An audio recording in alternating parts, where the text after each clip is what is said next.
Chapter 1029. Zhang Xiaohua came out of Bai Yanqiu's palace and did not dare to delay. She immediately turned invisible and flew back to the abode. At this time, Meng was pacing back and forth in the abode, showing her anxiety. Seeing Zhang Xiaohua come in, she hurried over and asked, "How is it? You've been gone for more than 2 hours. What did Bai Zhangmin say? Is there a turning point? Moreover, the more I think about it, the more strange it is. If she sincerely wants to visit the mountain, she should treat us with courtesy.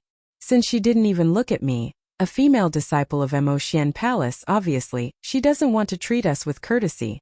Even if she asked you some questions, she has the intention of going to Lingering Fragrance Peak to cause trouble. Moreover, our value is reflected before the Martial Arts Circle convention. As long as this Bai Zhangmin goes to the convention and her evil plan succeeds, our value will be gone.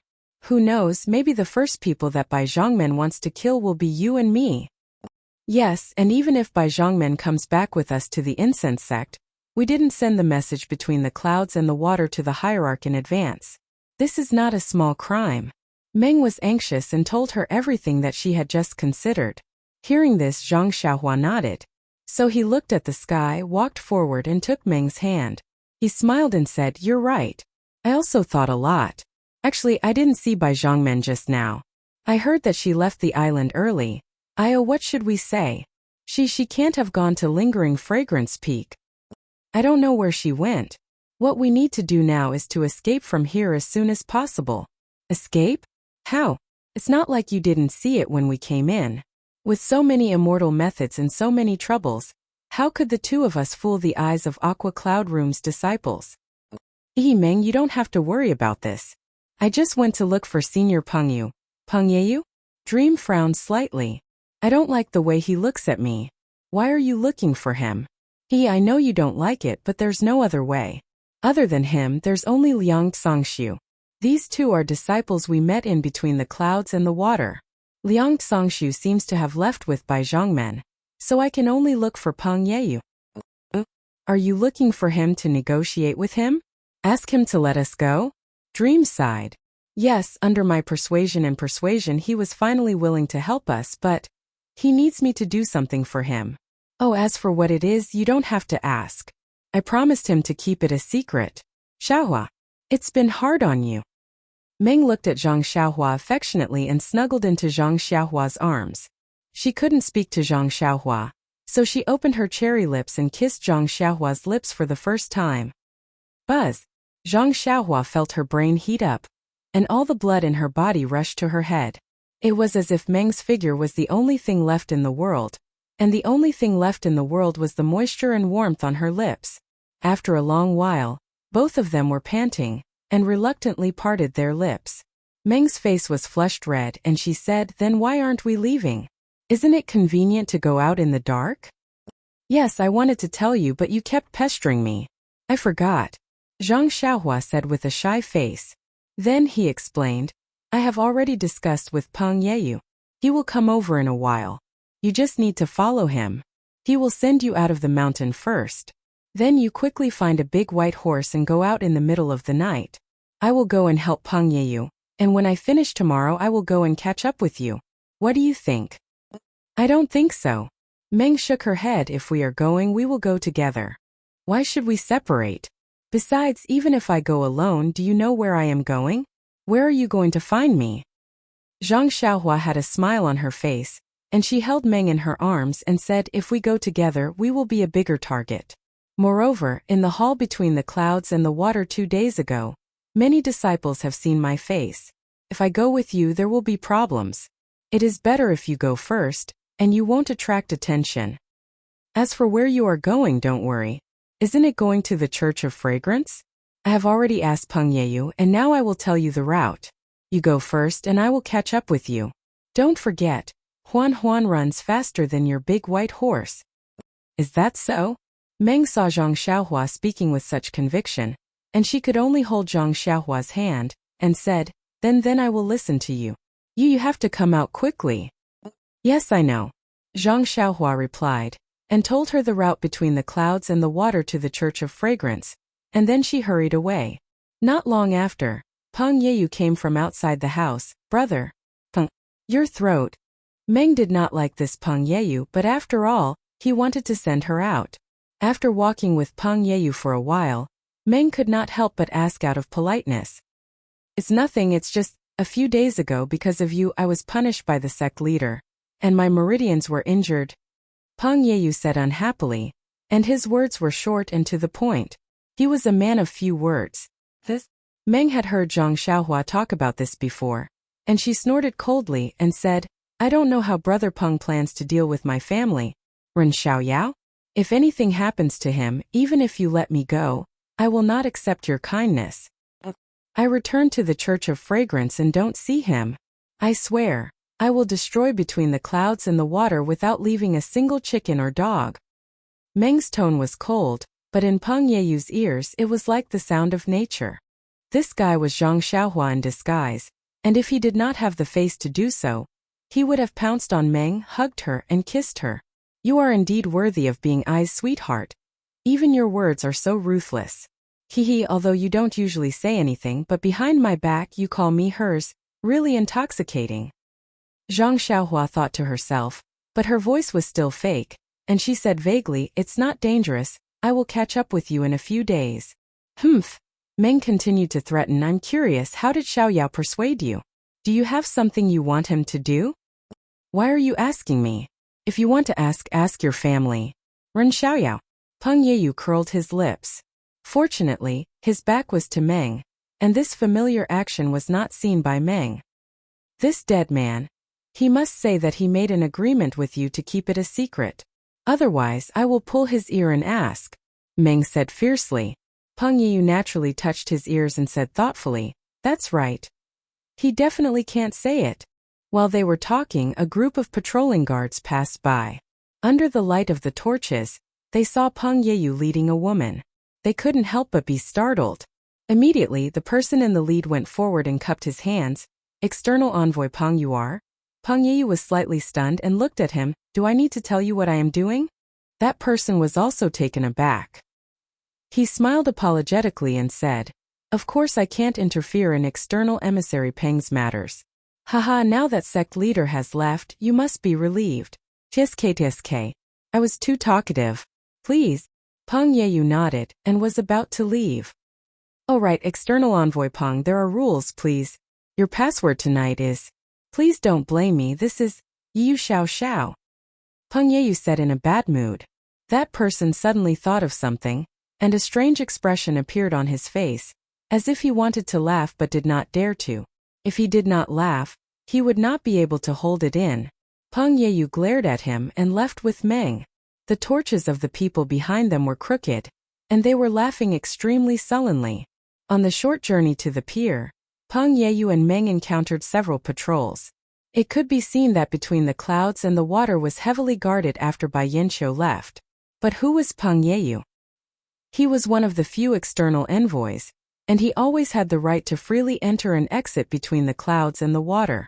Tonight's password, ahem, although it was a little inappropriate, he had said it clearly, so who could stop him? On the pier, several large boats were docked, and one of them was lit. Peng Yeyu walked to the bow and shouted, who is on duty tonight? Who is it? A burly man shouted, and quickly ran out of the cabin with a small bone in his hand. When he saw that it was Peng Yeyu, he immediately threw the bone into the water, and rubbed his greasy hands on his lapel a few times. He cupped his hands and said, so it is external envoy Peng. This little one did not hear you, so sorry for the delay.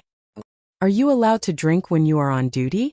Peng Yeyu frowned and asked when he smelled the smell of alcohol in the man's mouth. The man scratched his head and murmured, it is already late, this little one. This little one thinks that there is nothing wrong. Who told you that there is nothing wrong? Didn't I already have something to do? Peng Yeyu said impatiently. Yes, this little one will immediately tidy up. The man answered, and quickly went into the cabin. Not long after, several other men came out with food and wine in their hands. They all timidly looked at Peng Yeyu, who was coldly facing the pool, and hurried to the next boat. Meng looked on from the side with interest, but her heart was also a little uneasy. At this moment a voice came, external envoy Peng. What are you going to do with this disciple of the fragrant religion? Meng's heart thumped.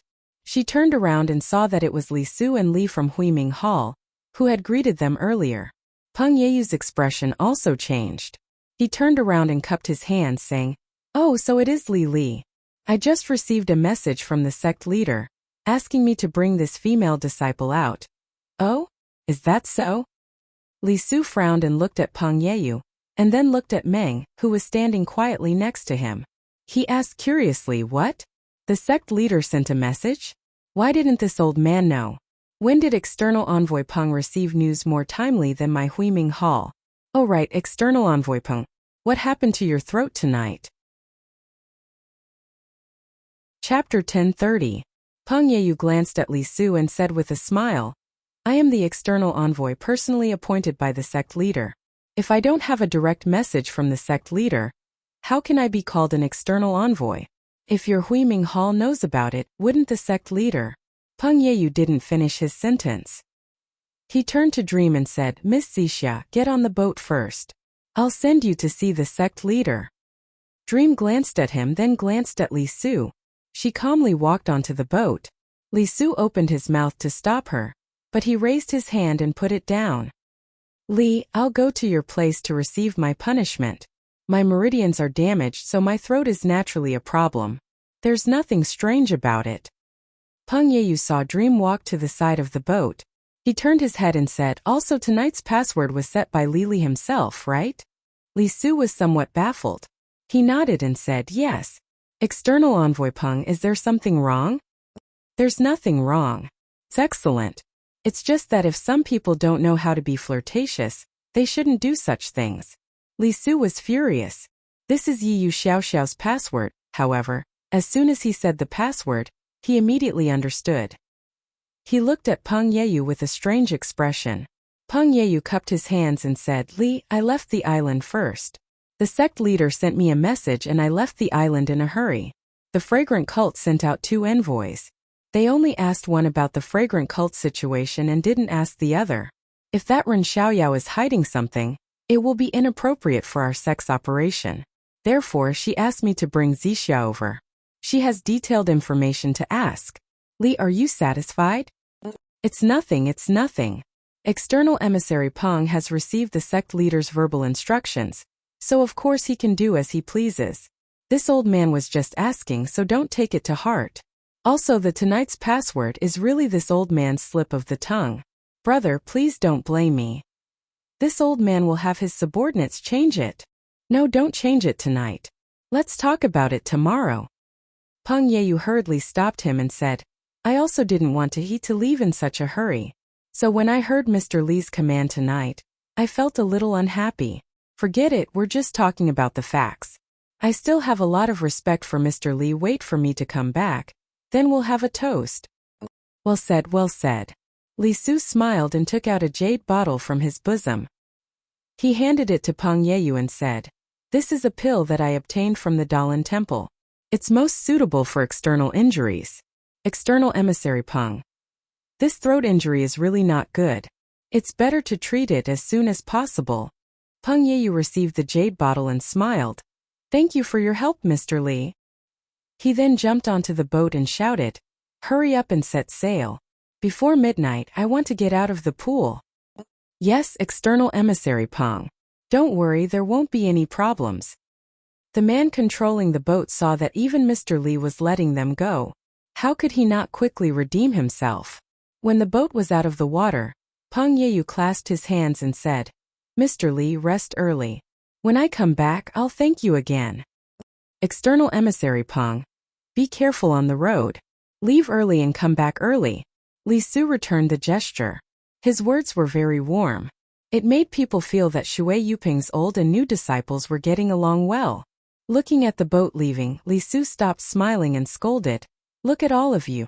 What do you want me to say to all of you? Tonight's password Why didn't you remind me? You already used his name as the password. How could you not make him angry? Go, hurry up. Sai, forget it. If something like this happens in the future, you must tell me earlier." Then, he looked up and whispered, "This external disciple can be really arrogant sometimes." Li Su did not know that on the boat not far away, Peng Yeyu's back was already soaked. Even his forehead was slightly sweaty. At this moment, he was brushing his forehead with his fingers and scolding. This old man. The man controlling the boat heard him from afar. He lowered his head slightly and focused on controlling the boat. It was as if he did not hear him at all. Dream sat in the cabin. Her two big eyes stared at Peng Yeyu, full of curiosity. The way out between the clouds and the water was different from the way in. However, Peng Yeyu did not need to worry about it. He only needed to stand at the bow of the boat. With the face of the disciples between the clouds and the water familiar with him and the password that made him a little angry, he was unimpeded. When the boat reached the shore, Peng Yeyu brought Dream down the boat. The man controlling the boat cupped his hands and said, "External emissary Peng, I will not see you off. I hope you will make a new contribution soon." As he said that, he docked the boat beside the pool. At this moment, the disciples who were patrolling the shore quickly rushed over. Since they were already on the shore, Peng Yeyu dealt with them even more smoothly. He sent the disciples away with a few words. He even sent Dream's big white horse over. Dream rode on the big white horse. Peng Yeyu also rode on a horse. The two of them walked for a while and arrived at the top of the mountain. Looking at the sky, Peng Yeyu cupped his hands and said, "Miss Zixia, I will see you off here. From now on, Miss Zixia will have to go by herself." Wait. Dream was a little worried. "Young Master Peng sent me off under the pretext of your sect leader. If your sect leader asks about it in the future, how will young Master Peng answer? Why don't you follow me to the aroma cult? You will have a place to stay." "Thank you, Miss Zixia. This is just a deal with Ren Xiaoyao. I naturally have a way to escape." "Alright, it's getting late. Goodbye." Peng Yeyu obviously didn't want to say more. He patted his horse and went in another direction along the mountain. Dream looked at Peng Yeyu's back and waited for a while. She patted her horse and went in another direction. This was what she had discussed with Zhang Xiaohua earlier. Peng Yeyu walked for a while and didn't look back. He jumped down from the horse's back and waved his hand to hit the horse's head. The horse immediately fell down with a cry and stopped moving. Then he took out something from his chest and threw it on the horse. The horse immediately caught fire. Not long after, everything turned into nothingness. At this time, Peng Yeyu suddenly waved his left hand. With a strange movement, he disappeared in an instant. In the early morning of the next day, the sun had just risen. In the mountain range between the clouds and the water, in a cave, Zhang Xiaohua opened his eyes. Thinking about what he had done to Peng Yeyu last night, the corners of his mouth unconsciously curled into a smile. He released his divine sense and found that Dream had disappeared. Peng Yeyu had also disappeared. Everything would be impossible to investigate. However, the stone inn by Yanqiu's bedroom palace, the jade slip underground, and the pill furnace that had turned into 6-8 trigrams purple gold furnace had to be explained. For this, Zhang Xiaohua had planned it out last night. He stood up, changed his clothes, and changed into Pan An's appearance. He made a gesture and went to the mountain range.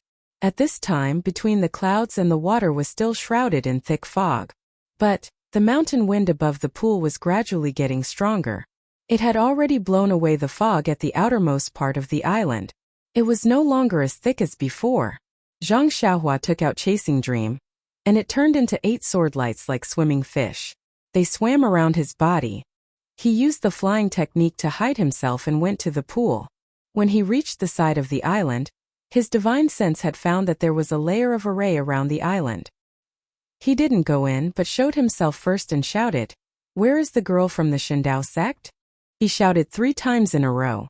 These 3 sounds contained Zhang Xiaohua's genuine qi. The whole pool shook slightly. Between the clouds and the water, whether it was those who had not woken up yet or those who were on duty in the morning, were all alarmed. Everyone looked at the immortal flying in the sky in horror. "The girl from the Shindao sect, she's not here? Then that's easy. I came here to take away what belongs to I. You just have to tell her." Before his voice died away, Zhang Xiaohua flew out of the mountain. Not long after, he disappeared into the horizon. Standing on the giant island, the people who had been woken up from their sweet dreams finally woke up. It turned out that the other party had already infiltrated deep into the enemy's territory and taken away what belonged to them. What an immortal! There were so many of them and they had such a tight defense, but they didn't even know when the other party left. Just when everyone was panicking, someone with sharp eyes saw the rising sun and shouted, "Look, look, the fog between the clouds and the water. Where did it go?" Of course, the thick fog yesterday had been blown away by the mountain wind. The true face of the giant island between the clouds and the water was revealed. Not good. Li Su, who was hiding among the people, changed his expression and shouted, "Don't panic. The immortal has already left. Besides, he didn't come to find trouble with you. What are you afraid of? You quickly go and see if the array inside and outside the island is still there." A man with a pale gold face ran to the shore. Not long after, he came back happily and reported, "Li, the great formation on the island is still there. The formation in the pool outside the island is also unchanged." "Good." Li Su breathed a sigh of relief. He nodded and said, "Brothers, take care of the house. The immortal must have something to discuss with our faction leader. Since our faction leader is not here, and he has no intention of staying, let's all go about our business." Everyone thought about it and agreed. Gradually they regained their calmness. Although they were not used to the disappearance of the clouds, after a short while, they began to bask in the sun lazily and enjoyed it, causing them to forget about the unforeseen event. Of course, Li Su could not conceal the fact that such a great change had occurred on the water island. He immediately sent the disciples of the Huiming Hall to leave the island by boat and report to Bai Yanqiu at full speed. Zhang Xiaohua fooled the people from between the clouds and the water. She hid herself as she walked, making it seem like she had disappeared into the sky. In fact, she landed on the ground after walking for a short distance. With a sweep of her divine perception, she had already found the location of the odd beasts. She used the earth escape technique and secretly pulled Huan Huan out. Then she jumped up and chased after Meng, who had been walking for a whole night. Chapter 1031. Chun Chun pursed his lips and said, I'll encounter it sooner or later. It's better to ask now. All right. I'll let you know that the bottleneck of the immortal Tao is different for everyone. Even our sect's bottleneck has nothing in common with the elders. Perhaps my experience can be used as a reference for the elder, but for you, it's like playing the lute to a cow. So be it. If you want to tell me, I'll listen. If I can't comprehend it, I'll just treat it as a story. Chun Chun said with a smile. Alas, it's not that I don't want to tell you. Immortality is different from martial arts. If you don't reach the bottleneck, you won't understand it at all. Instead, it may lead you astray. Nun Jingyi shook her head and said, however, if you want to hear a story, I'll tell it to you. Hearing this, Chan Chen's eyes brightened and he almost clapped his hands in praise. He said, then, sect master, tell me quickly. Nun Jingyi did not know whether to laugh or cry. She said, actually, it's not a story. It's just that a disciple of Ruijin Palace, Missouri Qingshan, picked a Chao Huandan for my sect, and this Chao Huandan was obtained by the current disciple of the guardian Ren Xiaoya. He returned the Chao Huandan to my sect according to Mo Qingshan's last wish. This Chao Huandan is an extremely rare immortal spiritual herb in the world. My sect refined this Chao Huandan into an elixir and took it. Naturally, I broke through the bottleneck in one fell swoop. This matter involved Nun Jingyi's love affair in her early years. Everyone in the hall knew about it. When they heard it at this time, they were all moved by Mo Qingshan's infatuation and could not help sighing in their hearts. Chun Chun said enviously, this Ren Xiaoyao is really lucky. He went to Huanshu and got the Chao Huandan that no one had expected. This guy. Oh, Sir Hierarch, it seems that tomorrow is the Martial Arts Circle Assembly. I heard that Master Chong Shang of the Dalan Temple has already passed Jinghai Lake and is accompanied by the Deputy Master of the Greenwood Palace. As for Ren Xiaoyao and Zixia, why is there no news about them until now? Peacock frowned and looked at Nun Jingyi in confusion. She whispered, I went to the Tenryu sect and junior sister Yuyan went to the Alliance of Righteous Sects. They both rushed back 10 days ago. Even though the Dalan Temple is far away, they should have returned by now. Nun Jingyi declined to comment. She looked at Nun Shuizhan and asked, do you have any news about these two people? Reporting to sect leader, after the two of them appeared at Dragon Mountain and Poyang Town, they disappeared without a trace. No one knows where they went. Nun Shuizhen said, Besides, disciples of the Tenryu sect have appeared in Jianghu. I don't know if they have anything to do with Ren Xiaoyao and Dream. Chen Shan asked curiously, what does the Tenryu sect have to do with Ren Xiaoyao and Dream? Didn't senior sister Kong go to them? Alas, what should have happened has happened. Nun Jingyi sighed and said, however, they are still disciples of the fragrance cult. They told the disciples in Jianghu that if they found any trace of them, they should report it immediately. Nun Jingyi's words were strange. Everyone was surprised. Chen Shan also opened his mouth. Fortunately, he didn't ask anything in the end. Junior sister Shuizhen, how is the preparation for the reception in Huayu Peak? The preparations are almost complete. However, this martial arts assembly is a grand occasion that the fragrant religion has not seen for many years. There are a total of 230 sects that have received invitations. There are 512 sects that have not received invitations. According to Sir Hierarch, they are guests. The fragrance cult is also prepared to receive these sections. If you count them carefully, there are nearly 800 sections. Starting from Dianqi Lake, the outer disciples of the fragrance cult will accompany them. When they enter the mountain tomorrow and arrive at Huayu Peak, it will be the inner disciples of the fragrance cult who will receive them. Previously, we were only prepared to receive 500 sections. Now there are 300 more sections. We don't have enough people. What's there to report? Nun Jingyi smiled and said, I guess the disciples of Lingxiang Peak will want to participate in such a grand occasion. You should inform Distant Fire Temple, Greenwood Temple, Ruoshui Temple, and Thick Earth Temple to send some disciples over. I'm afraid those disciples can't wait to be happy. Sir Hierarch is wise. I'll go and inform them now. There's one more thing, Sir Hierarch. I heard from the disciples of Jinghai Lake that the Tenryu sect hasn't sent a heavenly king. Peacock said in a low voice. It's fine. Nun Jingyi waved her hand. The Tenryu sect is the most annoying. It's the inheritance of the demonic cult. There's a difference between life and death between us and the four immortal sects. Although the immortal sects and the demonic cult have been annihilated and there have been fewer battles of life and death in the past few thousand years, they're still incompatible with us. It's normal that they don't come. But when I went, they didn't say that they wouldn't come. So, they'll be the last. Maybe when all the sects come to Huayu Palace, their heavenly king will be the last to arrive. Sir Hierarch, this Sakura. Why is he so arrogant? Chen Chen asked. Sakura? Nun Jingyi smiled bitterly. The Tenryu sect's Sakura has never shown himself in public. He definitely won't participate in our fragrance cult's martial arts convention. Even if someone from the Tenryu sect comes, it'll only be a heavenly king. Oh, I see.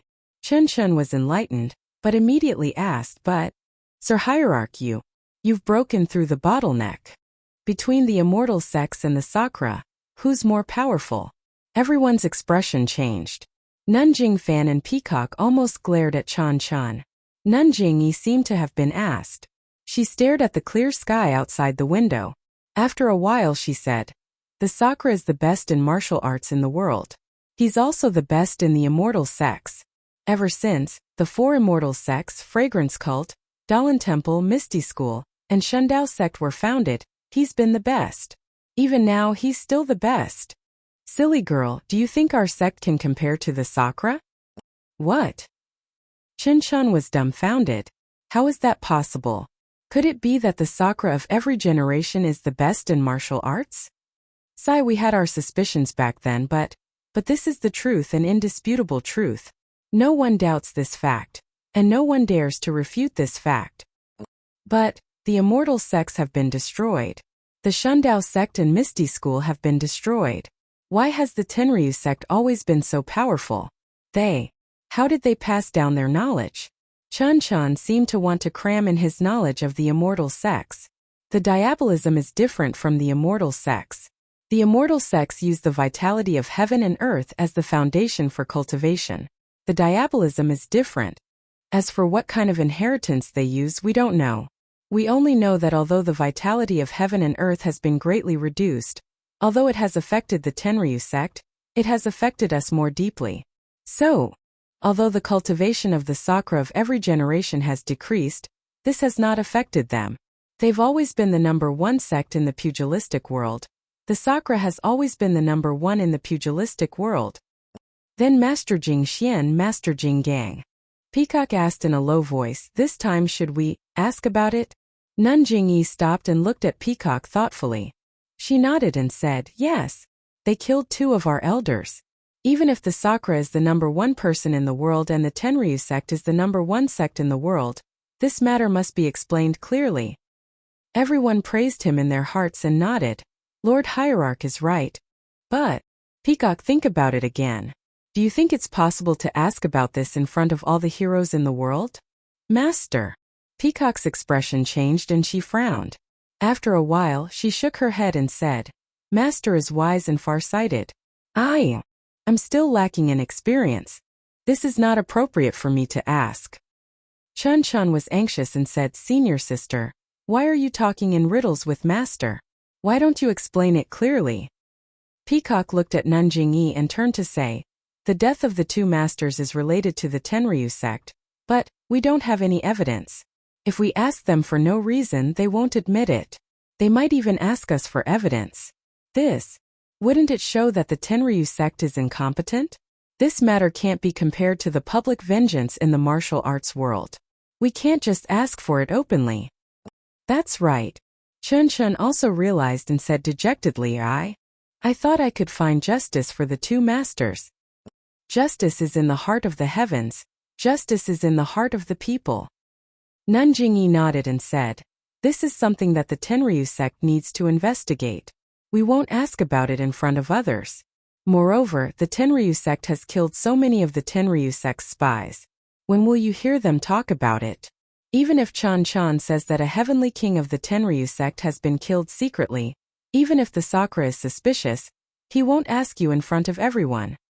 This is a slap to your own face. Nun Jingyi said, after all, tomorrow will be the most lively event that the Tenryu sect has ever seen in decades. Whether it's an enemy or a friend, everyone will be a guest tomorrow. Let's think about how to organize the Wuling convention tomorrow. Everyone's faces lit up with excitement. One after another they offered suggestions. Chan Chun glanced at Peacock and muttered to himself, this adulterous pair. I wonder where they've gone to hide and have fun. The next day it was a nice day. The Huayu Peak in the Tenryu sect was even more peaceful and calm. At the foot of the Huayu Peak, Nun Jingyi was dressed in a palace dress.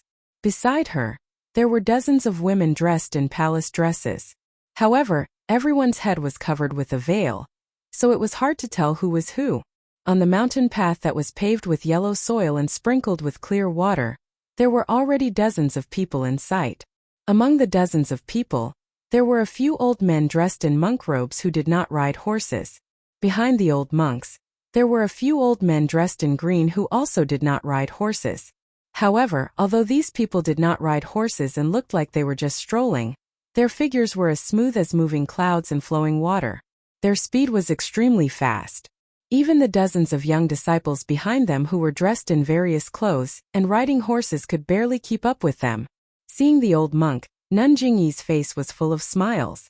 Her feet paused slightly and her body floated forward like a willow catkin. She only walked for dozens of feet in the air before she stopped and said, Elder Master Zhang-san, I haven't seen you for many years. How are you? Chapter 1032. Hearing this, Elder Chang Shang, who was dressed in monk robes, exerted some force on his feet and also floated into the air. He was far ahead of the elders beside him and replied, Amitba, I'm fine, but Abbess Jingyi. Congratulations, Abbess Jingyi. You've broken through the bottleneck, and your cultivation has increased by another level. Congratulations. Next to him, Alliance Master Zhang San, who was almost shoulder to shoulder with Elder Chang Shang, also took large strides. He was actually using a rare qinggong, shrinking earth into an inch. He wasn't much slower than Elder Chang Shang. When Elder Chang Shang finished speaking, he also cupped his hands and said, Zhang San of the Righteous Alliance has come to pay a visit to Abbess Jingyi. Abbess Jingyi smiled and said, Fellow Taoists, for coming from afar, this old woman is endlessly grateful. Then she said to Zhang San, Alliance Master Zhang, it's only been a few years since we last met, and you've actually mastered the Qinggong shrinking earth into an inch. It's really commendable. Zhang San modestly said, you're too kind. Compared to Abbess Jingyi's cultivation, my Qinggong is insignificant. I wouldn't dare. All the martial arts in the world return to their origin, and in the end they all reach the same height. As they spoke, the long distance was covered by the two of them. When they arrived in front of Abbess Jingyi, Zhang San said, I thought that entering Dianqi Lake meant entering the incense cult. Walking for a long time with it, this incense cult is indeed a paradise. Isn't that so? I didn't expect Abbess Jingyi to be so generous. She invited the entire Jianghu. Moreover, this Huayu Peak is actually so far from Jinghai Lake? Elder Changsheng, please don't blame me. I originally wanted to arrange for it to be at Jinghai Lake. After all, it's convenient for the heroes of Jianghu. However, that place doesn't have a ready-made palace, and it's also far from Lingxiang Peak. It took a lot of effort to arrange. After thinking for a long time, I decided to arrange for it to be at Huayu Peak. Huayu Palace is a palace left behind by the ancestors of the incense cult. It's the place where the ancestors of the Dalan Temple, the Misty School, the Shandao sect, and the Tenryu sect would drink and chat. Today's heroes of Jianghu are gathered here, showing that the incense cult is a place to treat guests. Ha ha ha. Alliance Master Zhang laughs. Our righteous Dao Alliance started after the immortal Dao Alliance. We have no chance to enter the Huayu Palace. Today we have obtained Nun Jingyi's approval. We must take a good look around. Alliance Master Zhang, don't be ashamed of your inferiority. We are all inherited sects while the righteous alliance started from scratch. You are indeed a hero, but you are also beyond our reach. In the future, when our sects provide guidance on Jianghu matters, won't the righteous alliance also be a frequent guest of Huayu Palace? Thank you for your praise, Abbess. Alliance Master Zhang said with a smile. Please go up the mountain. In the Huayu Palace, there is tea for the daughter of the Chuanxiang cult to taste. As they spoke, Nun Jingyi invited Elder Changchang and Alliance Master Zhang San. The three of them used their Qinggong and headed towards Huayu Palace. Behind them, Great Master Changgung, Great Master Changxing, Vice Alliance Master Chai, Vice Alliance Master Mi, and the others were accompanied by Nun Jingfan and Nun Xuezhen. The other disciples were also accompanied by their corresponding disciples. After the two sects, it was the other Jianghu sect's turn. The masters and disciples of Ruijin Palace, Greenwood Palace, Lihua Palace, Ruoshui Palace, and Thick Earth Palace accompanied them up the mountain path. Other than the Dalan Temple and the Righteous Alliance, which did not have a limit on the number of people, the other sects had a quota of 4 people. As for those who came uninvited, they were informed that there would not be more than 4 people. Generally speaking, other than the sect master, there would be a vice sect master or an elder, and then there would be the 2 most outstanding disciples of the younger generation. Therefore, there were more than 3,000 people from the 800 sects. Including the elders and disciples of the Chuanxiang cult, there would be more than 5,000 people. This was also the immortal path inheritance of the Chuanxiang cult. The Huayu Peak was incomparably tall, and the Huayu Palace on top of it was also built with immortal path techniques. It was not inferior to the Emoxian Palace on the Lingxiang Peak. But even so, other than the 230 sects invited by the Chuanxiang cult, more than 1,000 people from the other 512 sects, nearly 2,000 people, could only sit in the square outside the Huayu Palace. How big was the square of the Huayu Peak? Even with Zhang Xiaohua's vision, it was amazing. Therefore, more than 2,000 people were more than enough. In addition, the Chuanxiang cult was very well prepared. Every sect had a set of tables and chairs. When they sat down, there was an order and there was no sense of uneasiness. Jingyi Shirtai invited the elder and alliance master Zhang San into the Huayu Palace and sat down. The elder looked around and sighed. I've only heard of the Huayu Palace before. Now that I've come here, it really lives up to its name. Before Alliance Master Zhang San could speak, Great Master Changgung smiled and said, The abbot is right. The Chuanxiang cult's immortal atmosphere is not something our sects can compare to. You flatter me, you flatter me. Jingyi Shirtai had a smile on her face, but she was still modest. Your sect is a pure land, blessed by the Buddha and protected by the Dharma protectors. My Chuanxiang cult really doesn't dare to have the heart to compare. Hearing Jingyi Shirtai mention the Dharma protectors, Great Master Changgung was a little displeased. He looked around and said with a smile, "What Dharma protectors? They're only there to intimidate demons and small Taoists. When they meet a real master, they can only protect themselves. The Dharma protectors that Jingyi Shirtai sent to my sect are the real Dharma protectors that can shake the Jianghu." Jingyi Shirtai raised her eyebrows and asked curiously, "Great Master Changgung, what do you mean?" Elder Chongqing said, "The Dharma protectors of your Chuanxiang cult naturally know the whole story. Shirtai, why do you have to ask us on the spot?" His tone was a little unfriendly. That was because Zhang Xiaohua broke through the 3 tests of the Dalan Temple and damaged the Dalan Temple's reputation. How could the Dalan Temple tell outsiders about this? Even if the Chuanxiang cult had spies in the Dalan Temple, they wouldn't know about this matter. Although Jingyi Shirtai sent Zhang Xiaohua to the Dalan Temple for her own reasons, she didn't receive any reports from the spies. She also didn't see Zhang Xiaohua and dream come back. Of course, she didn't know the reason. But looking at Master Chongqing's expression, Jingyi Shirtai's heart was already blooming with joy. She definitely wouldn't mention this matter in front of the Righteous Alliance or other sect leaders. She only smiled and said, "Ren Xiaoyao is the only Dharma protector of my Chuanxiang cult. He's still young. If he has offended you in any way, this old woman will apologize." Haha, the Chuanxiang cult has such a good disciple, and our Jianghu has such a handsome youth. This old monk and the others are all happy. There's no need to apologize. The elder laughed. Seeing that there was some misunderstanding between the 2 sects, Jingyi Shirtai could only say, "3 great masters, please don't blame me. This old woman really didn't mean anything else. It's because Ren Xiaoyao and Zixia still haven't returned to Lingering Fragrance Peak." The elder was stunned. He turned to look at Great Master Changgung and Master Chongqing. He exchanged a look and said to Jingyi Shirtai, "Shirtai, you sent Miss Zixia to Jianghu as a diplomatic envoy. Presumably you have other plans. This something has happened. Perhaps 3 great masters can also tell?" Jingyi Shirtai didn't wait for Master Chongqing to finish speaking.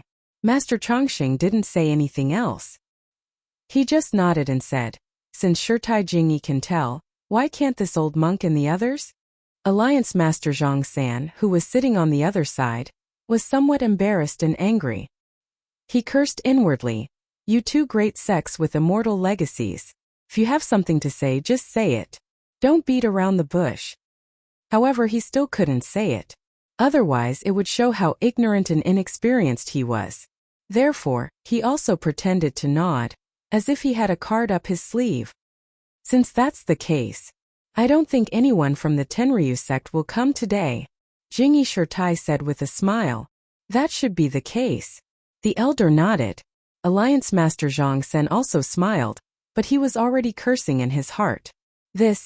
What did this have to do with the Tenryu sect not coming? "Alright, let's begin the martial arts circle convention." As she spoke, Jingyi Shirtai stood up and walked to the side of the chair. She moved her hands slightly in her sleeves and said softly, "Everyone, welcome to my fragrant religion." Jingyi Shirtai's voice was very soft, but in the ears of the people in Huayu Palace, it was as if she was speaking right next to them. When they focused on their ears, they found that the voice didn't come from Jingyi, who was standing in front of them. Instead, it came from all directions in Huayu Palace. It wasn't just the people in Huayu Palace. In the square outside Huayu Palace, more than 2,000 people were noisy at first. When they heard Jingyi Shirtai's voice, it was as if there were 2,000 Jingyi Shirtai sitting in front of them. The voice also came from the square beside them. Everyone was very curious. Their eyes were full of admiration. What was the demeanor of a great sect with immortal legacies? This was it.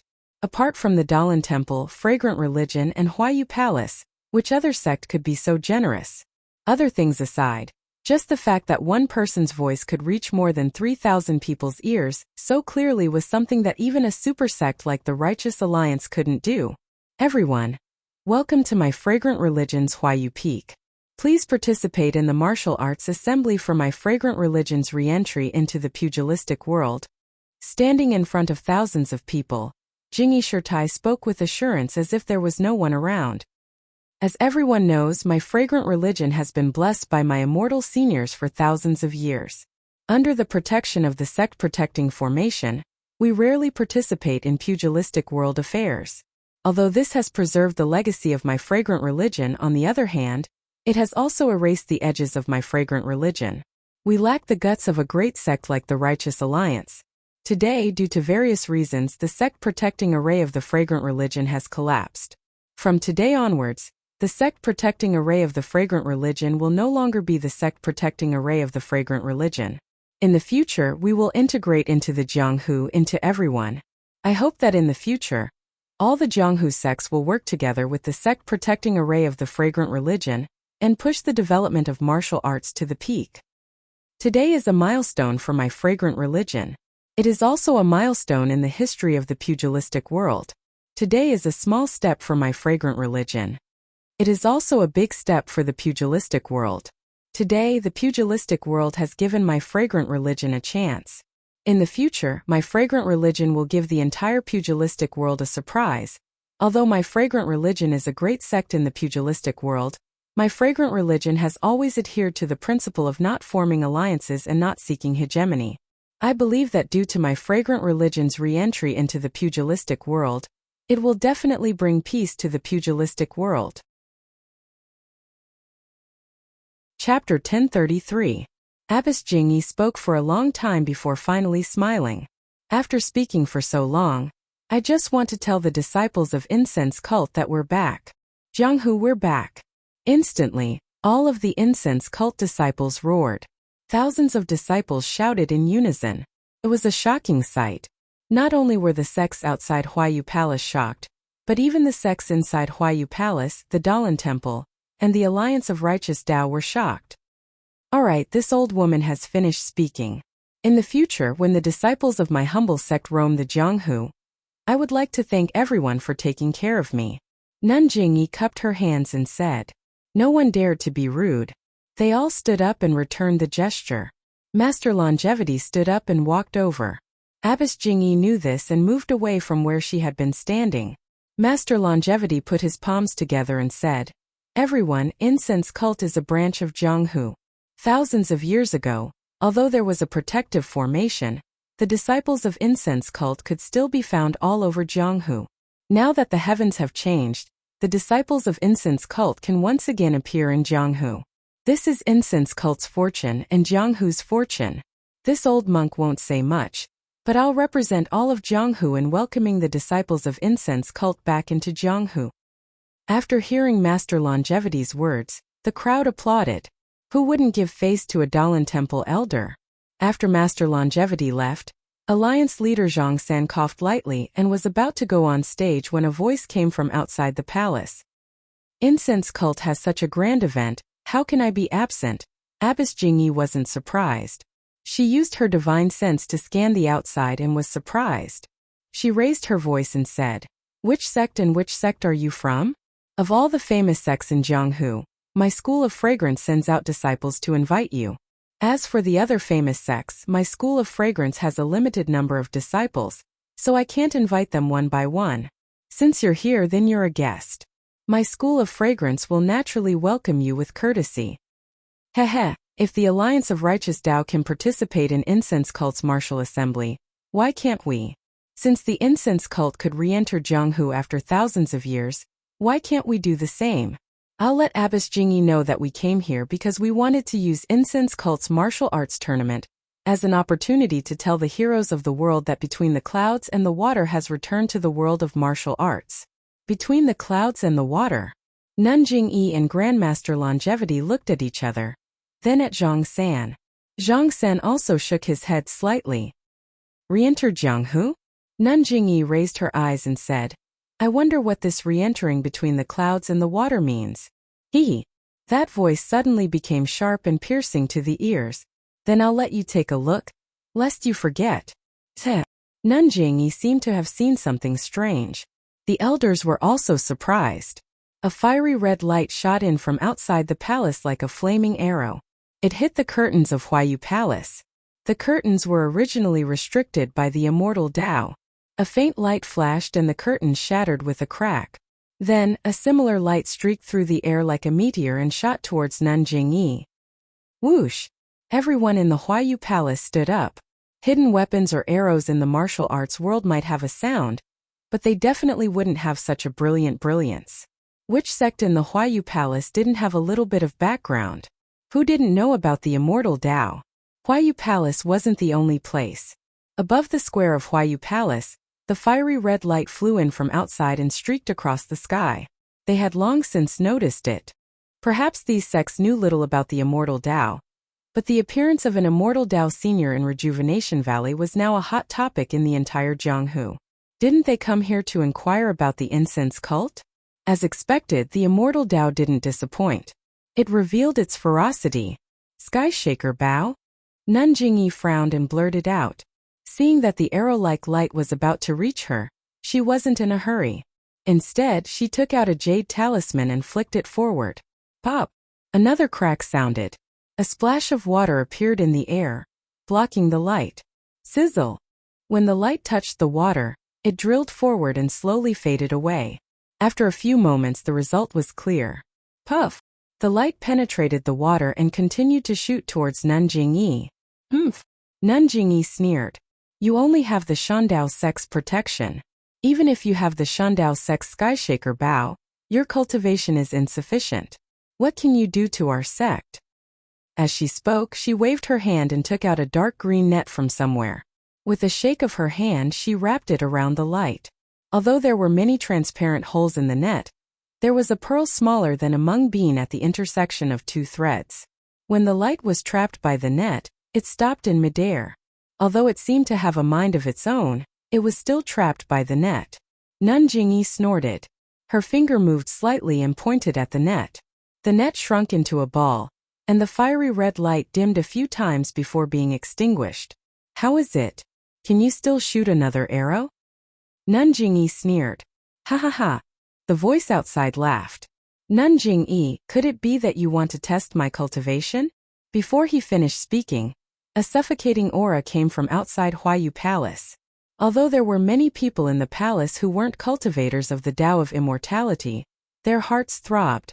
They couldn't help but look at the sky outside the palace. Sure enough, a round and flat object flew in from outside the palace. It was the size of a palm at first, but it kept growing bigger. When it was about to reach Huayu Palace, it became the size of a dustpan. The demon refining gourd? Two astonished voices sounded at the same time. Immediately, a green ribbon flew out of Huayu Palace's window like a python. It wanted to entangle the dustpan.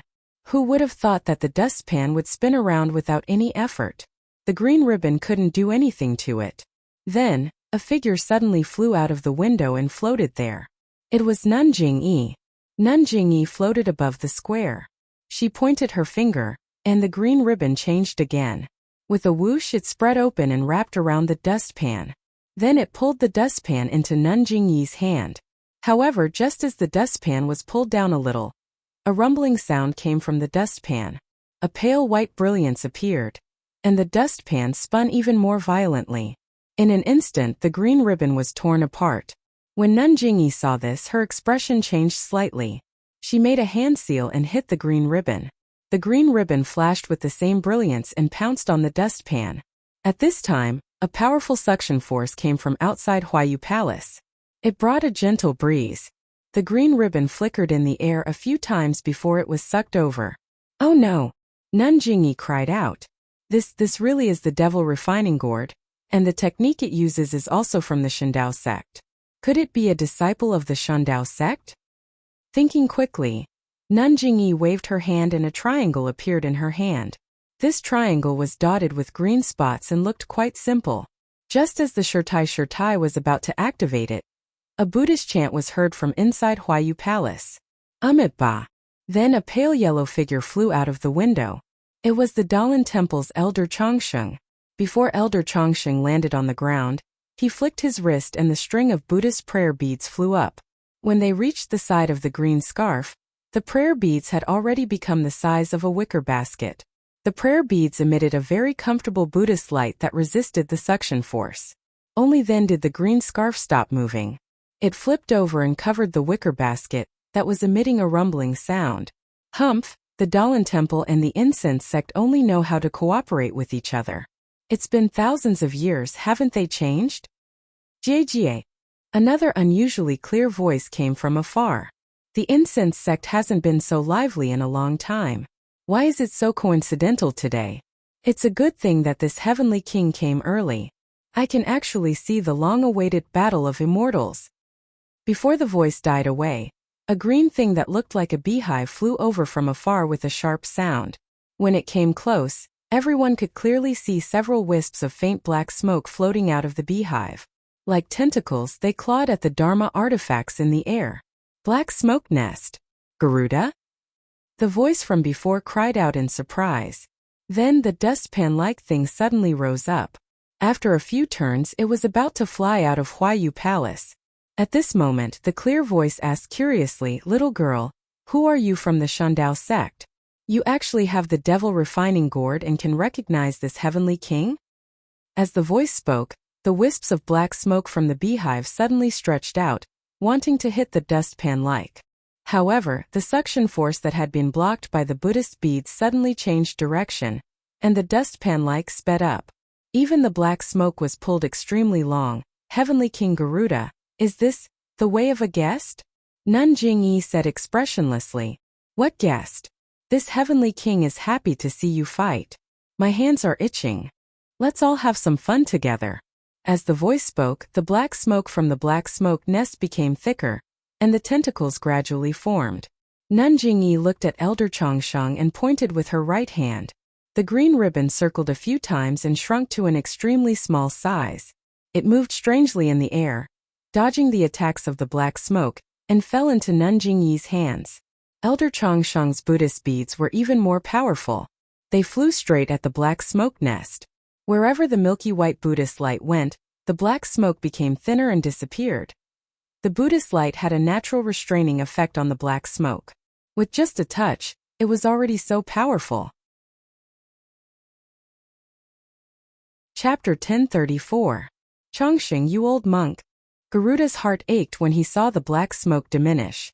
Before he could curse, the prayer beads circled around the black smoke nest and slowly fell into the elder's hands. "Sai, how did it end so quickly?" Garuda's clear voice was filled with regret. The black smoke nest quickly flew out of Huayu Palace. "Disciples of the Shandao sect, please come to Huayu Palace for a chat." Nun Jingyi raised her voice. "Yes, Nun Jingyi, please." As soon as he finished speaking, a beautiful middle-aged woman with a beautiful figure flew in from the sky. She was also using the levitation technique. Then, like a gust of black wind, a thin and small man dressed in strange clothes descended from the sky and floated in the air. This man was the Tenryu sect's Garuda Heavenly King. Garuda Heavenly King had a pointy mouth and monkey cheeks. His long eyebrows were slanted into his sideburns. He landed on the square and turned to ask the middle-aged woman, "Who are you? Since when did the Shandao sect have its own inheritance?" The middle-aged woman cupped her hands and bowed. "Let me tell you, Garuda Heavenly King.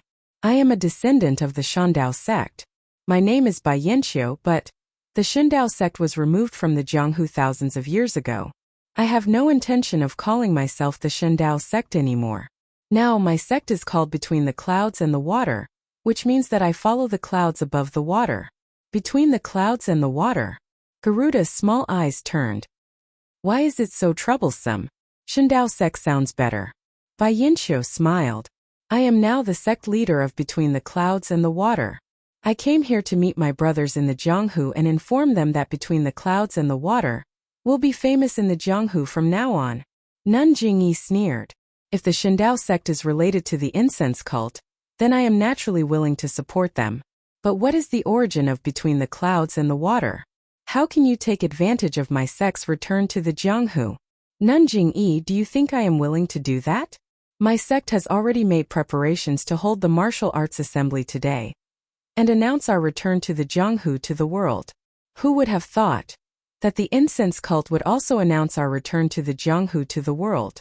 Since the incense cult is holding the assembly, there is naturally no need for us to hold the assembly of Between the Clouds and the Water.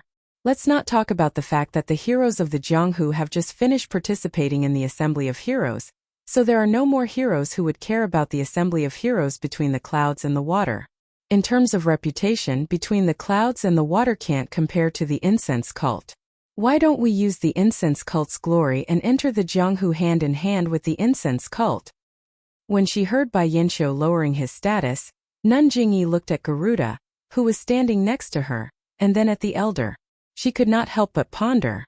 At this time, many people had also rushed out of Huayu Palace. The current leader of the Righteous Tao Alliance, Zhang San, was watching this unbelievable battle from afar. His face was as dark as water. It was unknown whether he was jealous or had other plans. Alright, Bai Zhangmen is right. Since it is a martial arts assembly, then it is naturally a martial arts assembly for the entire Jianghu. Not only can the incense cult announce this to the entire Jianghu, even if the Shundao sect reappears, we should also be able to. Nun Jingyi, there is a difference in your words. It is between the clouds and the water, not the Shundao sect. Bai Yanqiu said with a smile. He. Nun Jingyi laughed and said, whether it is the Shundao sect or between the clouds and the water, they are both sects that have inherited the way of the immortals. How can the incense cult not lend a hand? In that case, thank you, Nun Jingyi. Bai Yanqiu smiled and bowed. If that is the case, Bai Zhangmen, why don't you call your disciples out? Please excuse me, Nun Jingyi. Bai Yanqiu did not mind. He waved his hand and made a strange gesture. Immediately, dozens of disciples of Between the Clouds and the Water wielding long sabers appeared around Huayu Palace. They quickly used their qinggong to arrive beside Bai Yanqiu. The expressions of the people in Huayu Palace changed. Their eyes were filled with anger.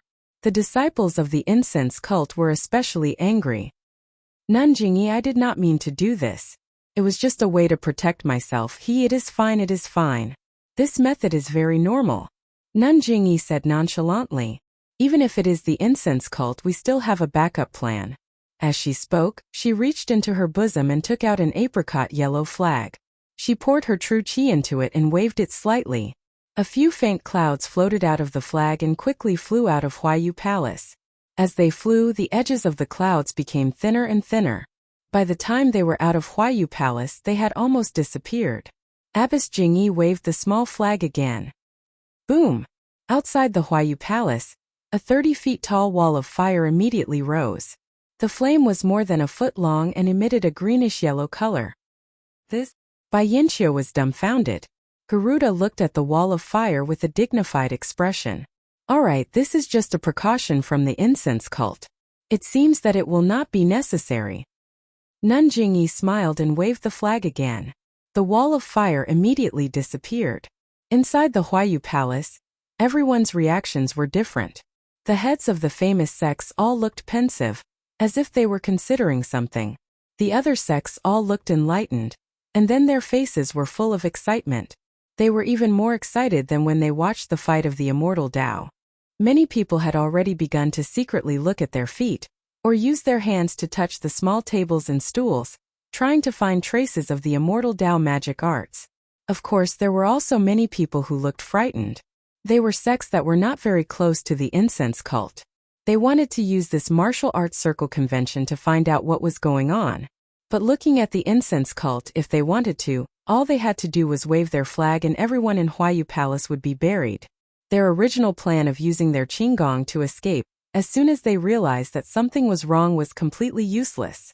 Therefore, everyone understood why the incense cult had held the martial arts circle convention on Huayu Peak. Bai Yanqiu had been operating on the water island of the Water Cloud sect for decades.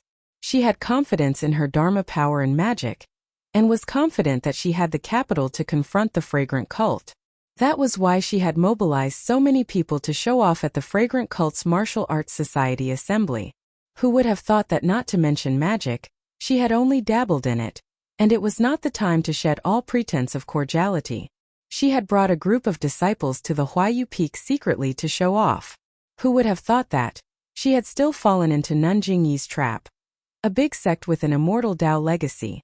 It was not a joke. Bai Yanqiu's expression changed slightly as thousands of thoughts swirled in her mind. After a moment, she came up with a plan.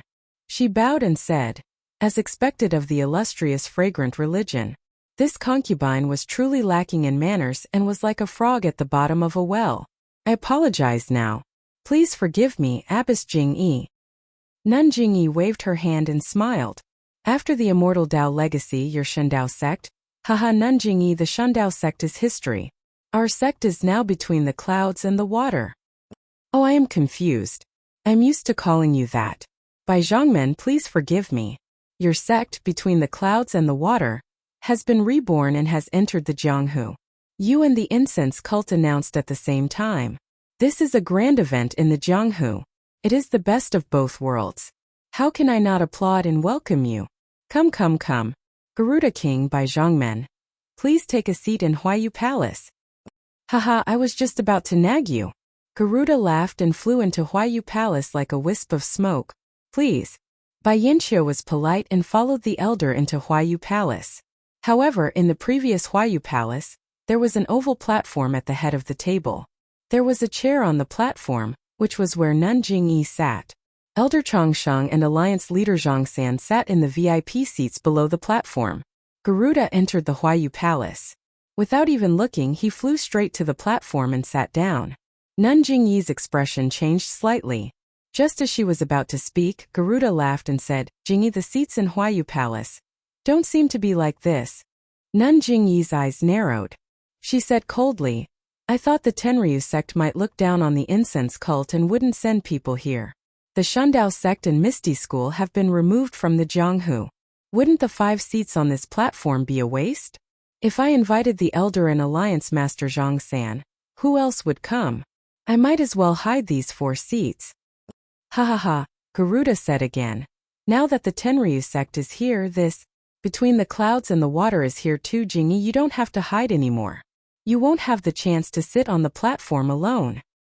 After a moment of silence, Jing-yi looked at the confused Zhang San and Bai Yanqiu and said with a smile, Heavenly King Garuda is right. Please wait a moment. As she spoke, she made a hand sign and hit the platform. A faint yellow light flashed. On the spacious platform, 4 more chairs appeared in picturesque disorder beside Garuda's chair. Even Garuda's chair revealed the essence of white jade. In Huayu Palace, everyone was stunned. Nun Jing-yi sneered and said, Heavenly King Garuda, the chairs are here. Please sit on the Tenryu sect's chair. Haha, I know. Garuda's figure floated up as if he was being carried by an invisible hand. He flew to a jade chair that was slightly blackened and said, My heavenly dragon divine religion hates doing things that steal the limelight. However, we also hate those who don't care about the dragon god sect. Nun Jing-yi didn't reply. She bowed to the elder and said, Great master, please take a seat. Many thanks to you. Guests should follow the host's wishes. This old monk doesn't mind. As he spoke, the elder stepped onto the platform and walked to the rightmost side, right next to Garuda's chair. Nun Jing-yi glanced at Bai Yanqiu and Zhang San and said with a smile, According to the rules, my left hand should be the seat of the Shundao sect master. Although Bai Zhongmen isn't the Shundao sect master, he still inherited the Shundao sect's legacy. The sect master between the clouds and the water can sit on my right hand. Bai Yanqiu was overjoyed. He cupped his hands and said, Thank you, Nun Jing-yi. With that, he went onto the platform and sat on the second last jade chair on the left. Looking at the last chair on the left, Nun Jing-yi smiled and said, Alliance Master Zhang San, this chair belongs to the Misty School sect master. Now that Misty Peak is in the hands of the Righteous Alliance, this chair naturally belongs to Alliance Master Zhang. Ha ha ha. Zhang San's gloomy mood finally relaxed. He cupped his hands and said, Thank you. He stepped forward and sat on it. Chapter 1035. The great sects of the immortal Tao were the originators of martial arts in the world. The 5 sects had been arranged 10,000 years ago, but the vicissitudes of the world had changed. The branches of the other 5 sects had their own lives and deaths, so they were no longer close to the 5 sections. The 5 sects had changed a lot. The incense cult had not entered the Jianghu for a long time. The Shundao sect had been destroyed long ago and was replaced by the sect between the clouds and the water. The Misty School had been destroyed and was replaced by the Righteous Alliance. Now that the 5 sects had taken their seats in Huayu Palace, there was a new order in the Jianghu. Nun Jing-yi was the last to ascend the high platform. She walked to the jade seat in the center and sat down.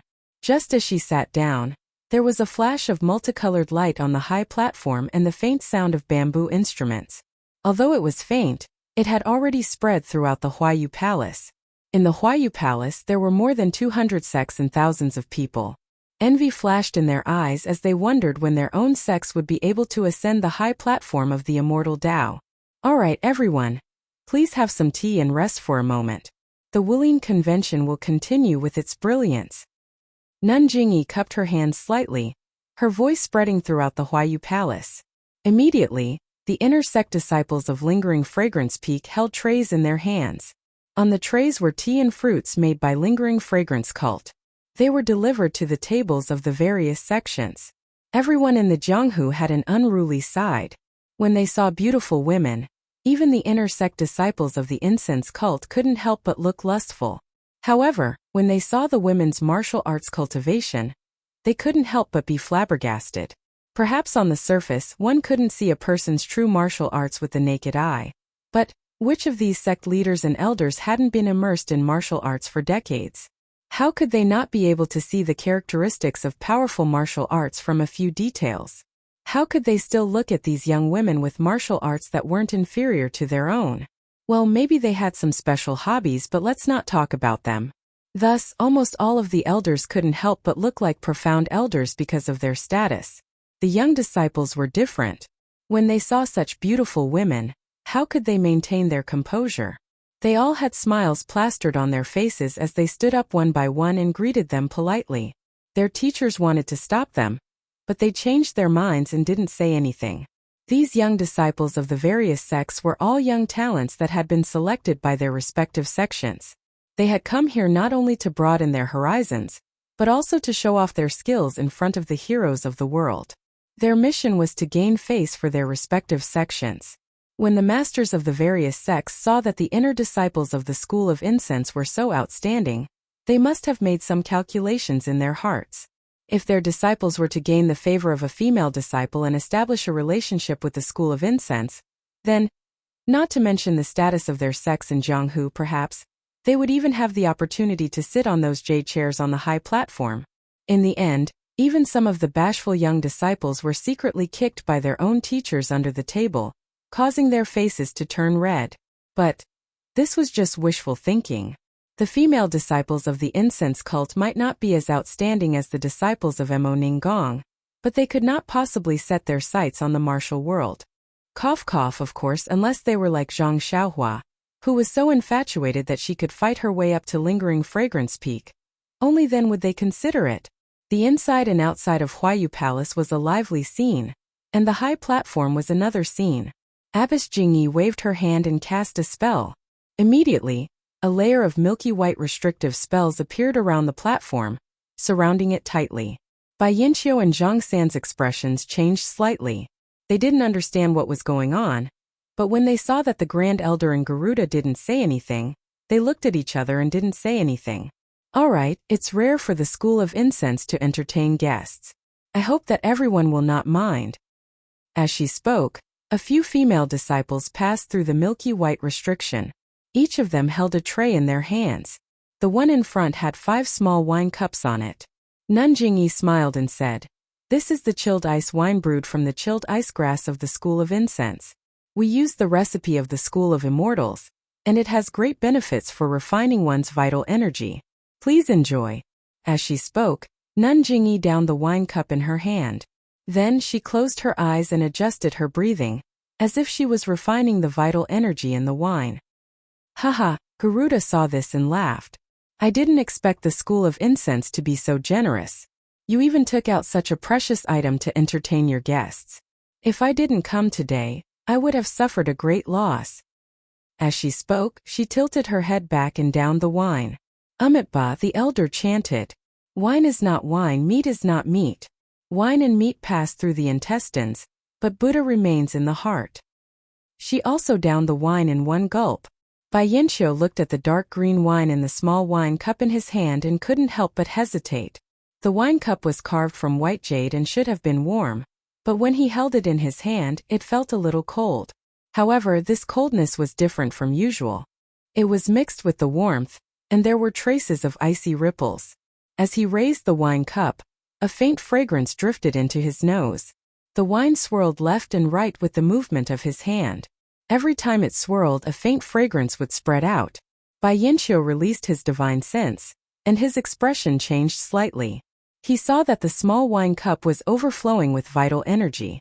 It was many times more vital energy than the immortal tea between the clouds and the water, and this vital energy was faintly dispersed along with the fragrance. Bai Yanqiu didn't dare to be negligent. He tilted his head back and poured the wine into his mouth. Immediately, a refreshing feeling spread out from his mouth, and then a small stream rose from his stomach. This was the essence of the vital energy of heaven and earth. Bai Yanqiu's face turned slightly red, and he immediately used the Shandao Sex Heart technique to refine this vital energy of heaven and earth into his meridians. At this time, Zhang San was different. He saw that the other 4 people treasured this strange-looking wine, and also closed their eyes to adjust their breathing. How could he not know that this was an item of the immortal path? However, when he smelled the wine cup in his hand, it didn't have the smell of ordinary wine at all. There was only a refreshing fragrance that made him feel refreshed, and it had nothing to do with the wine. He hesitated for a moment, but just as he was about to use it, Nanjingyi opened her eyes and said with a smile, "Alliance Head Zhang, this wine was brewed using the Immortal Path's method. If you don't know the Immortal Path's heart technique, you won't be able to refine the essence of the wine. This wine is just an ordinary drink. It won't increase one's inner strength by much, and can be said to be a waste. I think if there are people in the Righteous Alliance who know the Immortal Path's cultivation method, why don't Alliance Head Zhang bring it back?" Zhang San's eyes narrowed, and his face turned slightly green. However, he quickly recovered and nodded. "Nanjingyi is right. Good, bring me a jade bottle." "Yes," a voice answered from outside the restriction. A female disciple dressed in light red clothes came in from outside, holding a small jade bottle in her hand. "Eh?" The female disciple had just entered when she saw Garuda, who was sitting on the jade chair and had just opened his eyes. She couldn't help but cry out in surprise. The female disciple was also stunned. She looked at Garuda in confusion. With a whoosh, Garuda suddenly jumped up from the jade chair. He seemed to have forgotten to use his qinggong. He walked in a few steps to the female disciple and grabbed her wrist. "Ah!" The female disciple was stunned. She tried to use her qinggong to dodge, but how could she be a match for Garuda? Before she could move, she was caught. With a cry of surprise, the jade bottle fell to the ground. Nanjingyi was stunned. With a wave of her hand, the jade bottle flew into her hand. She said unhappily, "Garuda, what is the meaning of this?" However, Garuda completely ignored her. He held the female disciple's wrist with one hand and pressed her acupoints with the other. He began to open his eyes wide and carefully examine her from head to toe. Nanjingyi coldly snorted and handed the jade bottle to Zhang San, saying, "Alliance leader Zhang, put this icy soul wine into the jade bottle. If it is left in the wine cup for too long, the essence inside will disappear." Zhang San took the wine cup and poured it into the jade bottle as instructed. He put it away and said no more. He coldly looked at Garuda, who was not far away. Garuda seemed to have obtained some kind of treasure. He looked at the female disciple from head to toe. He was just short of taking off her clothes to examine her. The female disciple's face was red with embarrassment, but her eyes were filled with fear. Her body trembled uncontrollably. Although she couldn't move, she still looked at Nanjingyi for help. "Enough, Garuda. Let go of your hand," Nanjingyi said angrily. Nanjingyi, wait a moment." As he spoke, Garuda stretched out his right hand and pointed between the female disciple's eyebrows. "Humph," Nanjingyi coldly snorted. Her hand moved slightly, and a gust of wind from her finger attacked Garuda's main acupoint on his back. Garuda chuckled and dodged the attack. Sigh. Nanjingyi rose into the air like a wisp of smoke. She stretched out her hand and grabbed the back of Garuda's neck. Garuda didn't turn around. His body flashed and an afterimage flashed. In the blink of an eye, he floated to another part of the platform, still holding the female disciple in his hand. When Nanjingyi's figure turned in the air and wanted to continue the chase, Garuda's finger had already landed between the female disciple's eyebrows. "Ha ha! Garuda let out a surprised laugh. He landed on the ground, let go of the female disciple's hand, and jumped onto the jade chair. However, the female disciple's acupoint hadn't been unsealed. She could only stand there in a daze. Garuda, what is the meaning of this? Nun Jingyi walked to the female disciple's side and looked her up and down. She also used her divine sense to check her. She didn't find anything unusual. Nothing. Nun Jingyi, please don't blame me. Garuda seemed to be in an extremely good mood. His lean face was filled with a smile as he said, "This one has a presumptuous request. I need Nun Jingyi's approval." Nun Jingyi looked at the frightened female disciple and shook her head. "If you don't explain the matter clearly, this sect won't agree to anything. It's actually nothing much." Garuda looked at the female disciple behind Nun Jingyi and smiled. This girl has a body of true fire. Her meridians contain fire-type true essence. This heavenly king urgently needs to break through a bottleneck. This one has no choice but to be thick-skinned and ask for this girl from Nun Jingyi to be a cauldron for dual cultivation. Chapter 1036. Cauldron. Zhang San wasn't the only one surprised. Jingyi and the other immortal cultivators were also surprised. Jingyi looked at the female disciple beside her, her eyes full of curiosity. She turned around and said, "Garuda, the cauldron is a legend of the immortal path. Could it be that your demon sex cultivators also need this? Moreover, cauldrons are usually only found among immortal cultivators. Right now, most of the immortal cultivators are in front of you. Although this female disciple has some potential, but..." To his surprise, Garuda waved his hand and laughed. "In the eyes of immortal cultivators like you, of course, this female disciple's aptitude is extremely ordinary. There's nothing special about her. But in the eyes of the demonic sect, oh, this woman's constitution is special. Perhaps it's only useful to my cultivation." He then explained, in ancient times, immortal cultivators were limited by gender. They cultivated Yang's spiritual energy. As the ancient saying goes, solitary Yang doesn't grow, solitary Yin doesn't grow. Only by balancing Yin and Yang can one achieve the Tao. Thus, Sunmi used a lowly woman's body as a cauldron. Using Yin and Yang intercourse, they guided the woman's Yin spiritual energy into her meridians. Of course, this woman had to have immortal cultivation. But my demon sect doesn't need to do that. As long as we can find a woman with a Yin physique, we can use a secret technique to directly absorb the Yin essence into our bodies. Of course, immortal cultivation emphasizes simplicity and harmony. No matter if it's the caster or the cauldron, both will benefit. But how much the cauldron benefits depends on the caster's intentions. He glanced at the frightened female disciple and continued, "But my demon sect is different. This cauldron can only provide essence to the caster, but not any actual benefits. The world's spiritual energy has greatly decreased. It's rare to find someone with such meridians. This girl's meridians are even rarer. They won't be of much use to others, but they'll be of great use to my imperial wind technique." Afterwards, he cupped his hands towards Nun Jingyi and said, "I've said so much just to ask Nun Jingyi to give me this ordinary disciple of the School of Fragrance. Although this woman has lost all her powers after becoming this heavenly king's cauldron, she is no different from an ordinary woman. Furthermore, this heavenly king guarantees that she will live out her life in glory." Seeing that Jingyi Shirtai didn't say anything, Garuda said, "If Shirtai agrees, I will remember this favor. When the aroma cult needs me, I will do my best to help. Oh, I have a jade slip here that I just obtained. I haven't looked at it carefully yet. If Abbas doesn't mind, why don't you take a look at it first?" As he spoke, Garuda took out a jade slip from his bosom. With a wave of his hand, the jade slip slowly flew to Nun Jingyi. Nun Jingyi took it and scanned it with her divine sense. She couldn't help but be startled.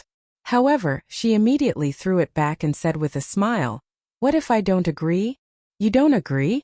Garuda looked around and sneered. "This heavenly king is giving face to your fragrant cult by asking for it in person.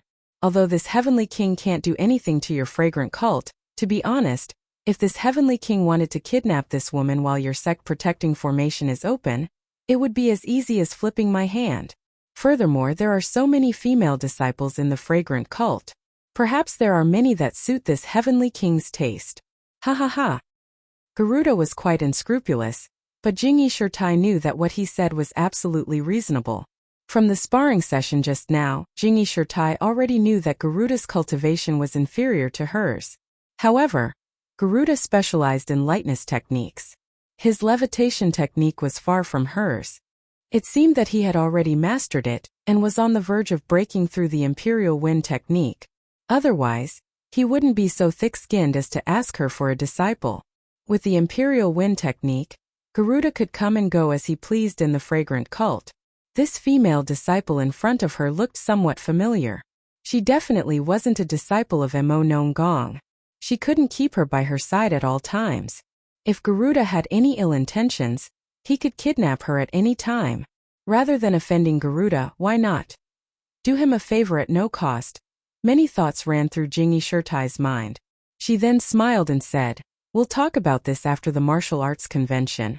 Garuda, please unseal my female disciple's acupoints." Garuda frowned slightly. He looked at the people on the platform and then looked at the people below the platform who were blocked by the restriction and could not see what was happening on the platform. He smiled and said, "Well said, well said. I will wait for Abbas's choice." As he spoke, he waved his hand. A few wisps of smoke, almost invisible to the naked eye, flew out and hit the female disciple's major acupoints. With a cry, the female disciple was able to move. Her first reaction was to wrap her arms around her chest and curl into a ball. She cried out, "Sect leader, save me! Sect leader, save me! And don't panic. Everything will be decided by this sect. Come here." "Yes, sect leader." The girl trembled as she walked to Jingyi Shirtai's side. However, her gaze was still timid as she looked at Garuda, who was smiling brightly. "What's your name? Which hall on Lingering Fragrance Peak are you in?" Jingyi Shirtai asked kindly. "Disciple's name is Zhang Pinger. I'm in Lihua Hall on Lingering Fragrance Peak." The female disciple trembled as she answered, "Zhang Pinger?" Jingyi Shirtai frowned slightly. She had a faint impression of this name. That's right, this was the person that Great Elder Jinggang's youngest disciple, Yu Zhuochuan, was thinking about. It was also because of her that Great Elder Jinggang took his anger out on Zhang Xiaohua. In order to hunt down Zhang Xiaohua, he went to Lingering Fragrance Peak and was killed by either the Tenryu sect or an immortal expert from between the clouds and the water.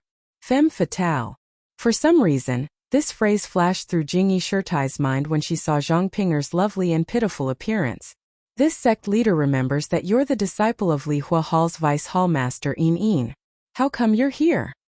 Jingyi Shirtai was somewhat puzzled.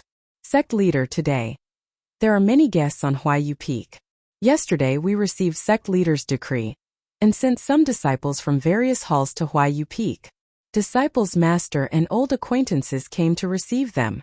Disciple was curious, so I followed." Zhang Pinger's mood gradually stabilized and her voice no longer trembled. "Alas, this sect leader understands." Jingyi Shirtai sighed. "You can leave now. This sect leader will tell your master about this matter later." "Sect leader, sect leader." Zhang Pinger's face immediately turned pale. She stretched out her hand and pulled Jingyi Shirtai's sleeve.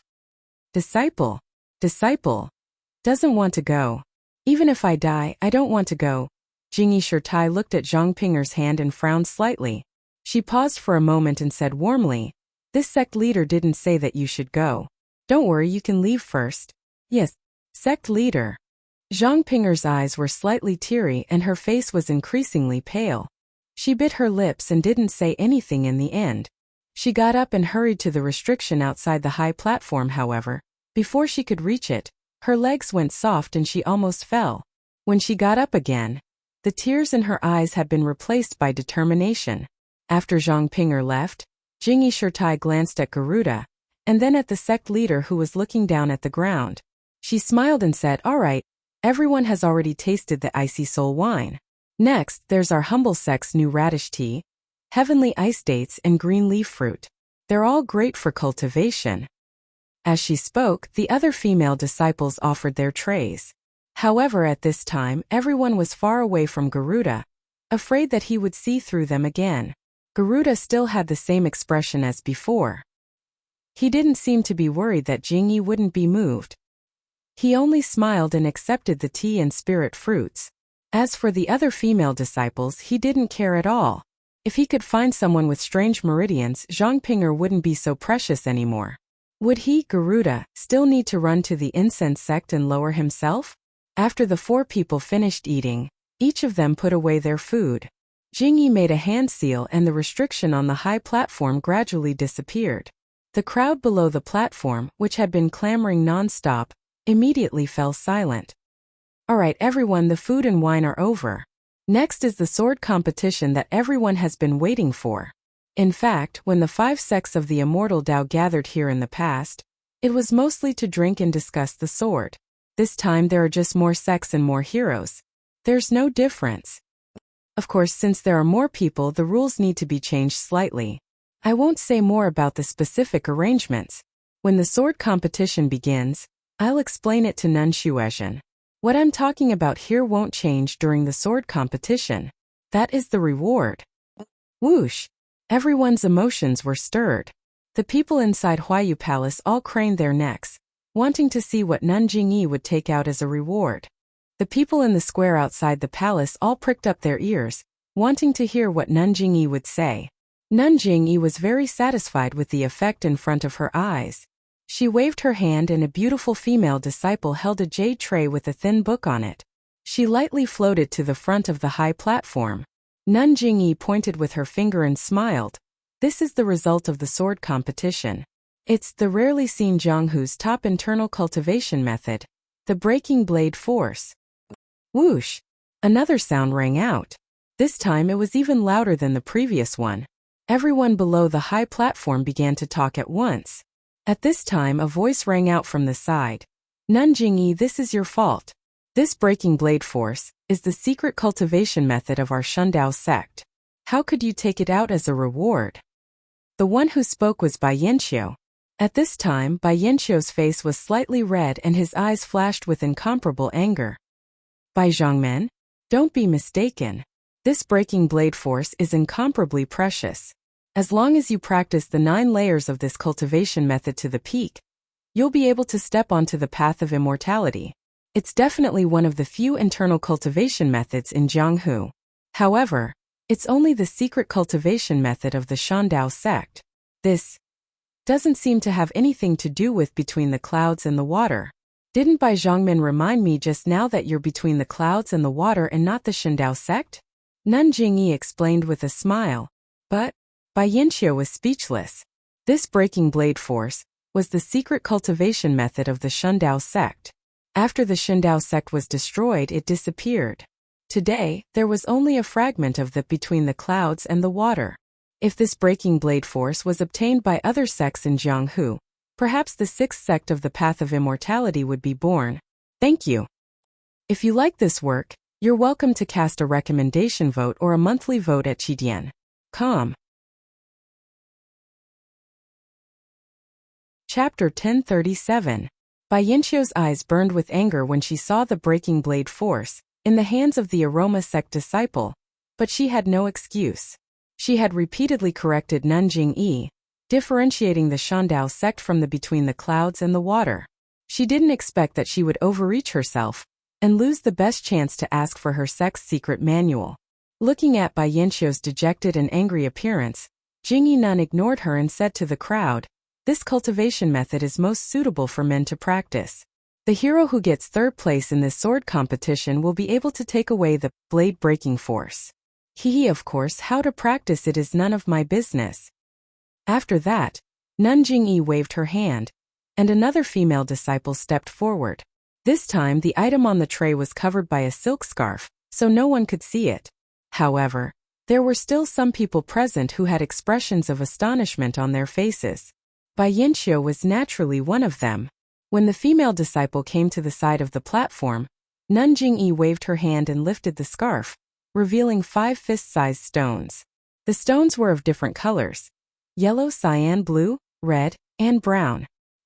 What are these? Most of the people in Huayu Palace were stunned.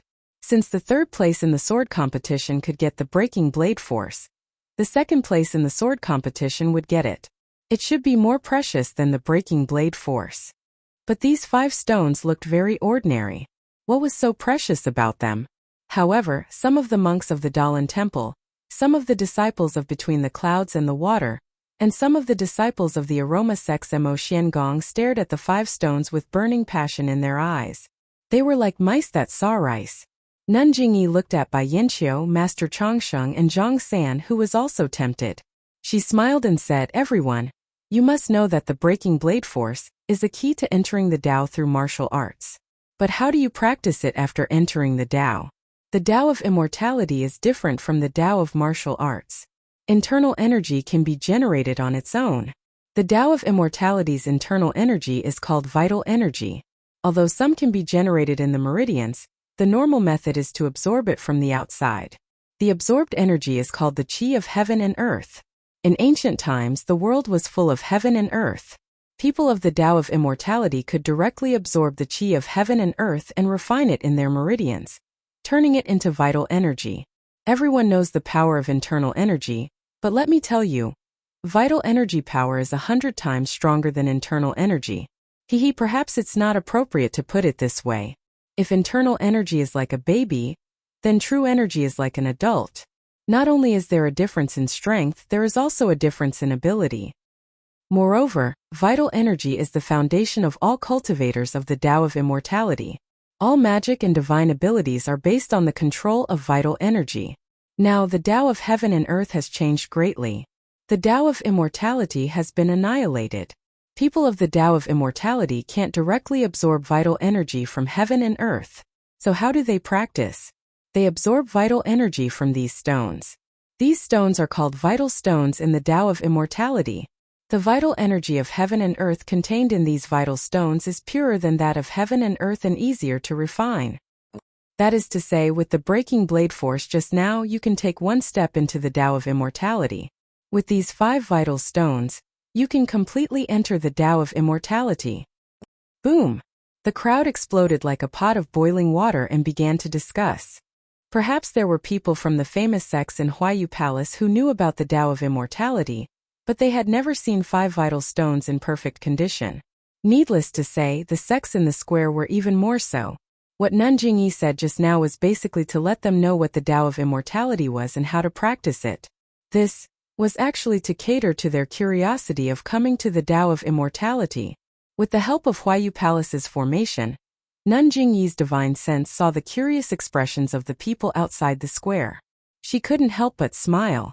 The Tao of immortality hadn't appeared in Jianghu for a long time, so the sect's fear of the Tao of immortality had greatly decreased. This time, she took out the Tao of immortality to broaden their horizons and let them know the power of the Tao of immortality. After waiting for a while, her voice grew softer and softer. Nun Jingyi said, "The things in this world are not metal, wood, water, fire, and earth. The same goes for vital stones. Yellow vital stones are metal, green vital stones are wood, blue vital stones are water, red vital stones are fire, and brown vital stones are earth. The breaking blade force is a metal attribute technique. Although absorbing the other 4 types of vital stones can increase one's cultivation, if you use the yellow metal vital stone, you'll get twice the result with half the effort. In addition, it's not that I'm boasting, but the vital energy of heaven and earth is scarce, so the vital stones in this world are gradually being worn away.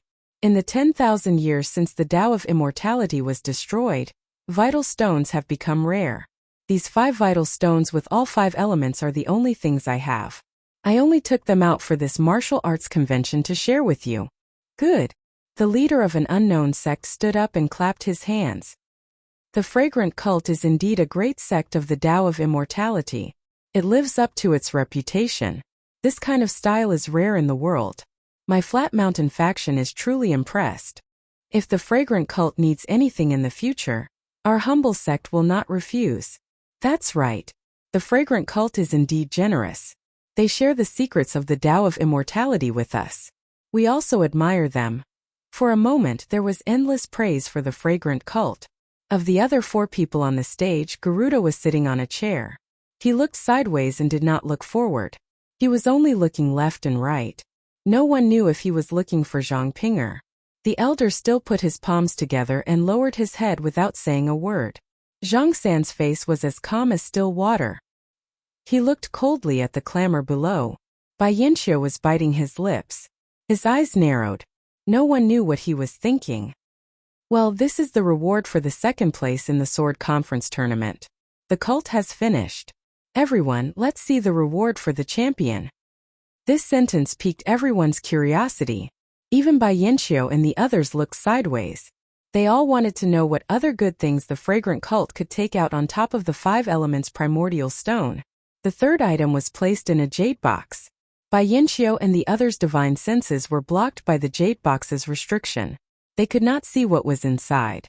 At this time, Nun Jingyi said, I just said that the cultivation of the Tao of immortality relies on the qi of heaven and earth and the primordial stone. But once you have the cultivation, what do you rely on to fight? In martial arts, you can transfer your inner strength to your hands and feet. You can also use your strength to use weapons like sabers, spears, swords, halberds, and so on. Similarly, you can transfer your inner strength to weapons like sabers and swords. In the Tao of immortality, your qi can be used to form spells. You can also use your qi to activate weapons like sabers, spears, swords, and halberds. It's a bit troublesome to explain these weapons. You can think of them as weapons. By the way, when Bai Zhongmen between the clouds and the water was sparring with me, the elders and the Garuda King in the air, the weapon used was a magic weapon. When the crowd heard this, how could they not know that there was a magic weapon inside the jade box? When they thought that if they won first place in the sword competition, they would be rewarded with a magic weapon that could be used to fly around in the air. Everyone couldn't help but blush and their blood boiled. Of course, the participants of the sword competition this time are all the younger generation in the world of martial artists. If we bring out our famous enchanted vessel, we will be showing our sincerity, but the disciples might not be able to use it, and it will taint our sincerity. So, after careful consideration, we have decided to bring out a replica of the purple phoenix hairpin personally created by a senior from the Path of Immortals as the prize for the champion of the sword competition. Everyone present knew about the purple phoenix hairpin. When they heard Nun Jingyi mention it, they were all surprised. However, when they heard that it was a replica, they showed a look of realization. The others were also disappointed when they heard that it was a replica. When Nun Jingyi saw this, she smiled and said, Everyone, don't underestimate this replica. Its power isn't bad, but it requires a lot less qi. It's suitable for disciples who have just entered the Tao of immortality. As she spoke, she waved her hand and the jade box flew into her hand. She cast several spells and unlocked the restriction on the jade box. Nun Jingyi opened the jade box, revealing a purple phoenix hairpin carved with exquisite patterns. It was exactly the same as the purple phoenix hairpin in Zhang Xiaohua's arms. Nun Jingyi held the replica purple phoenix hairpin in her hand and raised her head to look at it. She casually waved her hand and a weak bolt of lightning suddenly appeared out of thin air, following the direction of the purple phoenix hairpin. After a crackling sound, there was a bang sound. Not far from Nun Jingyi, a jade chair was first entangled by the lightning and then exploded into several pieces. The person sitting on the chair had already stood up because he was greedy for the magic weapon in the jade box. But now he was greatly shocked. The whole place was in an uproar. The lightning was incomparably fast. When everyone saw it clearly, it had already hit the chair. If it had been aimed at a person, there would have been no time to dodge. Moreover, the distance was so far. After being hit, the power was not small. It was simply incomparable to the hidden weapons commonly seen in the Jianghu. It really is an immortal weapon. It's extraordinary. This was the unanimous thought in everyone's mind. However, Nun Jingyi did not stop. She waved the replica purple phoenix hairpin in her hand a few more times, and a small net of electric arcs appeared in the air with crackling sounds. The people under the net were so frightened that they could only shrink their necks and retreat one after another, afraid that the net would fall and hit them. However, Nun Jingyi smiled. The replica purple phoenix hairpin in her hand swayed slightly. The net of electric arcs seemed to be pulled by ropes and floated around in the air. As the people moved, it also moved and covered their heads. After a while, when she saw that the people's foreheads were covered in sweat, Nun Jingyi no longer teased them. With a wave of her hand, the net of electric arcs fell directly to the empty jade chair that someone had been sitting on just now. This time the movement was even greater. After a crackling sound, the jade chair exploded. This time the explosion was smaller than before and there were even more fragments. What do you think, everyone? Although this replica purple phoenix hairpin is not as powerful as the real one, it's still an elementary immortal weapon. It's perfect for new disciples to use. It's also the best weapon to be awarded to the champion of the sword conference. If you like this work, you are welcome to come to Chidian.com to cast a recommendation vote or a monthly vote. Chapter 1038. Jing Yi's words were to the point. Although the real purple phoenix hairpin was powerful, it required a huge amount of qi. It was impossible to use it unless one was at the middle stage of the qi refining stage. When Zhang Xiaohua was at the third or fourth stage of the qi refining stage, she could only use jade talismans. The first time she used a magic tool was the dragon binding hoop. She was already at the middle stage of the qi refining stage, but she could only activate the dragon binding hoop and use it to trap others. She couldn't release the true fire within the dragon binding hoop. The middle stage of the qi refining stage was an inconceivable existence in the current era of the immortal Tao. How could the younger generation of disciples from the various sects hope to catch up to her? Therefore, not to mention the real purple phoenix hairpin, even if the dragon binding hoop or the jade talisman were here, they might not be able to use it. In fact, when Jingyi introduced the imitation of the purple phoenix hairpin, she deliberately avoided mentioning one thing. That was spiritual sense. While using a magic tool required jinqi, controlling a magic tool relied more on one's spiritual sense. The lightning net created by the imitation of the purple phoenix hairpin required precise control over one's spiritual sense to be able to be executed. As for spiritual sense, unless one was at the late stage of the qi refining stage or used a sex secret technique, it was impossible to generate spiritual sense. Although Jing Gang was older than Jing Yi, her cultivation was limited. She only managed to cultivate a weak spiritual sense with the help of the incense cult's secret technique. She was far inferior to Jing Yi. Before the incense cult's defensive formation was destroyed, Jing Yi received the formation and the cult's secret technique.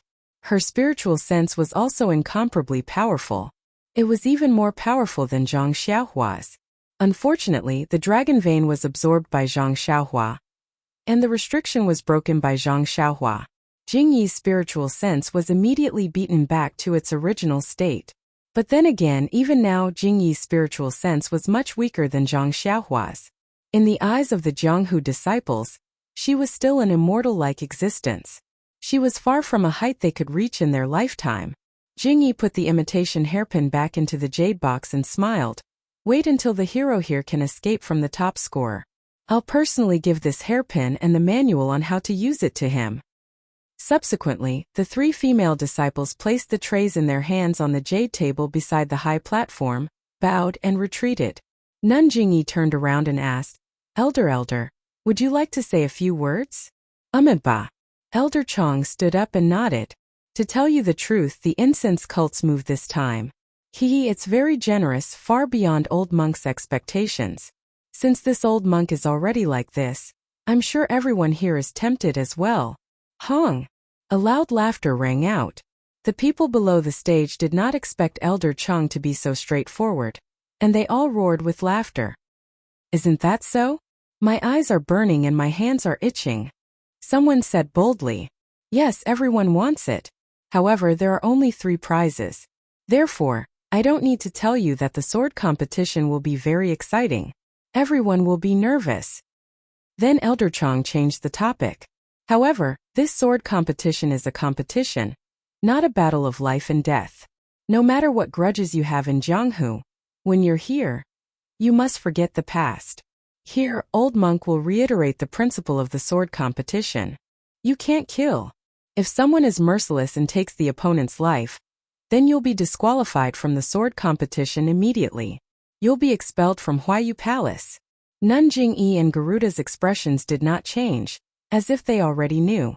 Bai Yanqiu thought for a moment, looked at the audience and asked, Master Chongsheng, what if someone accidentally kills? Bai Zhongmen, the sword competition is the sword competition. It's about the word competition. This rule has been followed for thousands of years without exception. Whether it's intentional or not, you must be expelled. Elder Chongsheng said without any trace of politeness. Bai Yanqiu could only nod and look at Zhang San. Zhang San seemed to be thinking about something else and did not pay attention. All right, old monk has finished speaking. I wish for the sword competition to end successfully, and for all of you to have your wishes come true. After Elder Changsheng sat down, Nun Jingyi looked at the other three people. They were all silent, so she said, "The sword competition begins." As she spoke, she struck a spell on the high platform. With a bang, the high platform shook slightly. Then, in Huayu Palace and the square, between the gaps of the audience, dozens, and even hundreds of high platforms about 10 feet tall rose gradually. These high platforms were pulled up from the ground and rose little by little until they were about 10 feet tall. The audience below the high platform was stunned at first, but then they understood. They all looked at the high platform that was used as a fighting ring with interest. When the high platform stabilized, a white figure leaped onto the middle one. It was Nun Shuezhen, who was wearing a white palace dress and a mask. Nun Shuezhen stood on the high platform and bowed slightly to the audience. She said, "According to the order of the hierarch, I, Shuezhen, will be in charge of this sword competition. Now I will tell you the specific rules." As soon as she finished speaking, the female disciple of the aroma sect who had served tea and snacks appeared again. But this time she was holding a brush, ink, paper and inkstone. She placed them on everyone's table. Nun Shuezhen pointed at the brush, ink, paper and inkstone and said, "In this sword competition, except for the Pai sect, the Tenryu sect, the Dalan temple between the clouds and the water, and the Righteous Alliance, there are 4 places to participate. The other sects and schools only have 2 places to participate. This has been explained when the disciples of the Pai sect sent the invitations.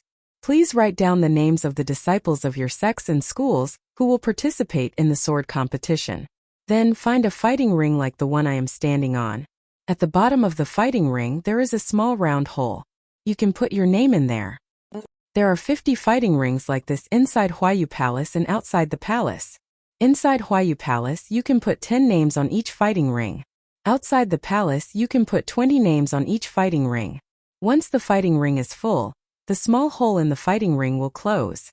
There are 230 sects in Huayu Palace. Each sect has 2 people. So there are 460 disciples participating in the sword competition. There are 50 fighting rings, so there are 40 empty spots. There are 512 sects outside the palace, so there are 1,024 disciples participating in the sword competition. There are 24 more disciples in the fighting rings. Please put the names of these 24 disciples into the fighting rings inside Huayu Palace. The small hole in the fighting rings will close after I finish speaking for 30 minutes. Only the disciples who put their names in during this time are qualified to participate in the sword competition. Otherwise, they will be considered as not participating. Each fighting ring will have 10 or 20 people. The fighting rings will be arranged by themselves. The other sects will guarantee fairness. For the sake of fairness, the 4 disciples of the other sect and the 16 disciples of the other 4 sects will not participate in the first round. Once the final winner has been determined in each arena, they will participate in the second round of the sword competition for the top 120 disciples. Nun Shuezhen continued to talk about the rules of each round of the sword competition. In the end she said, "Just now, the leader of the other sect announced the rewards for the top 3. According to the rules of the sword competition, there will be 100 winners in the first round.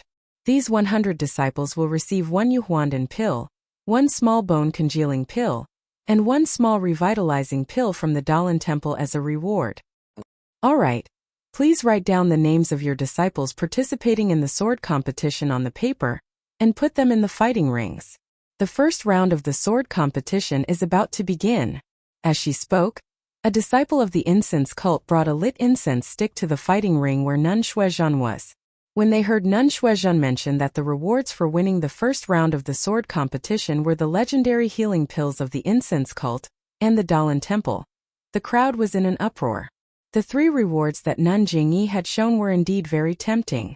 Everyone was looking forward to it, but after all, not everyone had the hope to reach the last step. The 3 rewards were very likely to be won by the disciples of the 5 super sects in the end. On the contrary, Nun Shuezhen's words about the rewards for the final winner of the first round of the sword competition rekindled the fire of hope in everyone's hearts. Of course, 1 out of 10 people in Huayu Palace, 1 out of 20 people outside Huayu Palace. All the young disciples present were outstanding disciples of their respective sections. Almost every one of them believed that they would definitely be the final winner. The 3 pills each represented a life, so how could they not be tempted? Therefore, when Nun Shuizhan said that they could begin, the leaders of each sect immediately picked up their brushes and wrote down the names of their disciples as fast as they could. They took one for themselves and the other elder took one for themselves. Then, each of them used their lightness skills and threw their names into the fighting rings that they had already planned out. That's right, the sword competition was also about strategy.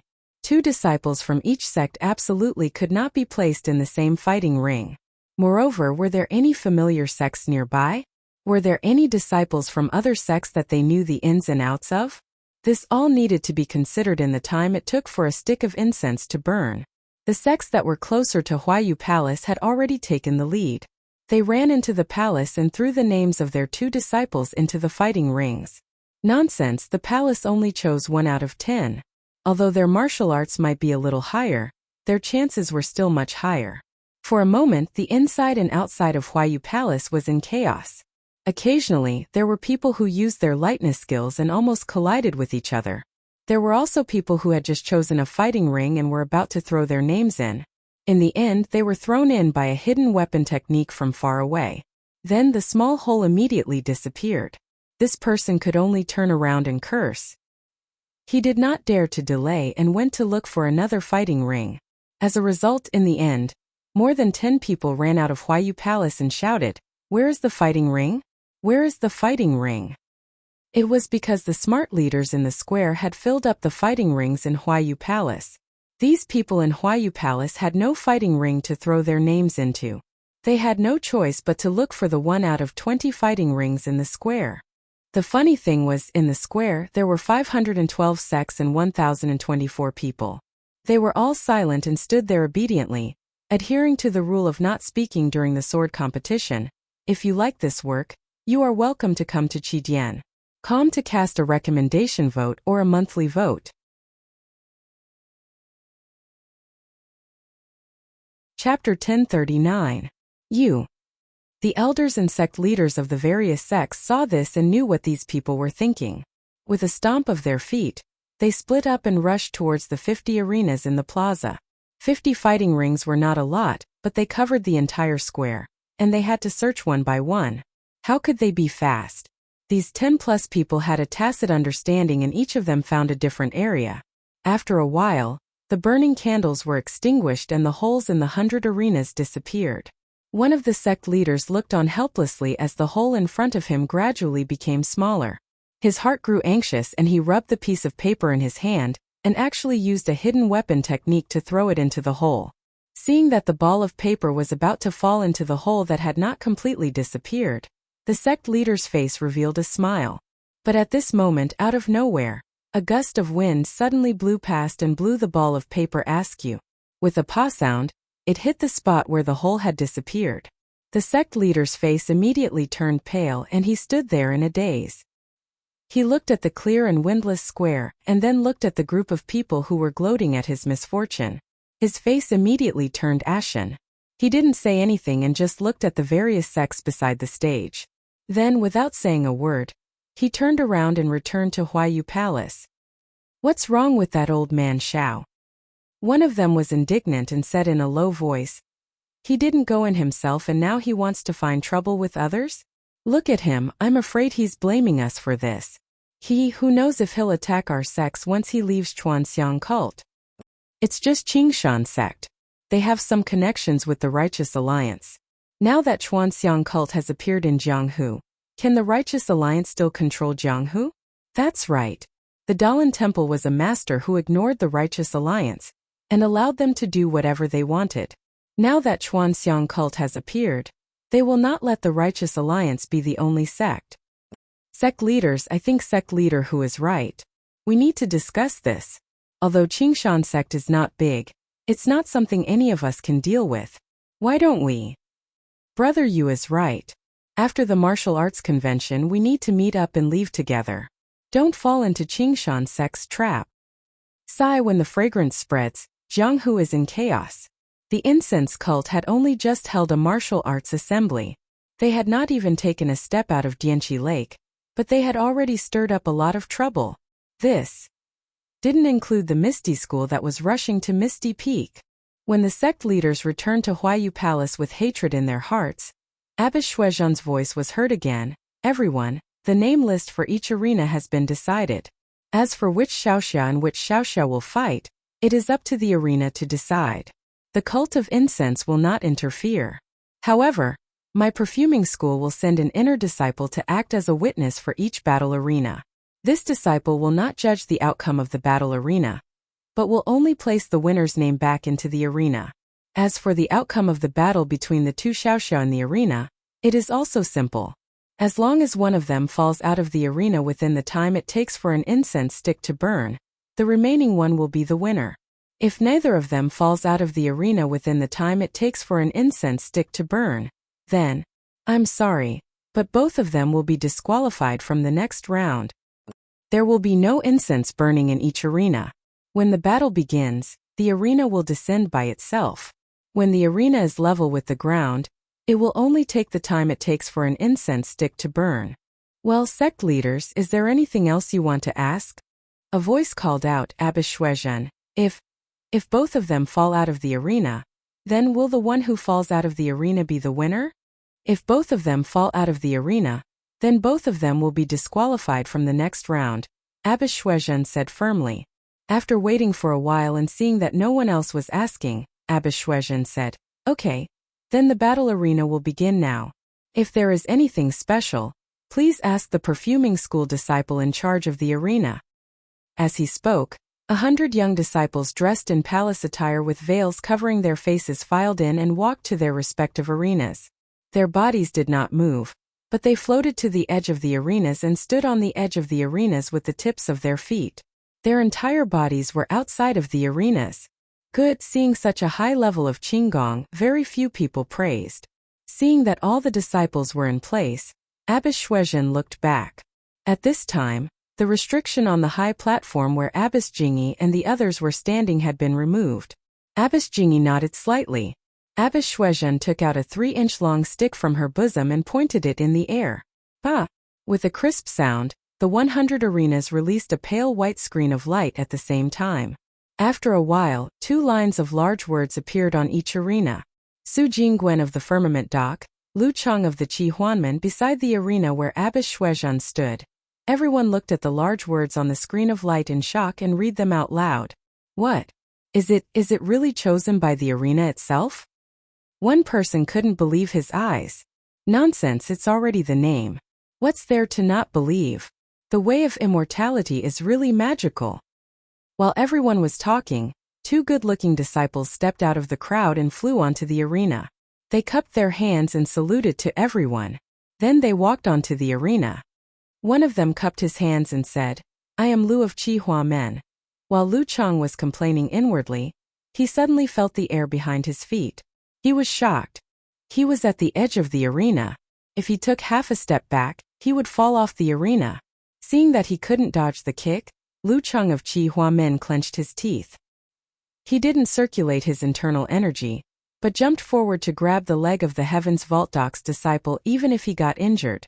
The Heavens Dock's disciple already had a plan in mind. First, he would reveal an opening and send his leg towards Lu Chang. This was just a feint. When Lu Chang's hand reached his eyes, he immediately lowered his body and kicked Lu Chang's leg that was still standing on the stage. Lu Chang's upper body was still on the stage, but the lower part of his body was outside the stage.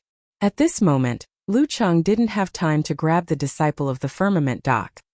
He stretched out his hand and tried to grab the edge of the arena. Seeing this, the disciple of the Firmament Dock pointed his scabbard at Lu Chang's forehead. Seeing that the scabbard was about to touch his forehead, Lu Chang sighed helplessly and let go of his left hand. He somersaulted in the air and landed steadily on the ground. At this moment, the disciple of the Firmament Dock stood up and cupped his hands. I am Su Jingguan of the Firmament Dock. From the moment Lu Chang cupped his hands to the moment he was kicked out of the arena, only a few breaths of time had passed. The disciple of the Firmament Dock didn't introduce himself too late. senior sister of the incense school. This guy, he cheated. Lu Chang said to the disciple of the incense school who was standing at the edge of the arena. The disciple of the firmament dock, Su Jingguan, stood on the arena with a smile and didn't say anything. The disciple of the incense school looked at him and said coldly, "You have already won. Get down from the arena." "Yes, senior sister."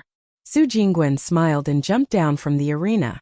The disciple of the incense school thought for a while and said, "Senior sister Shuezhen said that as long as you leave the arena, you lose. You don't have to care about anything else." After saying that, he jumped down from the arena and wrote a piece of paper. He slapped the surface of the arena and a small hole appeared. He threw the piece of paper into the hole and jumped back into the arena. After the small hole was sealed, 2 more names appeared on the white screen. This time, the 2 of them weren't as careless as Lu Chang from the firmament dock. They fought carefully. Although there were 100 battles, the martial arts of these young disciples, how could they enter senior sister Jing Yi's eyes? She glanced at them and looked at the people beside her. She smiled and said, "Everyone, please take a seat. I will be back soon." Garuda glanced at senior sister Jing Yi and ignored her. The elder smiled and said, "Senior sister Jing Yi, please go ahead." Bai Yanqiu and Zhang San bowed slightly. Senior sister Jing Yi walked down from the arena. Peacock, Chan Shan and the other disciples followed behind her and entered a small hall in Huayu Palace. The moment she entered the small hall, Nun Jingyi's face immediately became gloomy. She silently walked to a chair, but before she could sit down, she stretched out her hand and slammed it on the table beside her. The table didn't change at first, but after a few breaths, it suddenly collapsed and turned into powder that fell to the ground. Everyone was shocked. Even Chan Chan shrunk his neck and didn't dare to speak. "This is too much." Senior sister Jingyi stood in front of the chair with her back to the crowd and said angrily. Perhaps it was because she had vented her anger on the table, but at this time, although senior sister Jingyi was furious, her tone also seemed to be helpless. "Leader." Peacock looked at the crowd and said, "I wonder. Is there anything I can help with? Could it be because of the sword competition?" Senior sister Jingyi thought for a moment and sighed. In the martial world, there will always be things that are difficult to settle. If you can't tolerate what others can't, then you must have the ability to do what others can't.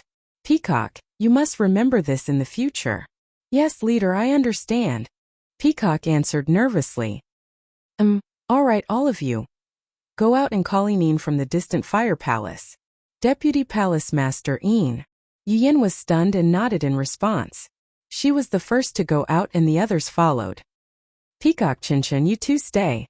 Senior sister Jingyi called out as the crowd walked out. Peacock looked at Chun Chun, stopped and walked back into the hall. The other disciples knew that the 2 of them had different identities, so naturally, they didn't say much and left quietly. After a while, Yin from the distant fire palace still hadn't arrived. Someone else did. She stood outside the small hall and seemed to be thinking and hesitating. A voice came from inside the hall.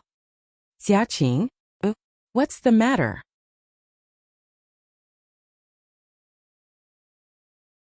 Chapter 1040. When Xiaqing heard the voice of Nun Jingyi, the hesitation on her face turned into determination. She clenched her teeth and walked into the hall. "Xiaqing, you've been loitering at the door for a long time. Is there something urgent?" Nun Jingyi's face didn't look good. "Sect leader." Looking at Nun Jingyi, Xiaqing panicked and stammered, "It's nothing, I just came to see if there's anything I can do." Nun Jingyi sneered, "Xiaqing, if there's anything, just tell me. I'll make the decision for you on Huayu Peak." Nun Jingyi's power had already scared Xiaqing out of her wits. But now she had no choice but to throw herself on the ground and cry, "Sect master, please show mercy." Disciple. Disciple asks sect master to allow disciple to participate in the sword competition. Nun Jingyi was stunned. She looked at Peacock and Chan Chan, who were also at a loss and shook their heads slightly. "Xiaqing, get up first." Nun Jingyi said with a pleasant face, "Didn't I already say it before? Let the male disciples of Ruijin Palace go. It's better if the female disciples of Emotian Palace don't go on stage." Do you have other ideas? Sect leader. Xiaqing stood up straight and looked at the three people in the hall. She sucked her lips and said, "Sect leader, since the failure of the refining heart cave, I've been anxious. I want to find an opportunity on the path of immortality. I know I can't compare with Senior Peacock, Senior Chanchan, and even Junior Yuyan, but my heart is no worse than theirs. The three senior sisters have already obtained the inheritance of the path of immortality. I also want to fight for a chance in the sword competition." This Nun Jingyi sucked in a breath of cold air. She didn't expect that Xiaqing, a disciple who usually didn't show off, would have such a strong desire for Taoism. After thinking for a while, she said, "I've already explained to you about the sword competition before. The blade-breaking force belongs to the Godly Knife sect. Although it's an excellent secret manual for practicing martial arts, it's only effective for male disciples. Female disciples won't have much effect if they practice it. Our aroma cult also has secret manuals on martial arts. Oh, Xiaqing, you want to fight for those 5 elements primordial stones?" Abbess Jingyi suddenly realized. Yes, Lord Hierarch. Seeing that Jingyi Shirtai didn't have any angry expression, Xiaqing was secretly happy. She said, "Disciple knows that Sir Hierarch is magnanimous. Our Emotian Palace also has a lot of secret manuals on martial arts. Once disciples' martial arts reach a certain level, they can be bestowed. Although disciples' internal strength cultivation method can't compare to Senior Sister Peacock's and Senior Sister Chanchen's heavenly mortal cultivation method, disciple is confident that disciple will be bestowed by Sir Hierarch in her lifetime. So, you want to get the 5 elements primordial stones first to lay the foundation for your future cultivation? Disciple indeed has such a plan. I hope Sir Hierarch can grant my wish." How's Elder Jing Fan's martial arts? What level of attainment was the Mortal Heart Sutra that she cultivated? Why didn't our cult give her the 5 elements primordial stones? Have you ever thought about it? Disciple knows that the 5 elements primordial stones are very precious. Even our Emotian Palace doesn't have many left. And the rest are for Senior Sister Peacock, Senior Sister Chanchan, and Junior Sister Yuyan to cultivate. Not to mention disciple, even Elder Jing Fan and the previous great Elder Jing Gang didn't have any. So, you want to take advantage of this sword competition to get the primordial stones first? But, such a precious thing, why don't we keep it for ourselves? Instead, we give it to outsiders? This disciple didn't think too much about it. Disciple only thought that the primordial stones are very few. If we don't fight for it now, in the future, there may not be such an opportunity. So disciple steeled her heart to beg Sir Hierarch. Good. Nun Jingyi clapped her hands and said, "Seeking the Tao always has a sequence. If you fight for it first, you'll cut off the path of others. If you don't fight for it, others will fight for it. Since you came to beg our cult, what's wrong with us agreeing to your request?" "Thank you, Sir Hierarch." Xiaqing was so excited that she almost cried. "Don't be in such a hurry to thank me. I haven't finished speaking." Nun Jingyi said lightly, "Our cult gave you a chance this time, which is equivalent to giving you the chance to cultivate the Tao of immortality. In the future, when you're successful in martial arts and have the chance to enter the Tao of immortality, our cult, disciple knows. Disciple doesn't dare to hope that Sir Hierarch will give me another chance. Our Mo Ning Palace has a lot of disciples. Disciple has received this chance and won't fight for the next one. It's good that you know. Then you may leave. In a while, during the sword competition, you'll replace Yuan Hong. Tell him now. This is our order. Disciple understands. Disciple will go now." Xiaqing smiled and ran out after thanking her. "Remember not to wear a veil and don't wear a palace dress." Nun Jingyi's voice came from behind. "Yes, disciple knows." Xiaqing was in a good mood. After Xiaqing left, Peacock said softly, "Sir Hierarch, if Xiaqing wins the 5 elements primordial stone, then Sir Hierarch's plan will be disrupted?" Yes, it will inevitably be affected." Nun Jingyi sighed. This girl is so focused on cultivating the Tao of immortality. How can she not understand that the 5 elements primordial stone is a bait that our cult is giving to the entire Jianghu? Isn't that so? Even I understand. How can Xiaqing not know? Chen Shan was also puzzled. She has walked into a dead end. Nun Jingyi shook her head.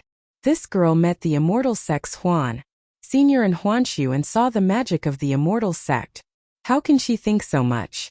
Forget it, Sir Hierarch, don't worry. It's good to let her go to the arena, and let the people of Jianghu see the power of our inner disciples. Don't we still have the imitation purple phoenix hairpin and the broken sword force? They are also very useful. Nun Jingyi sneered. Xia Qing is a bit narrow-minded. She thinks that our cult doesn't send disciples from Emotian Palace, and only sent disciples from Ruijin Palace. This means that the disciples of the other sects are no match for the disciples of Emotian Palace. On the other hand, I don't know if the Tenryu sect will participate. If they participate, won't they take away all those things? No, Sir Hierarch, it's useless for them to take those things. Chun Chun smiled. Then we have to consider between the clouds and the water. Do you think that Bai Yinqiu will tolerate the broken sword force that originally belonged to him being lost in Jianghu? Since she wants to keep the broken sword force, how can she let go of the 5 elements primordial stone? Peacock, among the disciples in white brought by between the clouds and the water, are some of them the ones who tried to kill you outside Dianxi Lake that day? Yes, Sir Hierarch, your disciple saw them a long time ago. One of them was Liang Xongshu who tried to kill me that day. It's just that the other 3 who besieged me are not here. See, Liang Xongshu's martial arts are not worse than yours.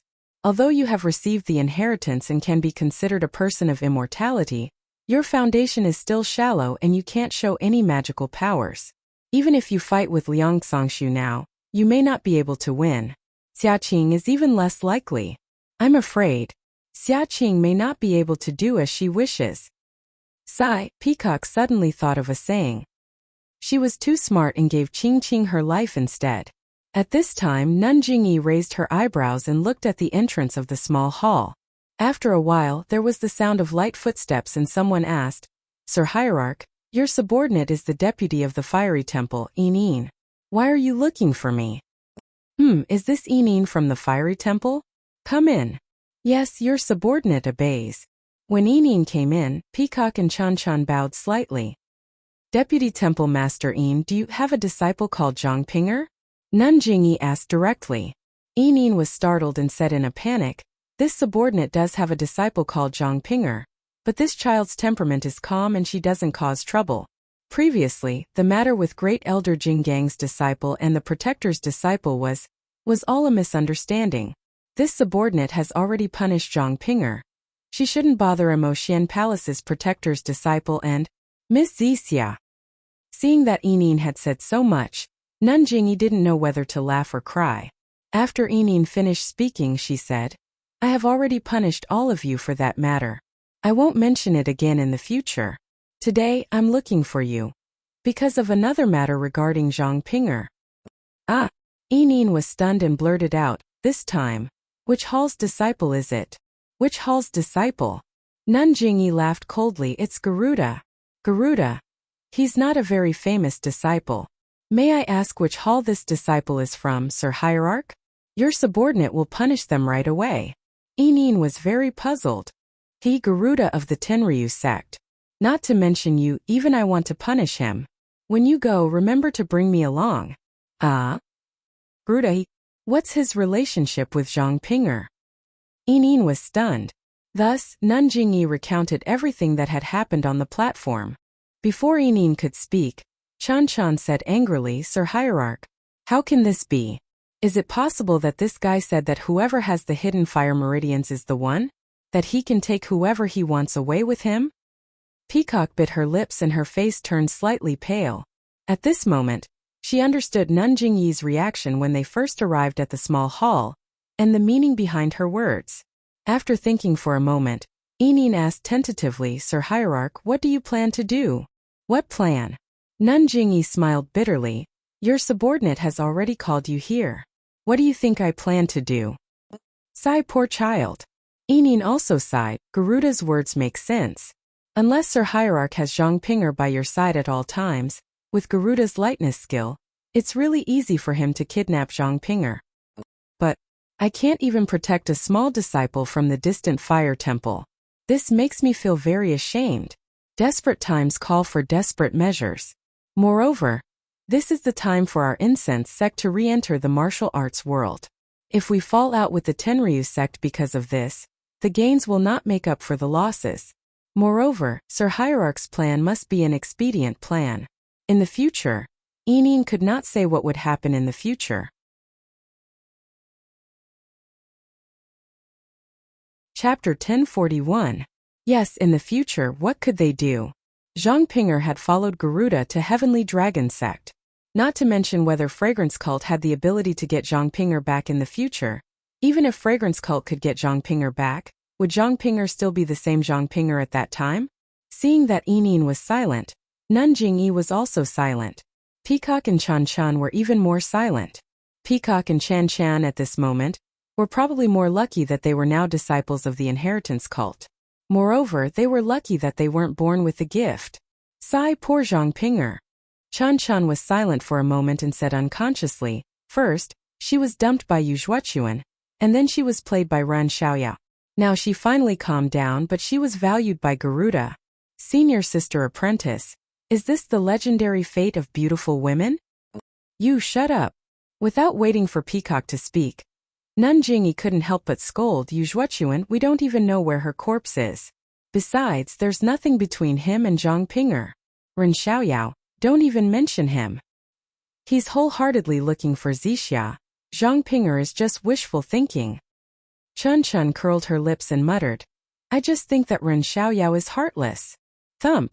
Peacock heard it clearly and her heart tightened for no reason. Nun Jingyi ignored her and turned to Yin. Deputy Temple Master Yin has been the Deputy Temple Master of the Flame Temple for many years.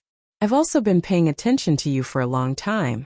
You're excellent in all aspects, and now is the time for the fragrance cult to step out into the world. It's also time for you to show your skills. I think it's time for you to change places and take on more responsibilities. Inin heard this and was pleasantly surprised. He bowed and said, Thank you for your promotion.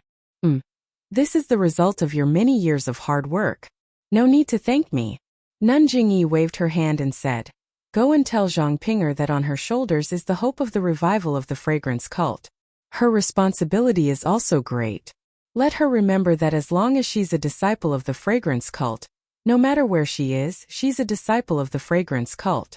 I know this. Yes, I understand. Moreover, Zhang Pinger's sacrifice today will be recorded in the history of the church by the disciples. Her sacrifice today in exchange for the glory of the incense cult tomorrow will definitely earn the respect of the younger disciples. Her tears will not be in vain. This subordinate understands. This subordinate will explain this matter to Zhang Pinger. Alas, now that things have come to this, we can only face reality. Inin agreed and left. When she was far away, Chun Chun called out again, Sir Hierarch, how can we record this? Peacock scolded from the side. Chun Chun, shut up. Senior sister, but if this matter was to be recorded in the ancient records, how could Lord Sect Master let bystanders withdraw? Only the two of us are left? Peacock frowned and said, You and I are the next generation successors of the Order of Incense. Our leader has put in a lot of effort to show us the cruelty of Jianghu, and how difficult it is for the female disciples of the Order of Incense to survive in Jianghu. If it wasn't for the circumstances, why would our leader allow her disciples to sacrifice themselves? If we don't harden our hearts, if we don't bear the humiliation, how can the Order of Incense flourish in our hands? But Chun Chun was still unconvinced. Didn't Lord Sect Master say that?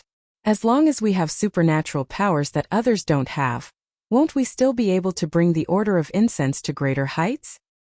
Chen, you still don't understand. If we were the number one person in Jianghu, would we still make such a decision today? If we were flying in the air in front of Rejuvenation Valley, using a flying sword to kill the immortal seniors of Longting Villa, would we still make such a decision? Everything is decided by strength. In this Jianghu, only strength is believed. Hua. A soft sound came from outside the hall, haha. Nun Jingyi used her divine sense to scan the area and laughed. All right, there will be a conclusion. We still have to pass the days of the Order of Incense. Let's finish this martial arts convention first. When Nun Jingyi led Peacock and Chan Chan back to the main hall of Huayu Palace, the 100 winners had already been decided. The hua hua sound came from the inner disciples of the Order of Incense handing out the jade bottles containing the Yuhuandan pill, bone solidifying pill, and small revitalizing pill to the 100 disciples. The audience cheered and applauded. To the 100 disciples and their sects, this was already the final victory. It was enough for them to record it in their sect's records. The rest could only fight for glory. The main characters on the stages were not destined to be theirs. After that, the 50 stages in the square slowly returned to the ground. Of the 50 stages in Huayu Palace, other than the 8 stages in front of the main platform, the other 42 stages also returned to the ground. Everyone knew that in the second round of the sword discourse, the 120 disciples would compete in these 8 stages to determine the final 8 spots. Sure enough, the 100 female disciples of the fragrant religion, who were supervising the first round of the sword arena, went to the middle of the ring. There was already a small hole in the middle of the ring, and these female disciples put the winner's name into the small hole. Alright, the first round of the sword discourse has already determined the 100 disciples. I represent the Order of Incense to congratulate these disciples. I hope that they can continue to work hard and improve their martial arts to the next level. I hope that they can shine brightly in Jianghu.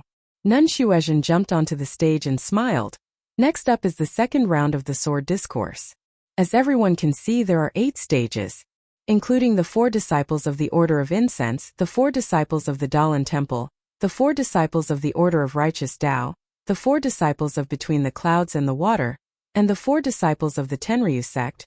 There are a total of 120 disciples competing for the 8 spots. 4 disciples will be selected from these 8 winners. The 4 disciples will compete in the sword discourse. The winner will compete for the top spot of the sword discourse, while the loser will compete for the top spot of the sword discourse. Alright, the Order of Incense will send out 4 disciples and place their names on the stage. The other 4 sects, please also place the names of the disciples from their sects who will be participating in the sword discourse. As soon as Nun Xuezhen finished speaking, 4 people walked in from outside the hall. 1 woman and 3 men. Seeing the appearance of the female disciple, not only was Nun Xuezhen stunned, but all the disciples of the Order of Incense were also stunned. Nun Xuezhen turned to look at Nun Jingyi in surprise. Nun Jingyi nodded slightly. Only then did Nun Xuezhen suppress the confusion in her heart. The 4 people jumped onto the stage and bowed to Nun Jingyi. They said, "We are Hu Bin from the Ruijin Palace, Yang Biao from the Greenwood Palace, Li Yifan from the Thick Earth Palace, Xia Qing from the Distant Fire Palace. Greetings to all the sect leaders." Nun Jingyi waved her hand. The 4 people threw the paper in their hands into the small hole in the stage, and stood at the side of the stage with their hands by their sides. Then 4 disciples from the Order of the Righteous Alliance also jumped out. They were all slightly older. They went onto the stage and bowed. "We are Lu Jihua, Chu Feng, Wu Shanghong, and Li Feng from the Order of the Righteous Alliance. Greetings to all the sect leaders." On the stage, Alliance Master Zhang San's face was slightly dark. The corners of his eyes twitched. He knew that while the Order of the Righteous Alliance was famous in the world of martial artists and had been able to summon the wind and summon the rain over the past few decades, that was just the feeling of a normal sect in the world of martial artists. Compared to the sects beside him, his foundation was far too lacking. Disregarding everything else, the older disciples on the stage might not have been famous in the world of martial artists, but they were already extremely outstanding figures among the next generation of disciples in the Order of the Righteous Alliance. They had come to the Order of the Righteous Alliance this time to let them broaden their horizons and did not plan to let them show their faces, but the rewards offered by the Order of the Righteous Alliance really moved him. He had been running the Order of the Righteous Alliance for so many years, and every time he thought of the 4 sects of the Immortal Path, he would feel a sense of inferiority from the bottom of his heart. He had been doing his best to search for the remains of the Immortal Path, hoping to find a way to enter the Immortal Path. However, even though he had spent a lot of effort and obtained a lot of secret manuals, jade slips and so on, he had not been able to get a glimpse of the Immortal Path. This time, he was participating in the Order of the Righteous Alliance's Martial Arts Assembly. He really did not expect that such a wonderful opportunity would be placed in front of him. Of course, he also believed that Nun Jingyi definitely had some tricks she did not mention about these 3 items, but who was he? He was the leader of the Righteous Alliance, one of the 3 supersections. He firmly believed that even if Jingyi Nun still had a trick up her sleeve, as long as he could get his hands on these 3 items, he would definitely be able to decipher the secret to becoming an immortal. After the Righteous Alliance, it was naturally the disciples of Between the Clouds and the Water. Bai Yanqiu seemed to be determined to win Between the Clouds and the Water too. He sent 4 disciples, including Liang Zongxiu. At this moment, only the disciples of the Dalan Temple and the Tenryu sect seemed to be particularly relaxed. The disciples of the Dalan Temple stood there cautiously with their palms clasped together. They wore smiles on their faces as they watched the sword competition in a friendly manner. Compared to the rules of the disciples of the Dalan Temple, the Tenryu sect really didn't care about trifles. There were about 20 disciples of the Tenryu sect. They sat at 5 tables, either scratching their heads or resting with their eyes closed. A few of the chairs were empty. No one knew where they had gone. For people were sitting at one of the tables. A good-looking woman was holding the hand of a middle-aged man with snow-white hair, who looked to be in his 30s. She whispered, "Little Yaya, who do you think the Heavenly King will send?" "Shuo Jiao, don't talk. Whoever the Heavenly King sends will go. It's not up to us to judge." These 2 people were Qin Shirui and Su Jiaodong, whom Zhang Xiaohua was already familiar with. The 2 of them were separated from Zhang Xiaohua on the sea. Zhang Xiaohua fell into the sea and naturally had a different encounter. The 2 of them were also in the competition between the Tenryu sect and the government. They didn't suffer any injuries. The battle overseas only cost them a lot of manpower. When the ships approached, the Jianghu people, led by Su Jiawang and the rest, had the upper hand. Of course, the Tenryu sect didn't want to offend the government too much. Although they knew that the ships that were chasing them had set sail without permission, they couldn't annihilate all of them. They only dispelled their arrogance and swaggered off. Chapter 1042. Qin Shirui caught Zhang Xiaohua to interrogate her about the pill furnace, which Sakura and the others didn't know about. If Qin Shirui could get her hands on it, it would be a great achievement. Even if she couldn't get her hands on it, she would have other relics of the way of immortality. Therefore, when she saw Zhang Xiaohua fall into the water, she knew that Zhang Xiaohua wouldn't survive. So she left and didn't mention this matter again. Of course, the power behind Zhang Xiaohua didn't show up later, and there were no clues, which made Qin Shirui quite sad. As for Su Jiaodong, when Qin Shirui returned to the Tenryu sect, she also went with her. The Flood Dragon of the 4 Seas was a subordinate of the Tenryu sect, so Qin Shirui took Su Jiaodong with her. As for the status, who cared about it?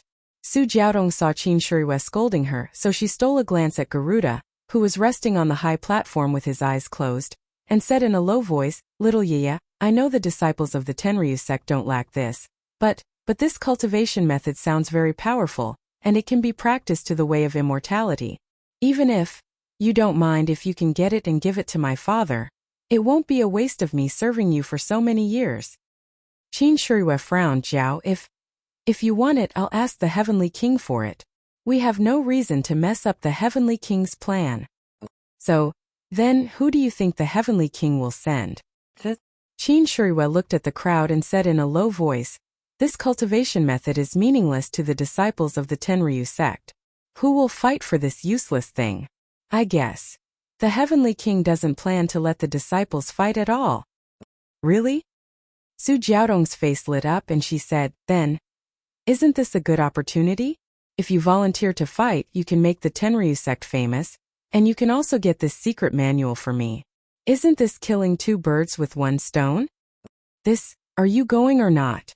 Su Jiaodong really acted like a spoiled child. Qin Shirui was helpless.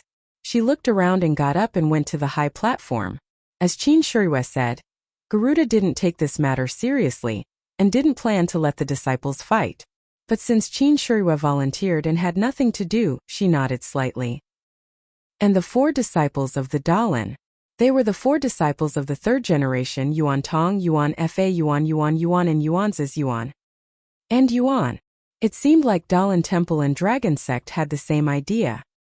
The Tenryu sect was T. The Tenryu sect. S was B. On the sect T. SST. They had to give face to the Tenryu sect, so they nodded. When Qin Shuriyue put the slip of paper with her name into the small hole in the arena, Abbess Shuizhen patted the arena, and the small hole immediately disappeared. After a while, the 8 arenas were covered by a faint light screen. Nun Shuizhen said loudly, 117 disciples will be assigned to the 8 platforms. For the sake of fairness, disciples of the same sect will not appear in the same platform. As soon as she finished speaking, there was a buzzing sound. 2 lines of words appeared on the light screens of the 8 platforms. They were the names of the 2 people who were going to fight in the arena. The platforms looked very fair. Qin Shuriyue, who had just put his name in, was arranged to fight in the first round. When he saw his name, he frowned. When he saw his opponent, he became even more impatient. His opponent was an extremely young disciple from the Tenryu sect. When the disciple saw his opponent's name, he was stunned. He didn't expect to be so unlucky as to meet the Tenryu sect as soon as he got on the platform. Qin Shuriyue looked at him impatiently. It was as if he was a fly. If he didn't fly away, he might be swatted to death. Therefore, even though the disciple knew that injuries were prohibited on the platform, he still bowed and said with a smile, I was very lucky to be able to pass the first round. To be able to meet Senior Brother Qin on the platform is a kind of fate. I know I'm not Senior Brother Qin's opponent, so I admit defeat. After he finished speaking, he jumped down from the platform. Well, you're from the Tenryu sect. Not bad. Qin Shuriyue commented casually and jumped down from the platform. Little you are so awe-inspiring. Su Jiaodong pulled Qin Shuriyue and whispered with a smile. Sure, you're not afraid of being laughed at. I'm not awe-inspiring. It's the Tenryu sect's awe-inspiring. Qin Shuriyue said proudly. There were several more rounds, but they were all very boring. Whenever a disciple from the other sects met a disciple from one of the 5 major sects, they would all jump down from the platform and admit defeat. The only one who did so was a disciple from the floating mountain village. When he met Hu Ben, he saw Hu Ben's tall figure and thought he was clumsy. He wanted to use his superior Qinggong to fight him. If he could gain something, he might become famous in Jianghu. Who would have thought that when Hu Ben swung his copper staff, he would be mesmerized by the sound of the soul-devouring rod. When he regained his senses, the thick copper staff was already on his forehead. He almost collapsed on the platform. His legs went soft and he couldn't even walk. It was the floating mountain village's head who went up to the platform and carried him down. This disciple from the floating mountain village could be considered a lesson for those who came after him. Those who originally had some thoughts of being careful had long since given up. No one dared to challenge the dignity of the 5 major sections. The disciples of the 5 major sects had a smooth journey until the Righteous Alliance's Li Feng met the Dalan Temple's Yuan Wu. Li Feng was a tall man in his 30s. His weapon was different from the others. He used a white wax spear. When he saw his name appear at the same time as the Dalan Temple's name, he couldn't help but frown. He jumped onto the platform. Among the Dalan Temple's group, a short and thin disciple also jumped onto the platform. He held a very ordinary-looking wooden staff in his hand. Looking at his age, he seemed to be in his 20s. The 2 got on the platform and saluted each other. Li Feng waved his spear and the red-tasseled spear tip exploded. He called out, Young Master Yuan Wu, I'm older. I'll let you have one move. Yuan Wu waved the wooden staff in a circle in front of him. He raised one hand and nodded. Many thanks, benefactorly, for letting me win. As soon as he finished speaking, Yuan Wu didn't hold back and swung the wooden staff towards Li Feng's waist. Yuan Wu was originally a lower-generation disciple of the Dalan Temple. He was lucky enough to be chosen to come to the incense cult. Elder Chongjing made it clear that it was a matter of experience and experience. If he really cared about face, Kong Chan, Kong Jian and the other disciples behind him would have been chosen long ago. Before the wooden staff could get close to Li Feng's body, the sound of the wind could be heard. Good move. Li Feng shouted and leaped up like a sparrow hawk. Looking at his Qinggong, it was obvious that his Qinggong was better than Yuan Wu's Qinggong. Yuan Wu's attack was obviously meant to test Li Feng's strength. When he saw that Li Feng's Qinggong was good, he immediately retracted his staff. He was afraid that Li Feng would have more powerful moves waiting for him. Li Feng was disappointed when he saw that Yuan Wu didn't chase after him. Yuan Wu's move was indeed a bait. Once Yuan Wu chased after him, Li Feng would give him a thunderous strike. Unfortunately, he could only land on the ground, turn his spear, and stab with all his heart. There were very few people who used spears in Jianghu. Those who used such a weapon would have extraordinary moves. Sure enough, Li Feng's spear was like a dragon that came out of the sea. It circled around Yuan Wu's body. As long as there was a slight opening, he would be able to break through the door. Unfortunately, Yuan Wu's performance disappointed Li Feng once again. When Yuan Wu saw that he was inferior to Li Feng, he immediately brandished his wooden stick and countered Li Feng's every move. He was not greedy and did not attack recklessly. The saying that the world's martial arts originated from the Dalan Temple might be an exaggeration, but there was some truth to it. Other than the widely spread Arhat fist and Liuha fist, they all originated from the Dalan Temple. Even the Chi Mei staff technique originated from the Dalan Temple. As for the monks of Dalan Temple, their martial arts might not reach the pinnacle, but all of them had excellent fundamentals. This was the same for Yuan Wu. Since he had accepted his position, Li Feng really didn't have any good ideas. If it was under normal circumstances, Li Feng would know that as long as he attacked for a while, this monk would definitely show an opening. However, this was the sword discourse arena, and there was only an incense stick's worth of time left. More than half of the time had already passed, and there were no signs of an opening. Li Feng couldn't help but feel a little anxious. Thinking about Alliance Master Zhang San's warning and his deep gaze, Li Feng clenched his teeth and circulated his energy, thrusting his spear forward. Whoosh! It actually caused the sound of the wind as it pierced straight towards Yuan Wu's face. Yuan Wu didn't dare to be careless. He held his wooden stick horizontally, blocking Li Feng's spear, and lifted it up, raising the spearhead above his head. At this moment, Yuan Wu's eyes slightly looked up at the spearhead. With a slight movement of his hand, Li Feng's hand cracked into 3 parts. Li Feng strode forward and raised the end of the spear with his right hand, as if he was using a 3-part stick. With a whoosh, his wooden stick smashed onto Yuan Wu's wooden stick. Bang! Bam! The 2 sticks collided. A wave of pain came from the area between Monk Yuan Wu's thumb and forefinger.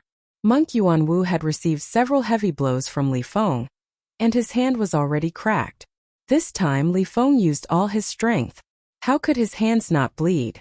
Feeling the huge force from Li Feng's 3-section staff, Monk Yuan Wu felt bitter. However, he still forcefully channeled his inner energy and raised his arms to withstand the force. Then, he spun his left leg and kicked towards Li Feng's lower body. Seeing that Monk Kong Wu had the intention of attacking Li Feng's weak point to save his weak point, Li Feng understood. He used the momentum to dodge and pulled out his left hand. With a slight movement of his fingers, a flash of light came out from his sleeve. It was a sharp dagger. Li Feng held the dagger in his left hand and bent his body. He channeled his inner energy and stabbed it towards Monk Yuan Wu's chest. Please vote for me. Please vote for me. Please keep it. Please tip me.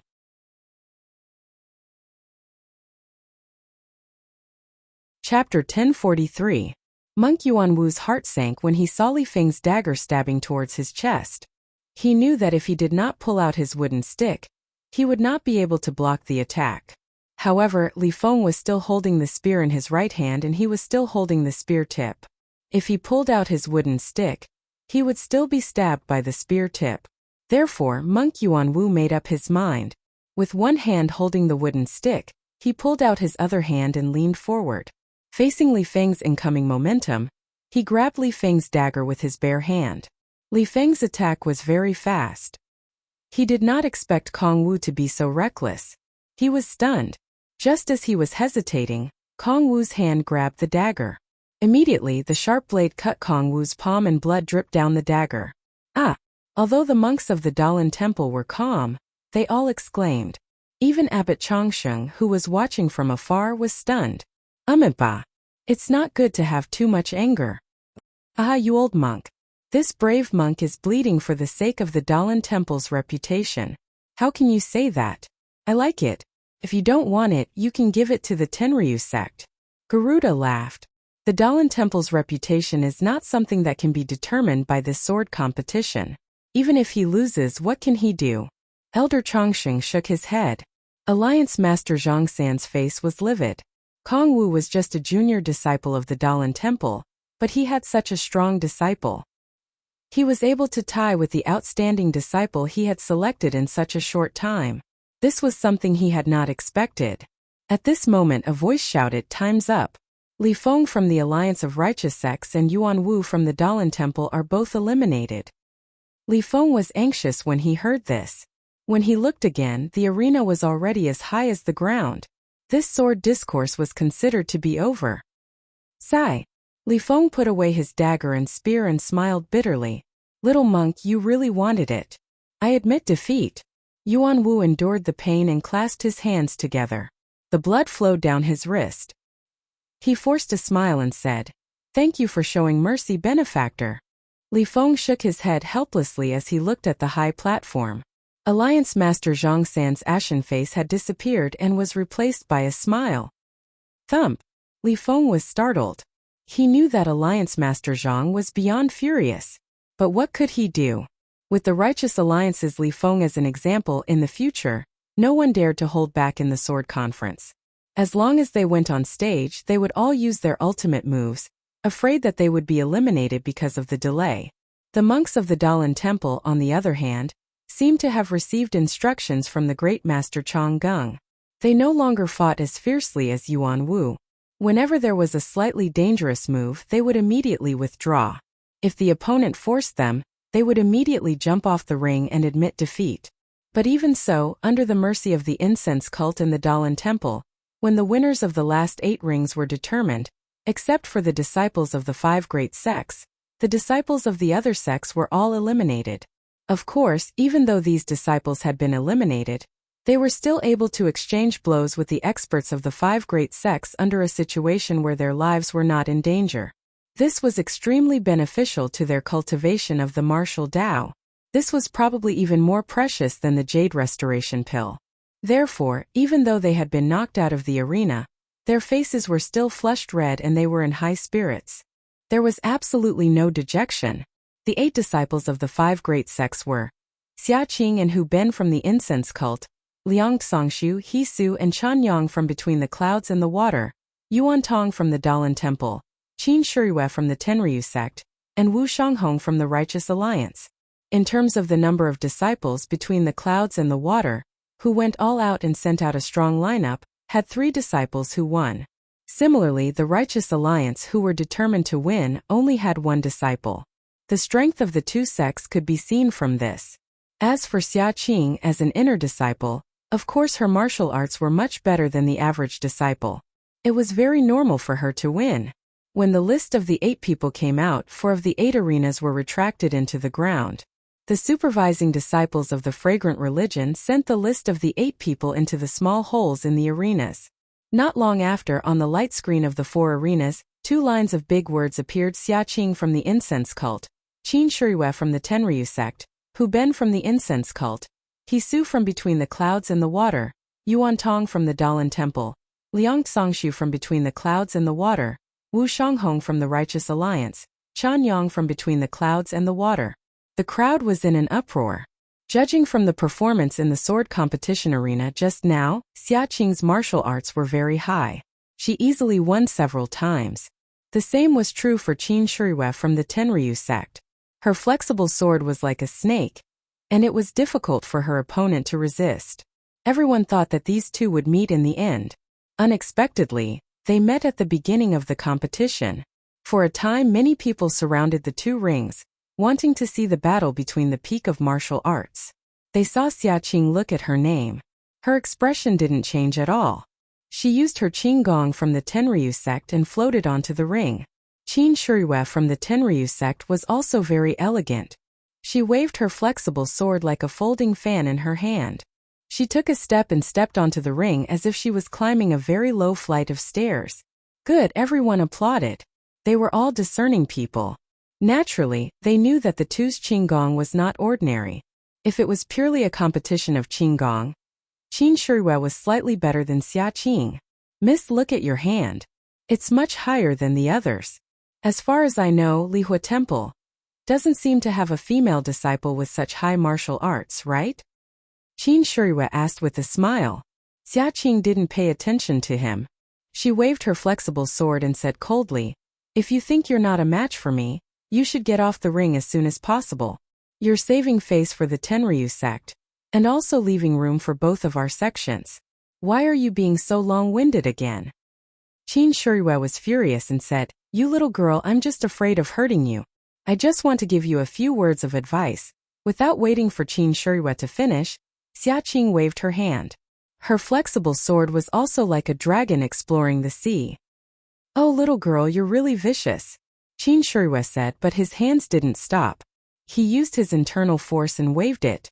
His flexible sword straightened like an ordinary long sword. With a chi sound, it met Xiaqing's attack. Both of them were from famous sects and were well-known figures in their own sections. Their swordsmanship, moves, and mastery of their internal energy were not far apart. They were evenly matched and had met their match. After fighting for half an incense stick's worth of time, the two soft swords had not clashed.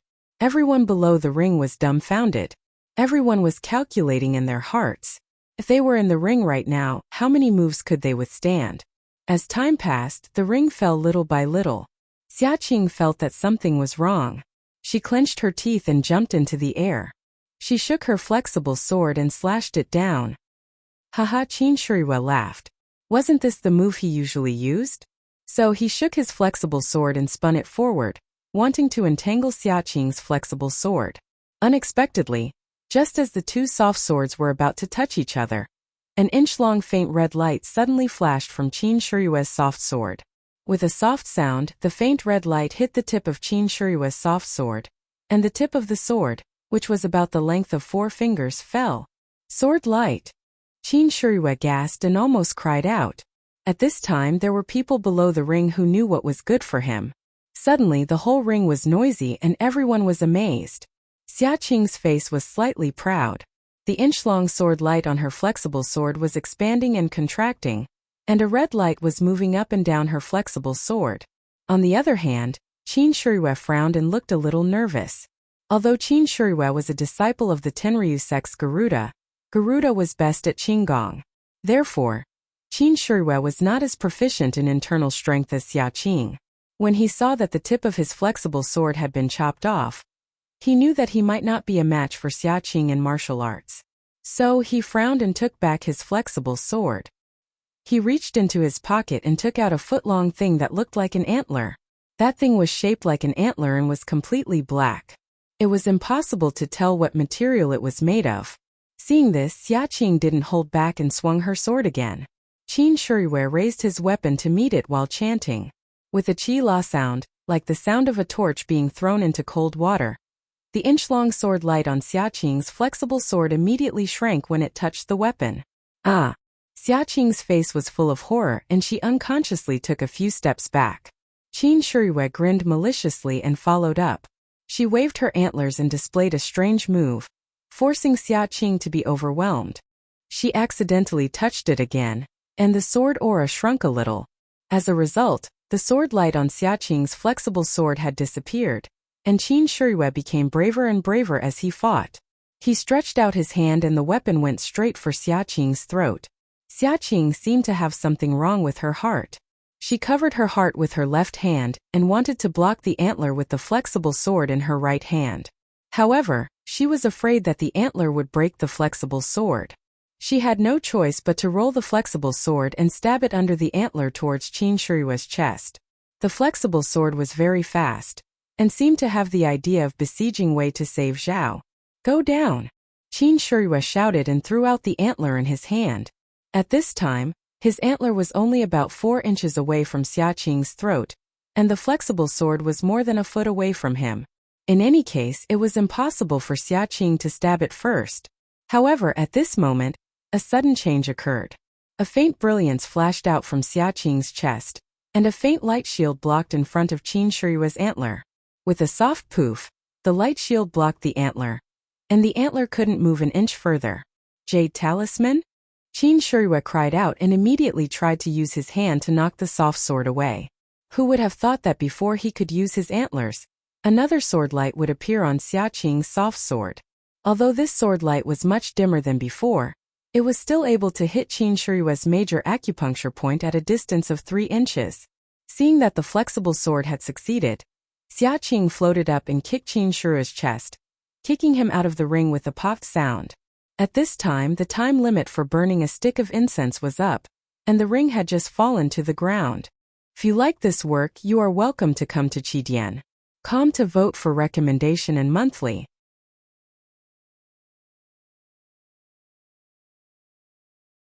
Chapter 1044. Senior Brother Qin. Thank you for letting me win. Xia Qing cupped her hands and said after Qin Shiyue's acupoints were unsealed by the disciples of the Tenryu sect. It's okay. It's okay. Qin Shiyue waved his hand and said, I didn't expect you to have a jade talisman, so it's normal for me to lose. I also didn't expect Senior Brother Qin to have a magic tool, so I had no choice. Xia Qing didn't give in.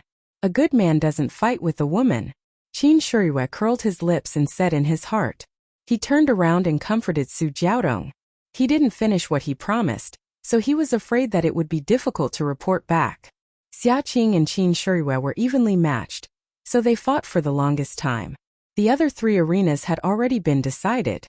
Although Hu Ben was a disciple of the Ruijin Palace, he was born with great strength. His crazy devil staff technique could change the wind and clouds. Although between the clouds and the water's martial arts were also very strong, he was still defeated by the staff.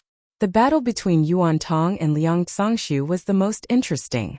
As soon as Liang Xongshu took out his long saber and waved it a few times, Yuan Tong knew that he was no match for him, so he immediately jumped down from the arena and admitted defeat.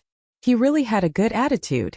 The battle between Wu Shanghong and between the clouds and the water's Chen Yang was basically not on the same level. Chen Yang was similar to Hu Ben, he was also tall and strong, and his arms were very strong. He held a bronze statue in his hand, and when the bronze statue danced, Wu Shanghong, who was holding a long sword, couldn't get close to him. Wu Shanghong wanted to use Qinggong to fight, but Chen Yang didn't give him a chance and sealed the entire arena. Wu Shanghong was helpless and was forced to jump down from the arena by the bronze statue. So far, the 4 disciples of the Righteous Alliance were all defeated. The sword competition of the Fragrant Religion's Wulin Assembly started in the morning, and now the sun was setting. Only 4 people were chosen. They were Xia Qing and Hu Ben from Fragrant Religion, and Liang Xongshu and Chen Yang from Between the Clouds and the Water. In the middle of Huayu Palace, a platform that was several times bigger than the previous one slowly rose up.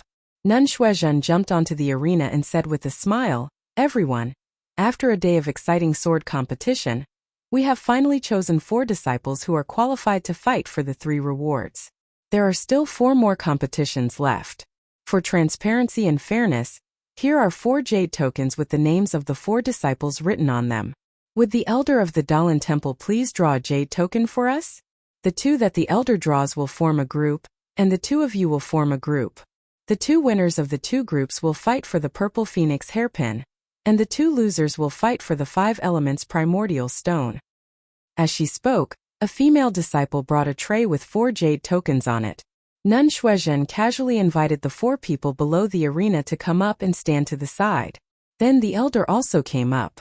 Under the gaze of the 4 people, he randomly picked 2 jade tokens and gave them to Nun Shuizhen. He didn't even look at them and jumped down from the arena. Nun Shuizhen took the jade tokens and looked at the names on them. A strange expression appeared on her face. She didn't read it and passed it to the person beside her. That person looked at it and smiled. The elder is really fair.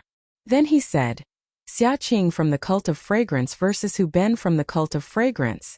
Ha ha ha, the people below the arena laughed. This is great. The internal battle begins.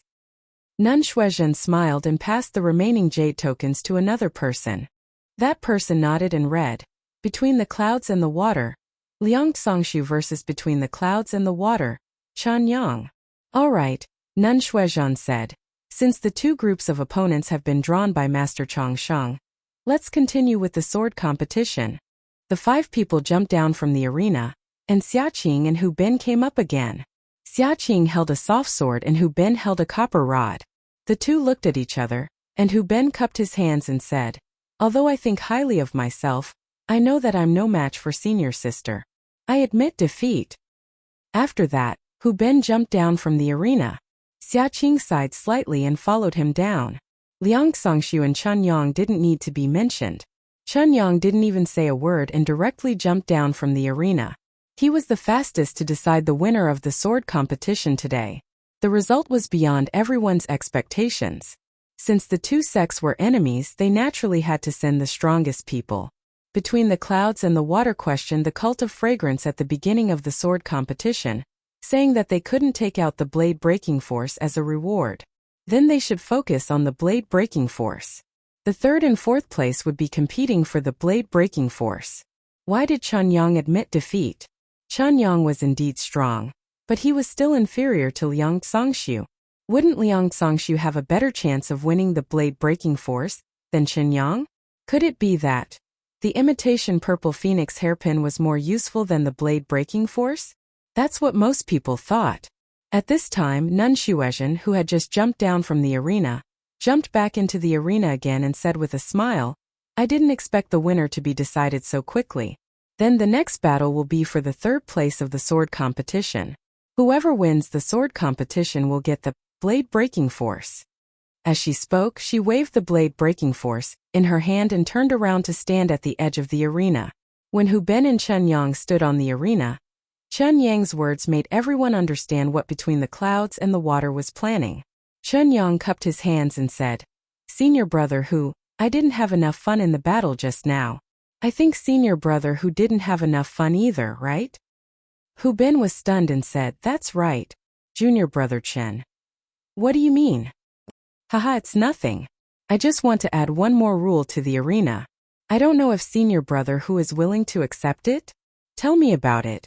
Hu Ben was not fooled. "It's simple. The time in the arena is short, the task is heavy, and we can't kill people. It's really difficult. Since senior brother Hu is good at physical strength, why don't we compete in physical strength? We can't dodge from the first move until one of us is knocked out of the arena. If one of us dodges the first move, then he loses the battle. What do you think?" Everyone under the arena suddenly understood. Although Hu Ben's martial arts were not as good as Liang Xingshu's, his physical strength was much greater than Liang Xingshu's. His copper rod was also a very powerful weapon. Although Liang Xingshu's saber had the blade qi, he was not sure if he could avoid killing people in the time it took to burn an incense stick. When Hu Ben heard this, he laughed proudly, "Haha, good, except for a junior brother who used his strength to subdue me. I have never met anyone who is stronger than me. Junior brother Chen, what you said is very good, let's do it."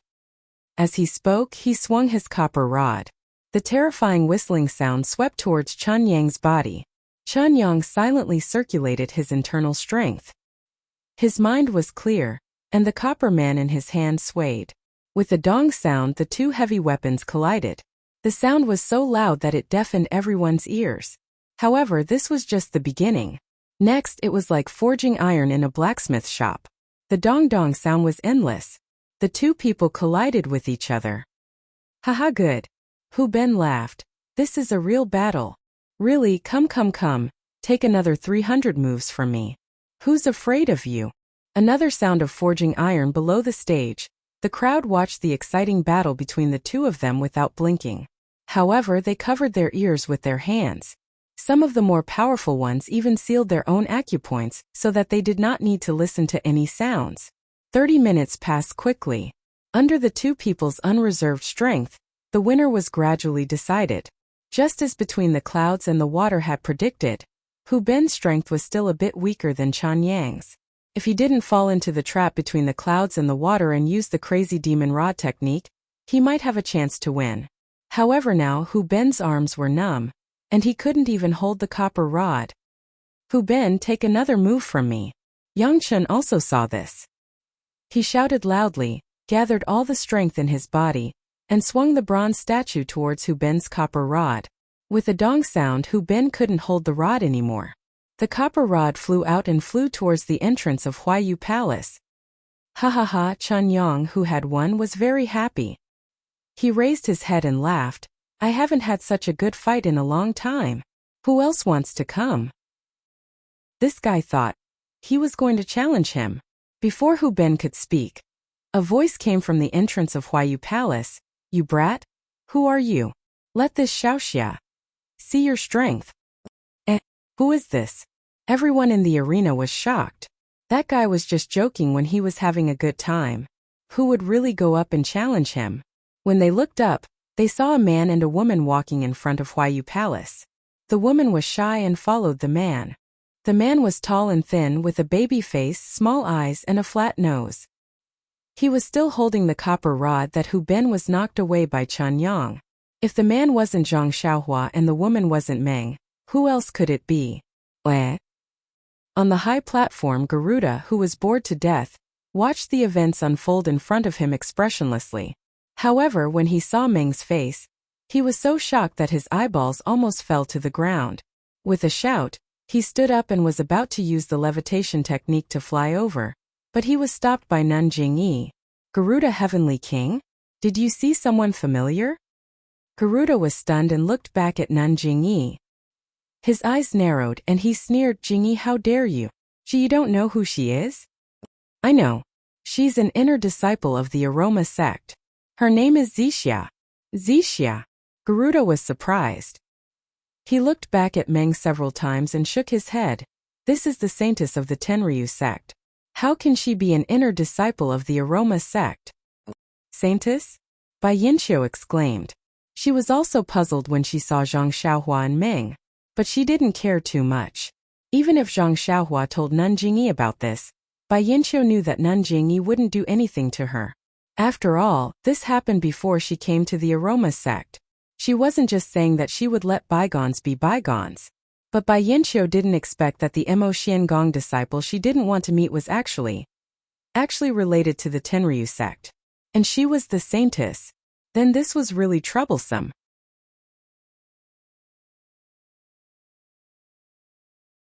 Chapter 1045. Bai Yinqiu's heart was in a mess. He regretted that he didn't meet this disciple of Mo Sun Gong.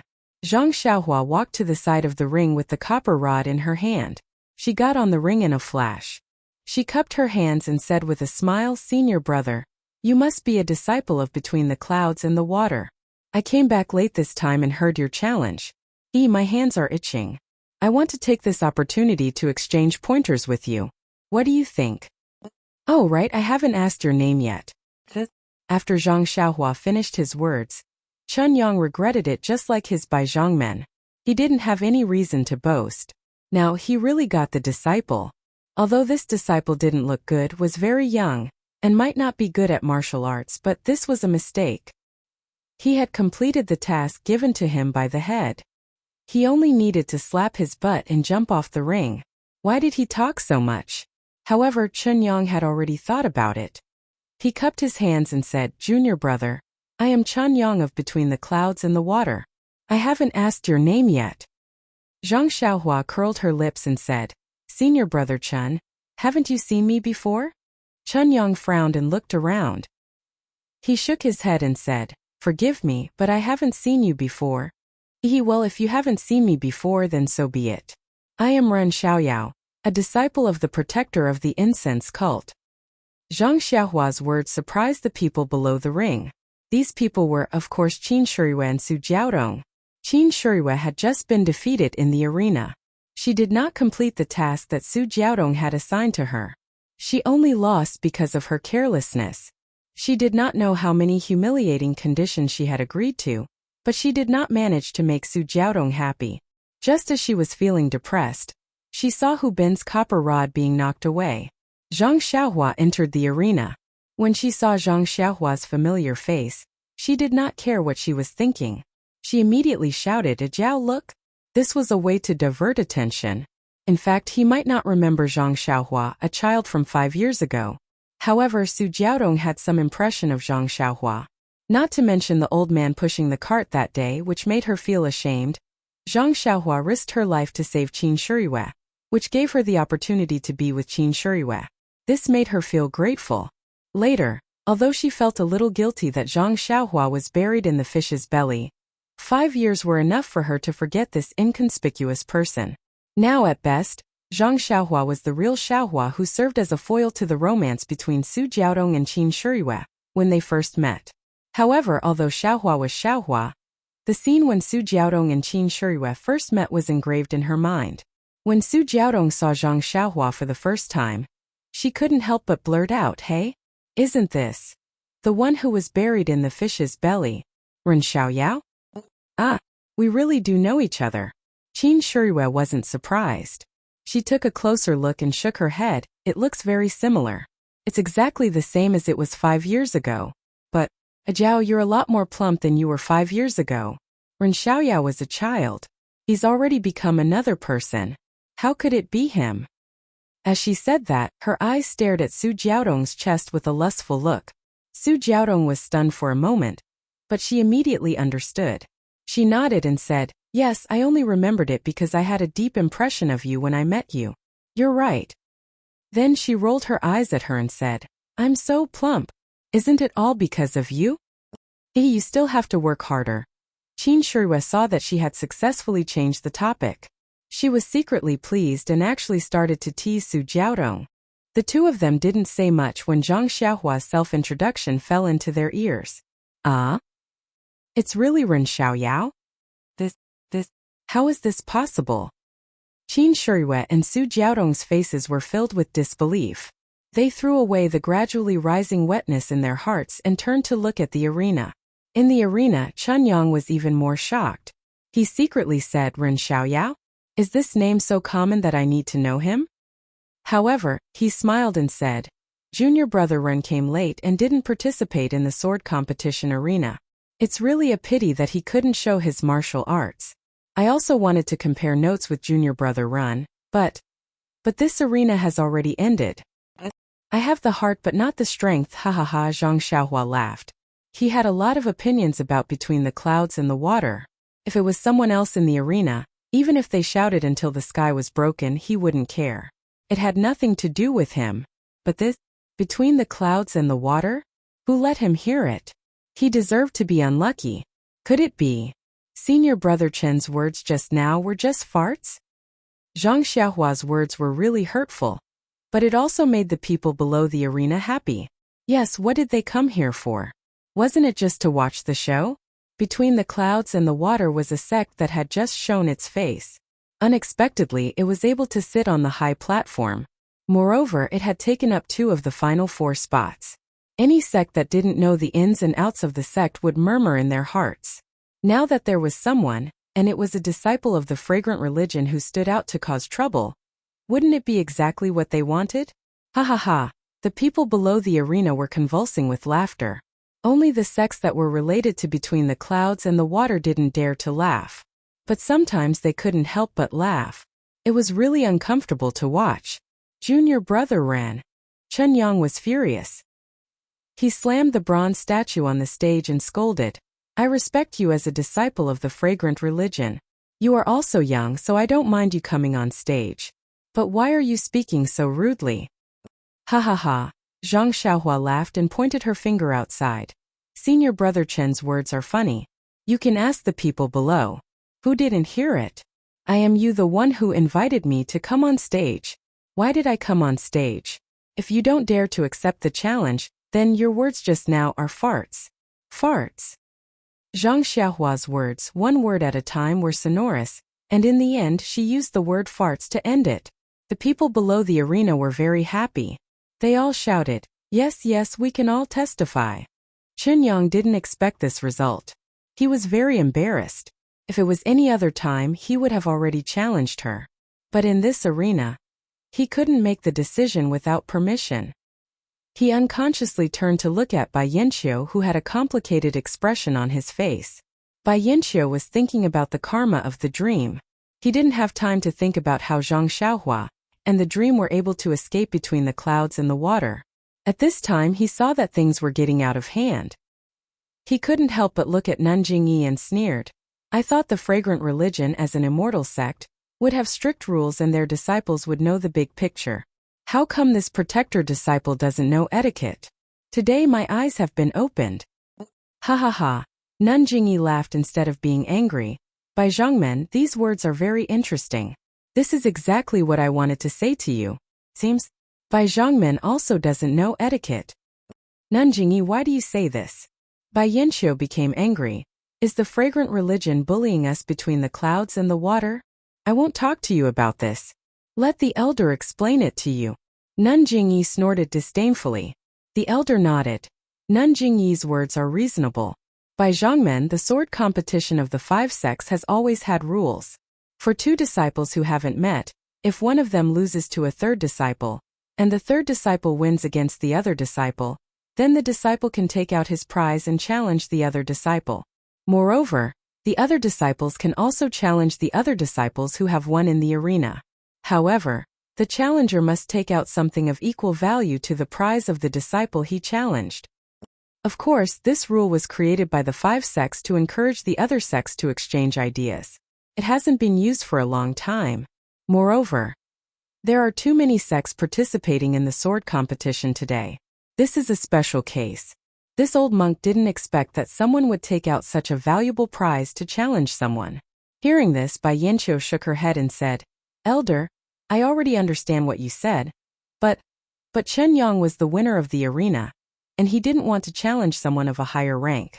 Ren Xiaoyao didn't win against other disciples?" The elder laughed. The rules are set like this, but there are a lot of accidents outside the rules. We're too lazy to make the details. In the past, it was always the disciples who exchanged pointers, and they were always tormented. Moreover, this old monk has really encountered a situation like today. How about it? You don't have to believe the words of this sect, but what about the elder? Nun Jingyi sneered. Moreover, the matter that the elder mentioned, even Garuda knows about it. Hey Jingyi, how many years has it been? How can you still remember it? Garuda laughed. That's right, it's this heavenly king. That day Jingyi got a treasure. This heavenly king coveted it and went to the arena to take it. What about it? That's still, where did it happen? Sai, that was the last time we had a sword competition. How many years has it been? Now that I think about it, it seems like yesterday. Unfortunately, I'm already separated from senior sister Jingyi by life and death. What? Jingyi is no longer here? Garuda said curiously, she's not old enough? I know. She must be too competitive and has gone mad. Nun Jingyi looked at Garuda, as if trying to figure out the meaning of his words. Bai Yanqiu frowned. Nun Jingyi, do you mean that my disciple must accept this challenge? Nun Jingyi came back to her senses and said, no need. It's fine as long as he says no. Then she added, as long as you give up your face between the clouds and the water, it's fine. Isn't it the same as not saying anything? Bai Yanqiu's nose was almost crooked from anger. Bai Yanqiu thought for a moment and said, this is the first time I've met between the clouds and the water. Let me think about it. No problem. Anyway, even if it's a challenge, your disciple has just had a fight. It's impossible for her to continue now. Nun Jingyi was secretly pleased. She ordered her disciples to call Zhang Xiaohua and Chen Yang down from the arena.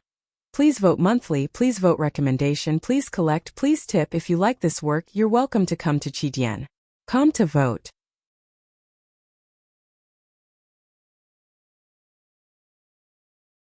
Chapter 1046.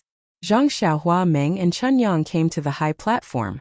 Chen Yang walked to Bai Yanqiu with a long face. He sincerely admitted that he had learned the serious consequences of careless talk today. Then he stood with his hands down and quietly waited for the consequences. Jingyi Nun smiled and asked in a gentle voice, Zixia Renshao, why did you come back so late? Why did you come back to Huayu Peak when you saw that the distinguished guests of the Dalan Temple had arrived and the martial arts convention was about to end? Zhang Xiaohua looked at Meng and then squinted at Bai Yanqiu. She said, after I came out of the Dalan Temple with senior sister Zixia, I saw that it was still early, so I took the opportunity to deal with some personal matters. But just as this disciple was about to return to the incense cult, I ran into this sect leader Bai's subordinates, who insisted on inviting this disciple to the Water Cloud sect. This disciple wanted to report back to the sect leader, but dozens of disciples from the Water Cloud sect had invited this disciple, so this disciple had no choice but to go. Jingyi Nun finally understood why Zhang Xiaohua, who usually looked very gentle, was so aggressive as soon as she entered the Huayu Palace. She could not help but sneer at Bai Yanqiu and said, Bai Zhongmen, since you invited the protectors of your sect, you should be courteous and sincere. I'm afraid it's inappropriate to invite dozens of people. Bai Yanqiu said with a smile, it's precisely because I wanted to be courteous and sincere that I use dozens of people. Only the fragrant religion can have this kind of face. Zhang Xiaohua said again, the water island between the clouds and the water is really good, but the route is complicated. Brother Liang used a carriage and a black cloth to bring me and Zixia between the clouds and the water. It must have been hard on you. Ren Xiaoyao. You actually managed to walk out on your own. Abbess Jingyi laughed. That's right. I don't know what Bai Zhongmen is thinking. He came to Huayu Peak to participate in the martial arts circle convention, and left his disciple and dream between the clouds and the water behind. Zhang Xiaohua bared her teeth and said. Bai Yanqiu threw caution to the wind and said with a smile, I invited Ren Xiaoyao to come over because I wanted to ask about the fragrant cult and when the martial arts convention would be held. But when I heard that time was tight, I hurried over. Then he instructed his disciples to treat Ren Xiaoyao and Zixia with respect. Then, he sent people to escort the two disciples back to the incense religion slowly and carefully. But I don't know what Ren Xiaoxiao would say that I left the two of you between the clouds and the water. Could it be that something went wrong? Is there a misunderstanding? Seeing Bai Yanqiu keep making excuses, Zhang Xiaohua already knew what was going on. She only smiled and said, well, Bai Zhongmen is right. Bai Zhongmen might have instructed senior brother Peng, but he might have other important things to do. After sending us out of between the clouds and the water, he immediately went to do other things. Peng Yeyu? Bai Yanqiu was stunned. What? Didn't Bai Zhongmen instruct senior brother Peng? Zhang Xiaohua looked at Bai Yanqiu with a faint smile. Oh no, I instructed him. These words seemed to be said to Zhang Xiaohua. But in fact, Bai Yanqiu wanted Garuda to hear it. That's right, it was Garuda. When Meng went up to the high platform from outside, Garuda's eyes were fixed on Meng. He did not seem to care about Bai Yanqiu's explanation. Meng already knew about her background. Looking at the 5 people sitting on the high platform and then at Garuda's position, she already knew who this person was. But when she thought about her mother's situation, she unconsciously turned a blind eye to Garuda's gaze. On the high platform where the sect leaders were, there was a restriction that blocked off their voices. The people outside could not hear what they were saying. Just as Zhang Xiaohua was about to report to Nanjing Yi, the last round of the Martial Arts Society convention had already begun on the arena outside. The last match was naturally between Xia Qing from the School of Fragrance and Liang Tsongshu from between the clouds and the water. Peacock had already told Xia Qing about Liang Tsongshu's strength when she saw that it was Xia Qing's turn. But when she was done, she realized, was there really a need for that? Sure enough, when Zhang Xiaohua and Chen Yang left the arena, Nun Shuezhen announced the start of the last match. Xia Qing held a soft sword in her hand, and Liang Tsongshu also held a long saber. They both leaped into the arena. But after they introduced themselves, Xia Qing smiled and said, Brother Liang, between the clouds and the water is a guest from afar. Our sect leader has instructed. Before she could finish, Liang Tsongshu suddenly realized that something was wrong. He immediately exerted force on his feet and tried to jump off the stage. Unfortunately, what he thought was exactly what Xia Qing had predicted. Moreover, between the clouds and the water's lightness skill was obviously inferior to that of the School of Fragrance. When Liang Tsongshu's figure was still in midair, Xia Qing had already landed on the ground and added, Our sect leader has instructed that in this last match, you can only lose, not win. Liang Tsongshu was furious. Since you're not allowed to win, why did you still participate in this match? Who doesn't know that you want the 5-element stone? If I had known, I would have thrown away my pride and jumped off the stage without waiting for you to say anything.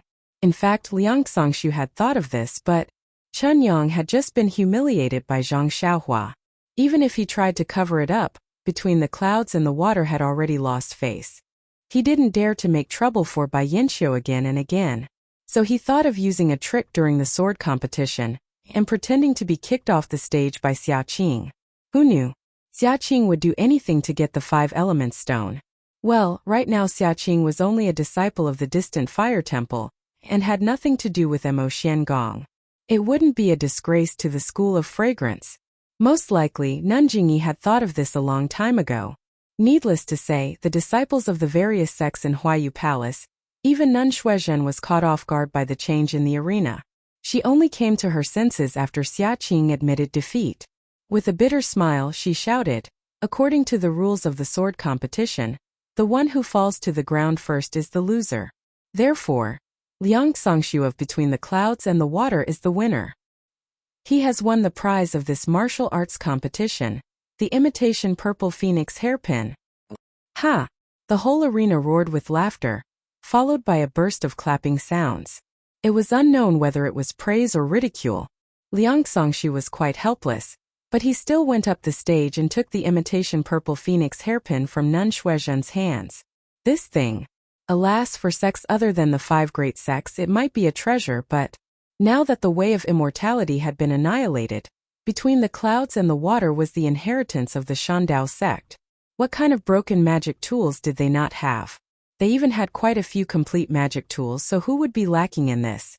In contrast to Liang Songshu's bitter smile, Xia Qing's smile was as beautiful as a flower. It was impossible to tell that she was the loser of a battle. Abbess Shuizhen was also smiling at this time. She handed the jade box with 5 primordial stones in it to Xia Qing and said, "Congratulations, disciple Xia Qing from the Fire Palace. I hope you will continue to work hard in the future and make further progress to become the champion of the Sword Conference." "Thank you, Nun Shuizhen." Xia Qing could not suppress the smile on her face.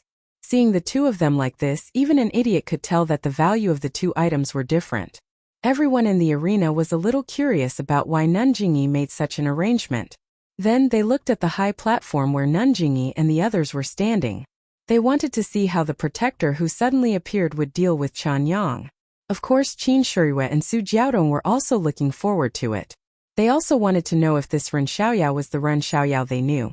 However, after some discussion they agreed that this was just a coincidence.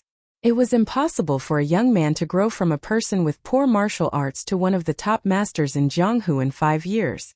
Nun Jingyi looked at the farce on the stage and laughed in her heart. She looked at the unhappy Bai Yanqiu and sneered. She turned to Master Chongsheng and said, "Master, according to the previous rules, we have decided to provide Ren Xiaoyao with a manual of the same value as the blade breaking force.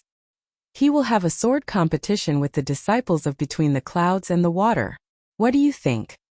Master Chongsheng nodded and said, "Of course, but I wonder if Bai Zhongmen is willing to accept?" When Bai Yanqiu heard this, he was moved. He looked at Ren Xiaoyao, then at Chen Yang. He thought about Zhang Xiaohua's performance Between the Clouds and the Water and said, "That's great. Since I'm participating in the sword competition of the 5 sects Between the Clouds and the Water, I naturally have to follow the original rules of the 5 sections. But I have a request." "Please speak, Bai Zhongmen," Master Chongsheng said with a smile. "That is, there is no time limit for this competition. What do you think?" "What do you think, Nun Jingyi?" Master Chongsheng asked. "Of course," Nun Jingyi said without hesitation. Seeing Nun Jingyi's quick response, Bai Yanqiu felt that he had been tricked. However, when he thought about it carefully, there was nothing he could think of.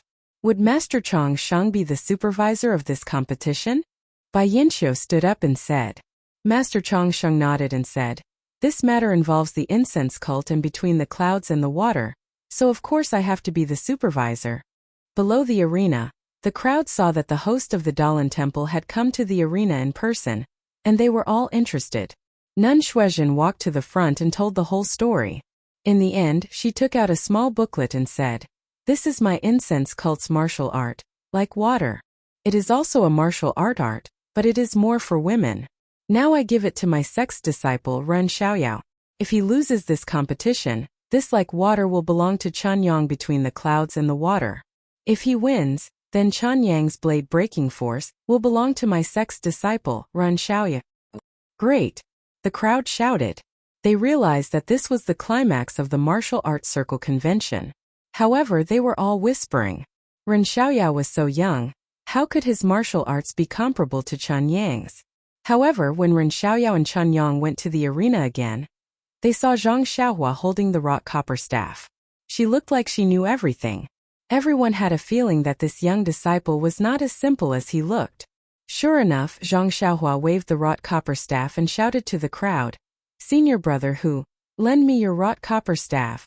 The people who had just regained their confidence in Zhang Xiaohua were immediately discouraged. This weapon, could anyone borrow it?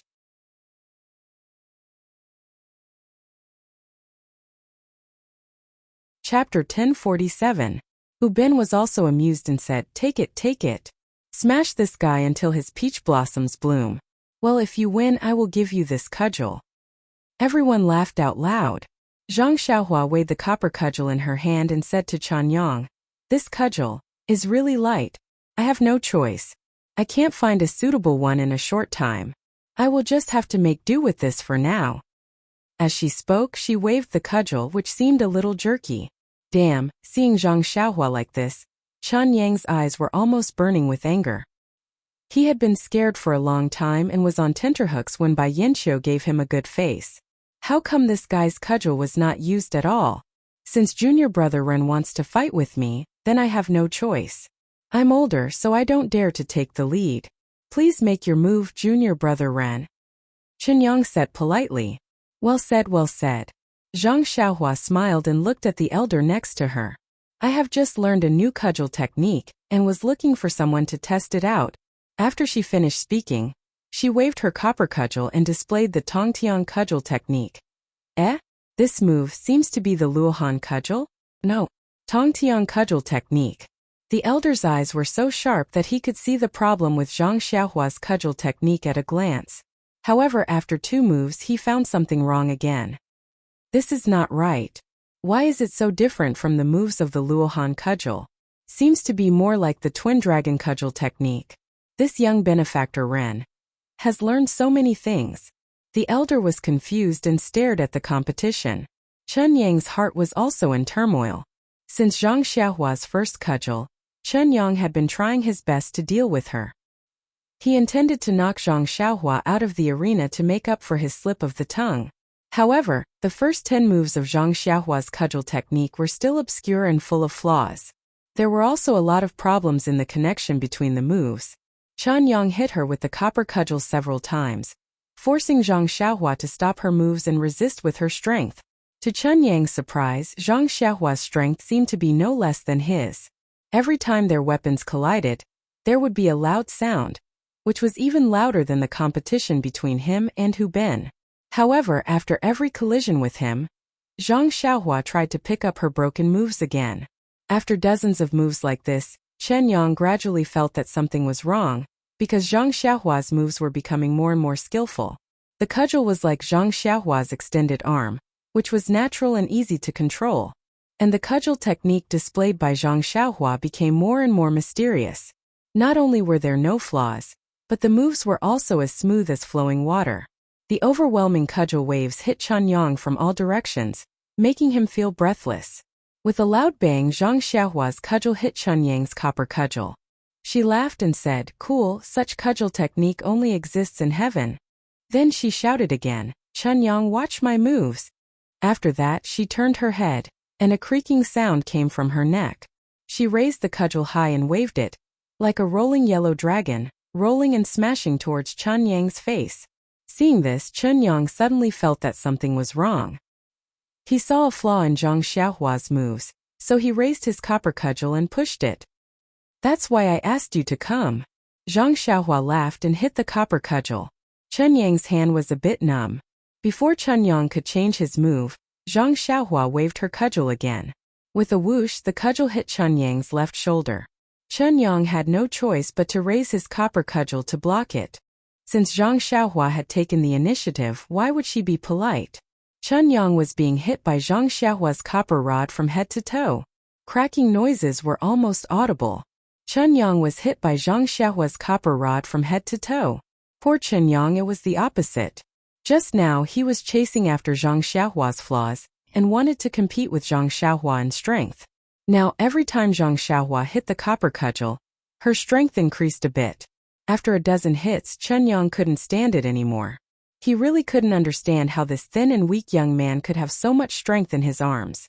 His arms were even bigger than Hu Bin's. Moreover, the strength was increasing little by little, and there was no end to it. Zhang Xiaohua became more and more excited. He had always used prajna, and had never used cudgel techniques. Today, when he used it, he felt that this cudgel was a weapon that a real man should use. It was his strong suit to win with strength. You brute, if you can block this move, I Xiaoxia will immediately jump out of the arena. Zhang Xiaohua shouted heroically. He raised his cudgel to the sky and smashed it toward Chen Yang's face. It was the heaven-shocking cudgel move that he had learned long ago. Yang Chen was also emboldened by his words. However, when he saw the cudgel that seemed to fill up the sky and earth, his momentum was already weak. He wanted to dodge, but the cudgel seemed to have locked onto him. No matter how he moved, the copper cudgel kept hitting him bit by bit. Good. Chen Yang made up his mind. He waved his copper cudgel, gathered all his strength and faced the cudgel head-on. First, there was a loud bang, which was louder than the countless sounds that people had heard before. Chen Yang felt pain in his hands, and his arms were numb. He loosened his grip, and the copper cudgel was knocked away. At the same time, there was a cracking sound. When people saw that the cudgel, which was as thick as a goose egg, was bent by Zhang Xiaohua. Not only Chen Yang was dumbfounded, but everyone in the square was dumbfounded except for Hubin. No one expected that this ordinary-looking young man would have such great strength in his arms that he could knock away Chen Yang's copper cudgel. Perhaps no one had heard of Chen Yang yesterday, but today he was already famous. However, in just a few moments he was trampled under Zhang Xiaohua's feet. Different from other people's amazement, Master Chongsheng, Master Chongxing, and Great Master Chonggung had known that Zhang Xiaohua was so strong that even the guardian disciples of the Dalan Temple were not as strong as him. They had expected this result.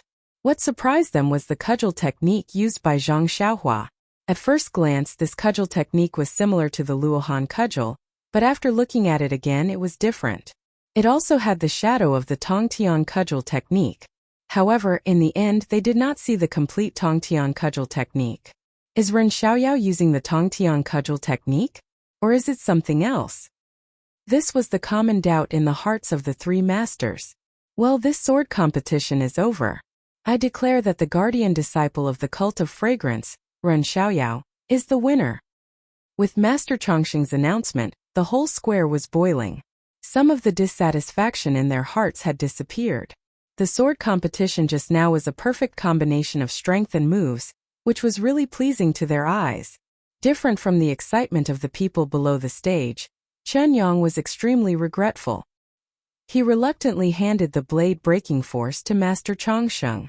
Master Chongsheng turned around and said with a smile, "Young benefactor Ren, last time at the Dalan Temple, I only heard junior brother Chongqing talk about your elegant demeanor. Now that I have finally seen it, it is really amazing. You are indeed worthy of being the Xiaoxia of this generation." Zhang Xiaohua laughed out loud and said if others said so, I could still be proud for a while. However, how can these things be seen in Master Chongxing's eyes?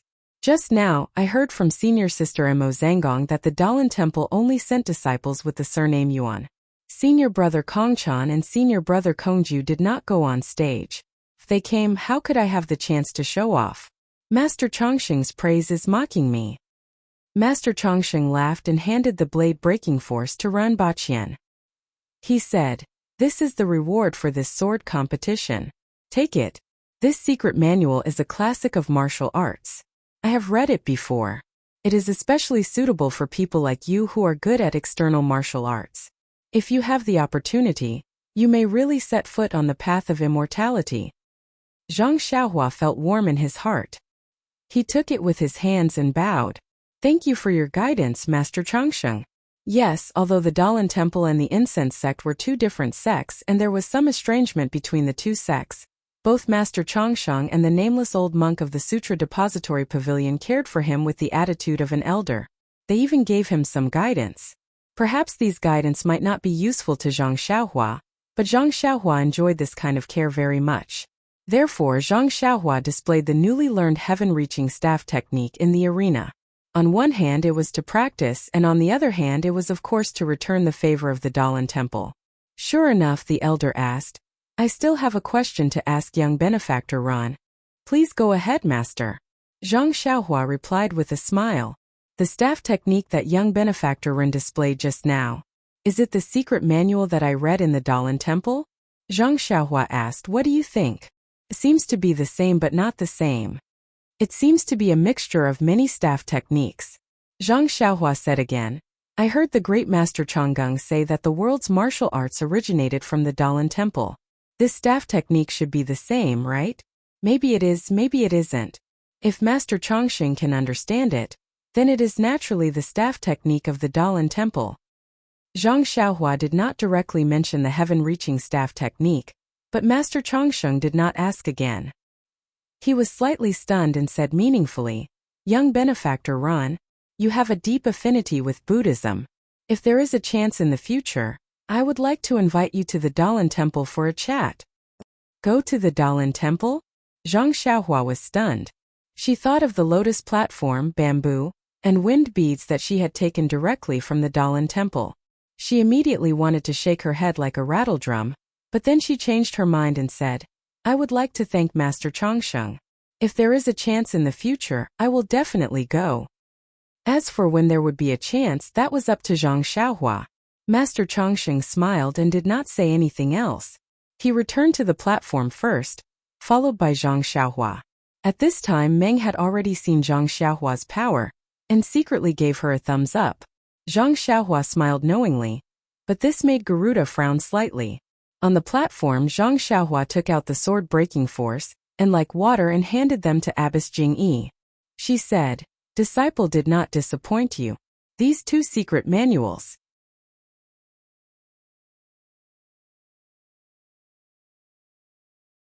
Chapter 1048. Zhang Xiaohua defeated Chunyang and took back the sword-breaking force, which certainly affected Nun Jingyi's plan. However, seeing Zhang Xiaohua increase the prestige of the fragrance cult in the arena and kill the arrogant man between the clouds and the water, Nun Jingyi was overjoyed. Although the fragrance cult didn't have many secret skills like the sword-breaking force, and like water, they still had a lot of them. Even Xia Qing, who wasn't a disciple of the inheritance cult, could get such skills as long as her martial arts reached a certain level. Moreover, the sword-breaking force was suitable for men. How could Nun Jingyi take it seriously? Nun Jingyi waved her hand and said, I was waiting for you to reach a higher level of martial arts before I gave you this skill. Since you took it today, you can keep it for yourself. Then she looked at the like water and smiled. Since I gave it to you, it's yours. But don't spread it to others. Zhang Xiaohua was overjoyed. A few days ago, she had promised Zhang Xiaohu to find a skill for Chang'e and Chanchan. Now it was delivered directly to her. The Misty Hall was a part of the fragrance cult, so she couldn't spread it to others. Thank you, Your Excellency. Zhang Xiaohua smiled and put it away. Nun Jingyi smiled and looked at Bai Yanqiu, whose face was livid. She waved her hand and cast a spell to remove the restriction on the high platform. Then the high platform gradually moved forward. At the same time, the arena in the Huayu Palace gradually shrank into the ground. Ladies and gentlemen, the sword competition of the Wuling Convention is over. After many rounds of competition, the top scorer, second scorer, and third scorer have been decided. They have all been rewarded. Of course, this is just a simple game. What makes me the happiest is that I can see the growth of the new generation of heroes in Jianghu through this sword competition. In the future, the entire Jianghu will prosper in your hands. The cultivation of martial arts will rise to a new height. Nun Jingyi turned to look at Bai Yanqiu and said to the crowd, This Wuling Convention is not only a ceremony for our fragrance cult to re-enter Jianghu, but also a starting point for Between the Clouds and the Water to enter Jianghu. I hope that in the future, Between the Clouds and the Water can become a big family in Jianghu. I hope that in the future, Between the Clouds and the Water can become a big family of Jianghu, and take on the responsibility of a big sect. Everyone clapped their hands and Bai Yanqiu smiled. He stood up and cupped his hands and said, Between the Clouds and the Water is a new sect in Jianghu, is a new sect in the Jianghu. I hope that we can establish a good relationship with the other sects in Jianghu, and make an effort Jianghu prosper. I hope that we can make Jianghu prosperous together. And I hope that in the future, Between the Clouds and the Water can receive guidance from the other sects in Jianghu so that we can do better and become stronger. Good. Some of the sects that were related to Between the Clouds and the Water began to praise them wholeheartedly. Bai Yanqiu continued, There is one more thing that I need to explain to everyone in Jianghu. Between the clouds and the water is the legacy of the Shandao sect. Although we have now appeared in Jianghu with a brand new face, between the clouds and the water will accept everything related to the Shandao sect. When Nanjingyi heard this, she couldn't help but smile and said, Bai Zhangmen said it very well. Between the clouds and the water has been reborn from the ashes, and it is time to create a new world. Once again, Fragrance Cult wishes that Between the Clouds and the Water can develop smoothly and reach the heights that the Shandao sect reached in the past. Thank you, Nun. Bai Yanqiu said with a smile. Then Nanjingyi continued, the Jianghu is currently in a period of change, and it needs a brand new sect like Between the Clouds and the Water to enter the Jianghu. I am pleased to announce that Fragrance Cult will be returning to Jianghu. While Between the Clouds and the Water is returning to Jianghu, I also want to tell everyone something. Nanjingyi paused for a moment, then raised her voice and said, that is, Misty School will also be returning to Jianghu. Ah! When Alliance Master Zhang San heard this, he almost couldn't believe his ears. He stood up and said, Nanjing, is what you said true? At the same time, the entire Huayu Palace was in an uproar. Everyone was talking at once, filling the entire palace. How is this possible? Zhang Xiaohua was also dumbfounded. He never thought that Misty School would also be returning to Jianghu. Moreover, it was under Nanjingyi's control that he returned to the pugilistic world. Everyone quiet down. Nanjingyi said sternly. Gradually, the voices in the palace quieted down. Zhang San stood up and felt that something was wrong. He could only stand aside and laugh coldly. What is Fragrance Cult doing? Misty School has already been destroyed. How can it return to Jianghu?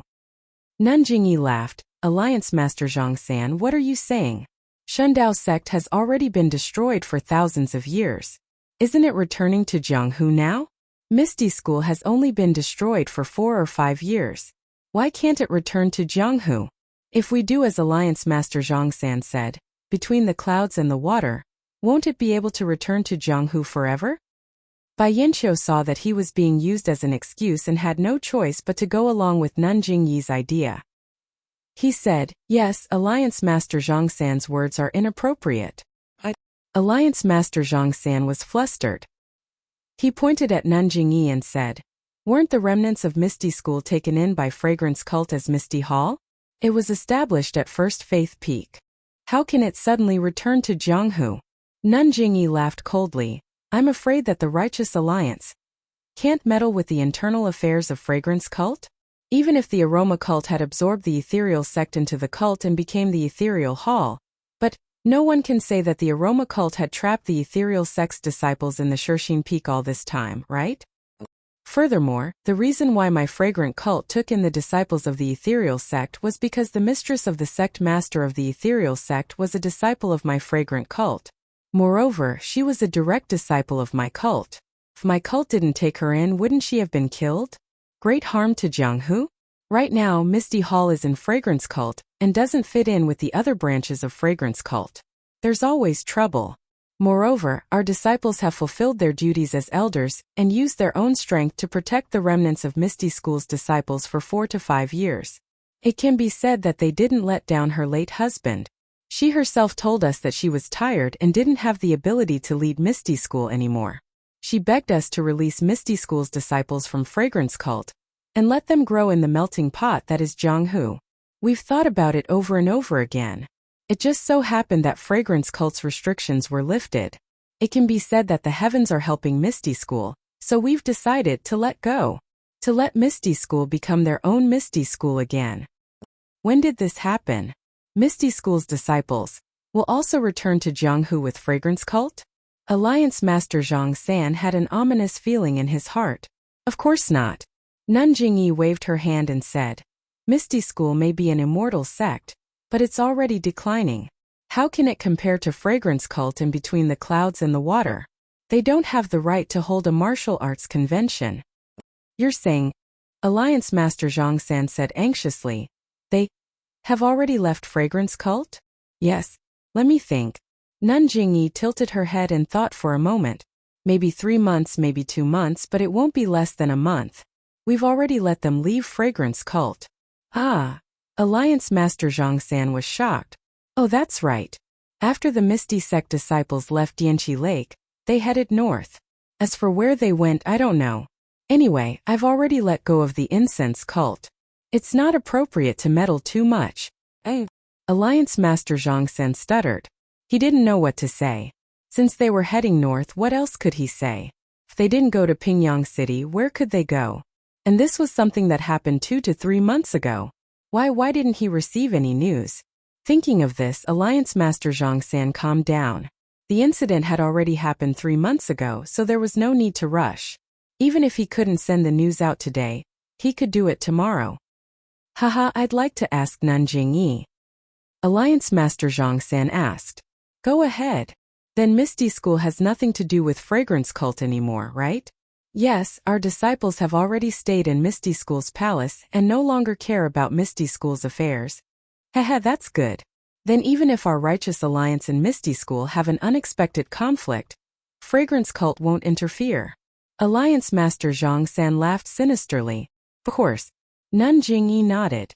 As long as this unexpected conflict doesn't affect the safety of Jianghu, and doesn't affect the interests of many sects, Fragrance Cult has no reason to interfere. That's good. Thank you for letting us go, Nanjing Yi. Alliance Master Zhang San said and sat back down on his chair. Then, he seemed to have thought of something and asked casually, Oh right, Nanjing Yi, since your disciples no longer care about Misty School's affairs, who became the leader of Misty School? Hehe, didn't I already say? Misty School has reappeared in Jianghu, and is no longer under Fragrance Cult's control. No matter who becomes the leader, it has nothing to do with Fragrance Cult. Nanjing Yi said flawlessly. However, I seem to have heard from my disciples that Misty School elected a new leader after Dianchi Lake left. Let me think. I think it's someone called Zhang Xiaohu. Ah?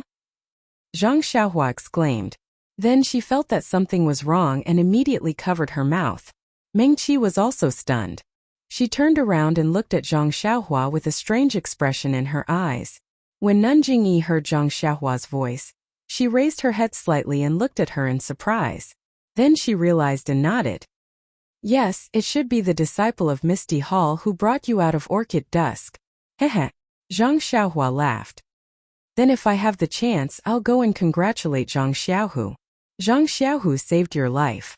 Of course you can go and thank him. However, you can't do it under the banner of Fragrance Cult. Nanjing Yi said with a double meaning. How could Zhang Xiaohua not know? He nodded and said, Disciple understands. Alliance Master Zhang San was puzzled. He didn't seem to be familiar with the name Zhang Xiaohu. He also didn't know why this person was elected as the leader. Alright, this time sword competition.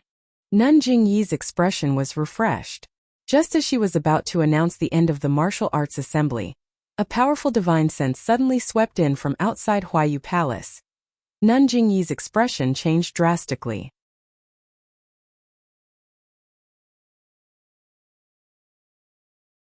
Chapter 1049.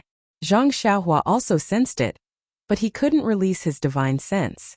He hurriedly used his Heart Sutra to hide his divine sense and vital energy. On the high platform, everyone had different reactions. Nanjing Yi was surprised and raised her head to look in the direction of the spiritual sense. Master Chang Sheng raised his eyebrows and stood up unconsciously. Bai Yanqiu noticed it too late. Her eyes widened as if she had discovered something unbelievable.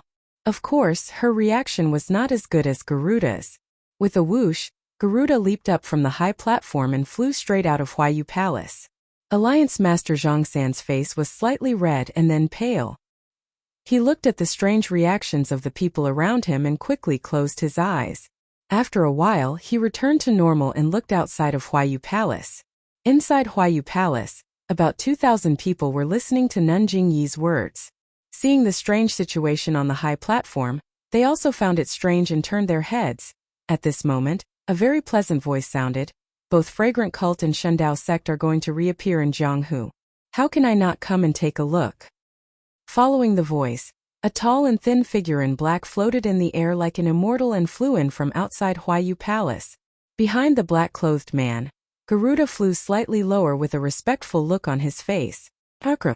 Nanjing Yi blurted out. She looked at the elders beside her.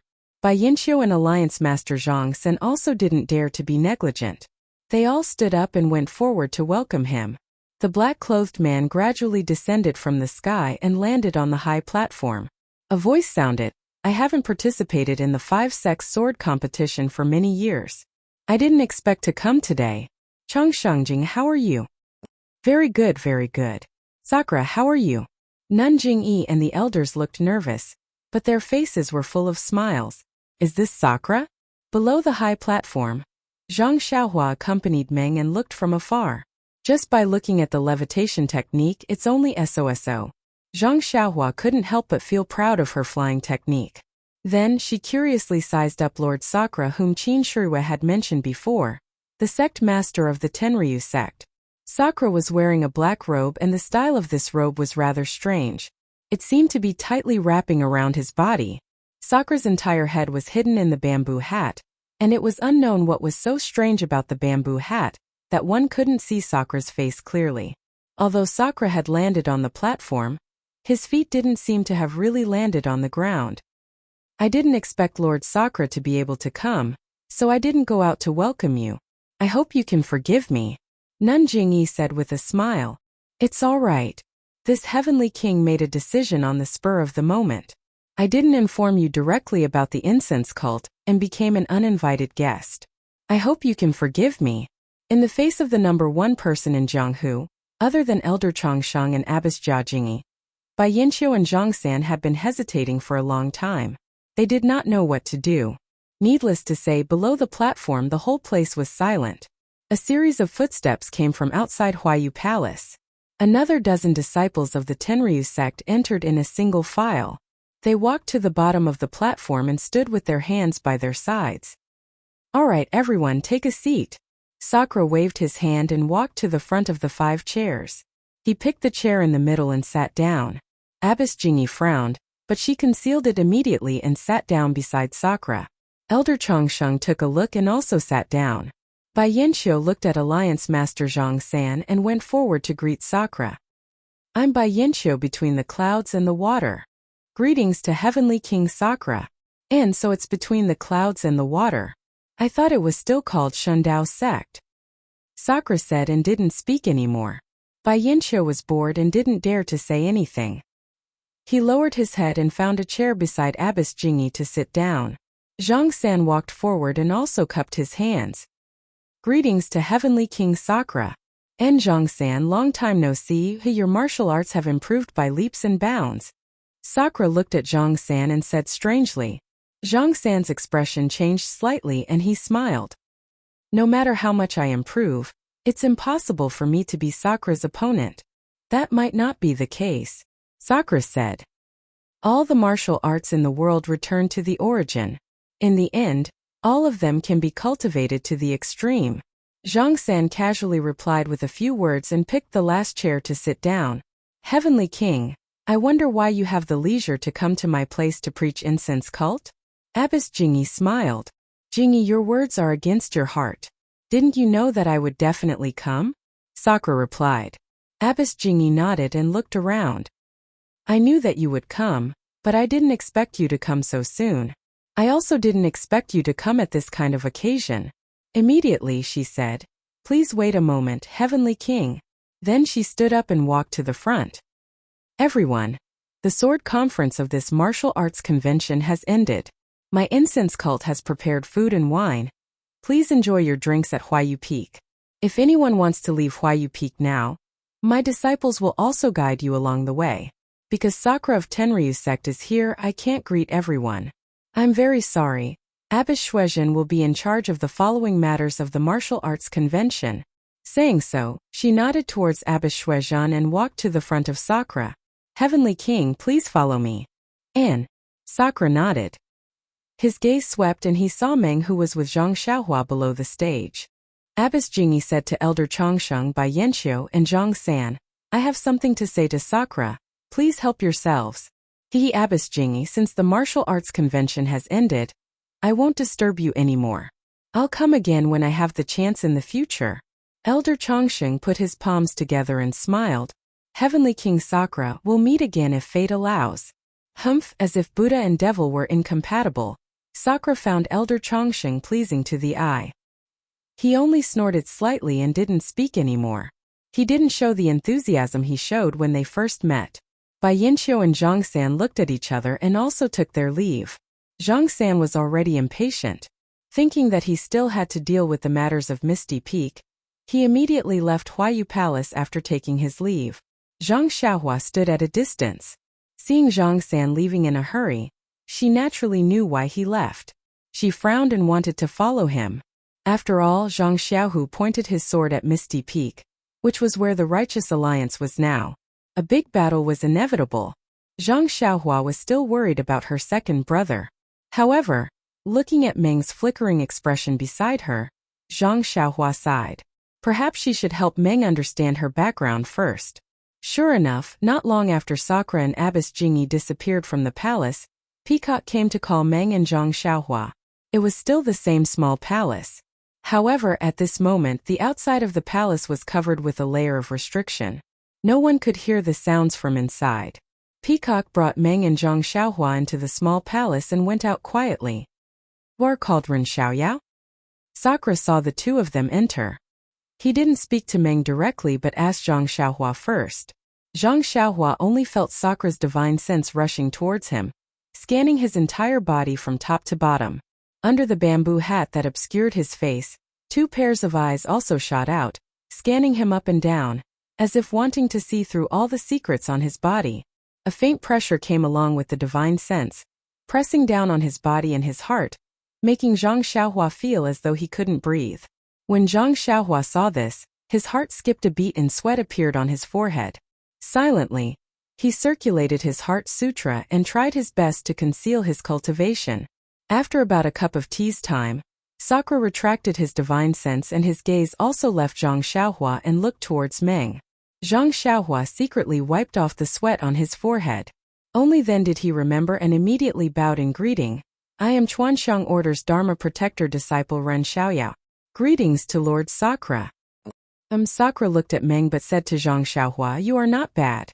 Although you were in a daze earlier, but to be able to persevere under my majesty is already commendable.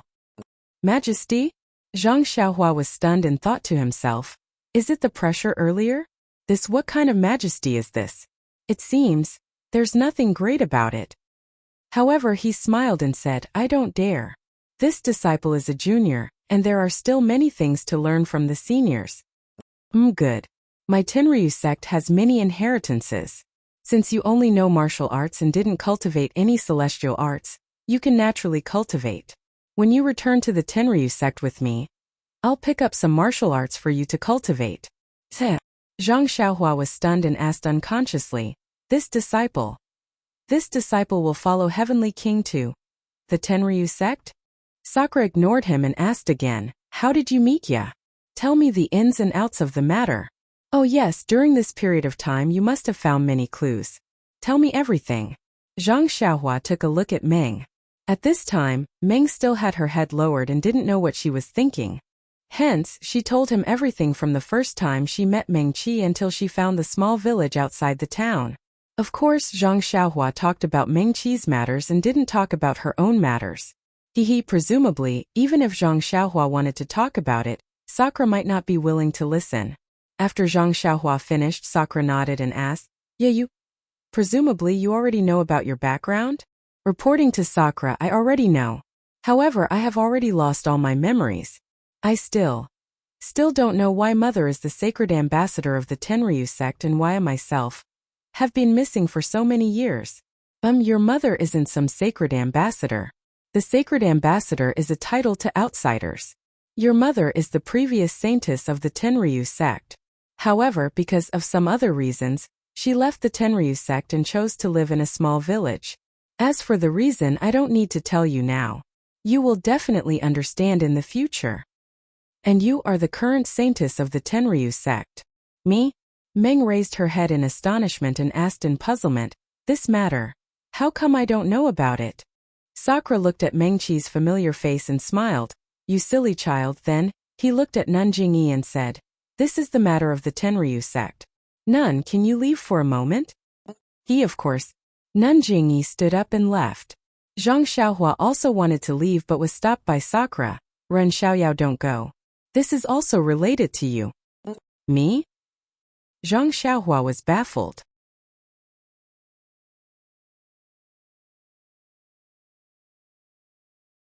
Chapter 1050. Not only was Zhang Xiaohua stunned, even Nun Jingyi, who was about to walk out of the small palace, frowned. She looked back at Zhang Xiaohua thoughtfully and nodded. Since Sakura asked you to stay here, then you will stay here? Yes, sect leader. Zhang Xiaohua agreed.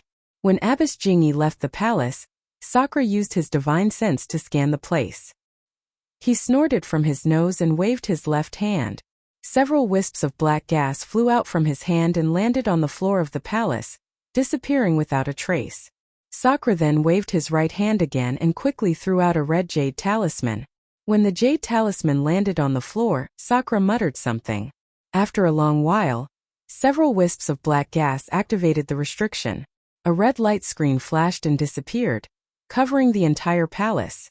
Seeing Sakura's familiar technique and strange incantation, Zhang Xiaohua couldn't help but think, the Tenryu sect is a demonic sect, and the cultivation method they practice is different from the way of immortality. Looking at Sakura's incantation, it is quite different from the way of immortality, but the technique is similar. I'm afraid the Tenryu sect made some improvements after the sharp decline of the qi of heaven and earth? Seeing Zhang Xiaohua staring at him, Sakura was also concerned. After he finished setting up the restriction, he said, "Yeah, about your experience, Ren Xiaoyao has already told me. It's really been hard on you." Then Sakura seemed to be recalling something and said with a long tone, "Actually, when you left the small village and met Ren Xiaoyao for the first time, you were in the Tenryu sect." Ah, Meng Qi was surprised. "Why don't I have any impression of it?" "Hehe, it's normal that you don't have any impression. Actually, since the previous saintess lived in seclusion, our sect has been looking for her because it involves a great secret of the Tenryu sect." "This is bad. Why are you talking about the Tenryu sect's greatest secret in front of an outsider like me? Isn't this?" Zhang Xiaohua was a little nervous. Her eyes darted around as if she was looking for a way to escape. "In my Tenryu sect, Sakura has always been the leader, followed by the saintess, and then the other heavenly kings. But do you know why the saintess, who doesn't have high martial arts, has a higher status than the heavenly kings?"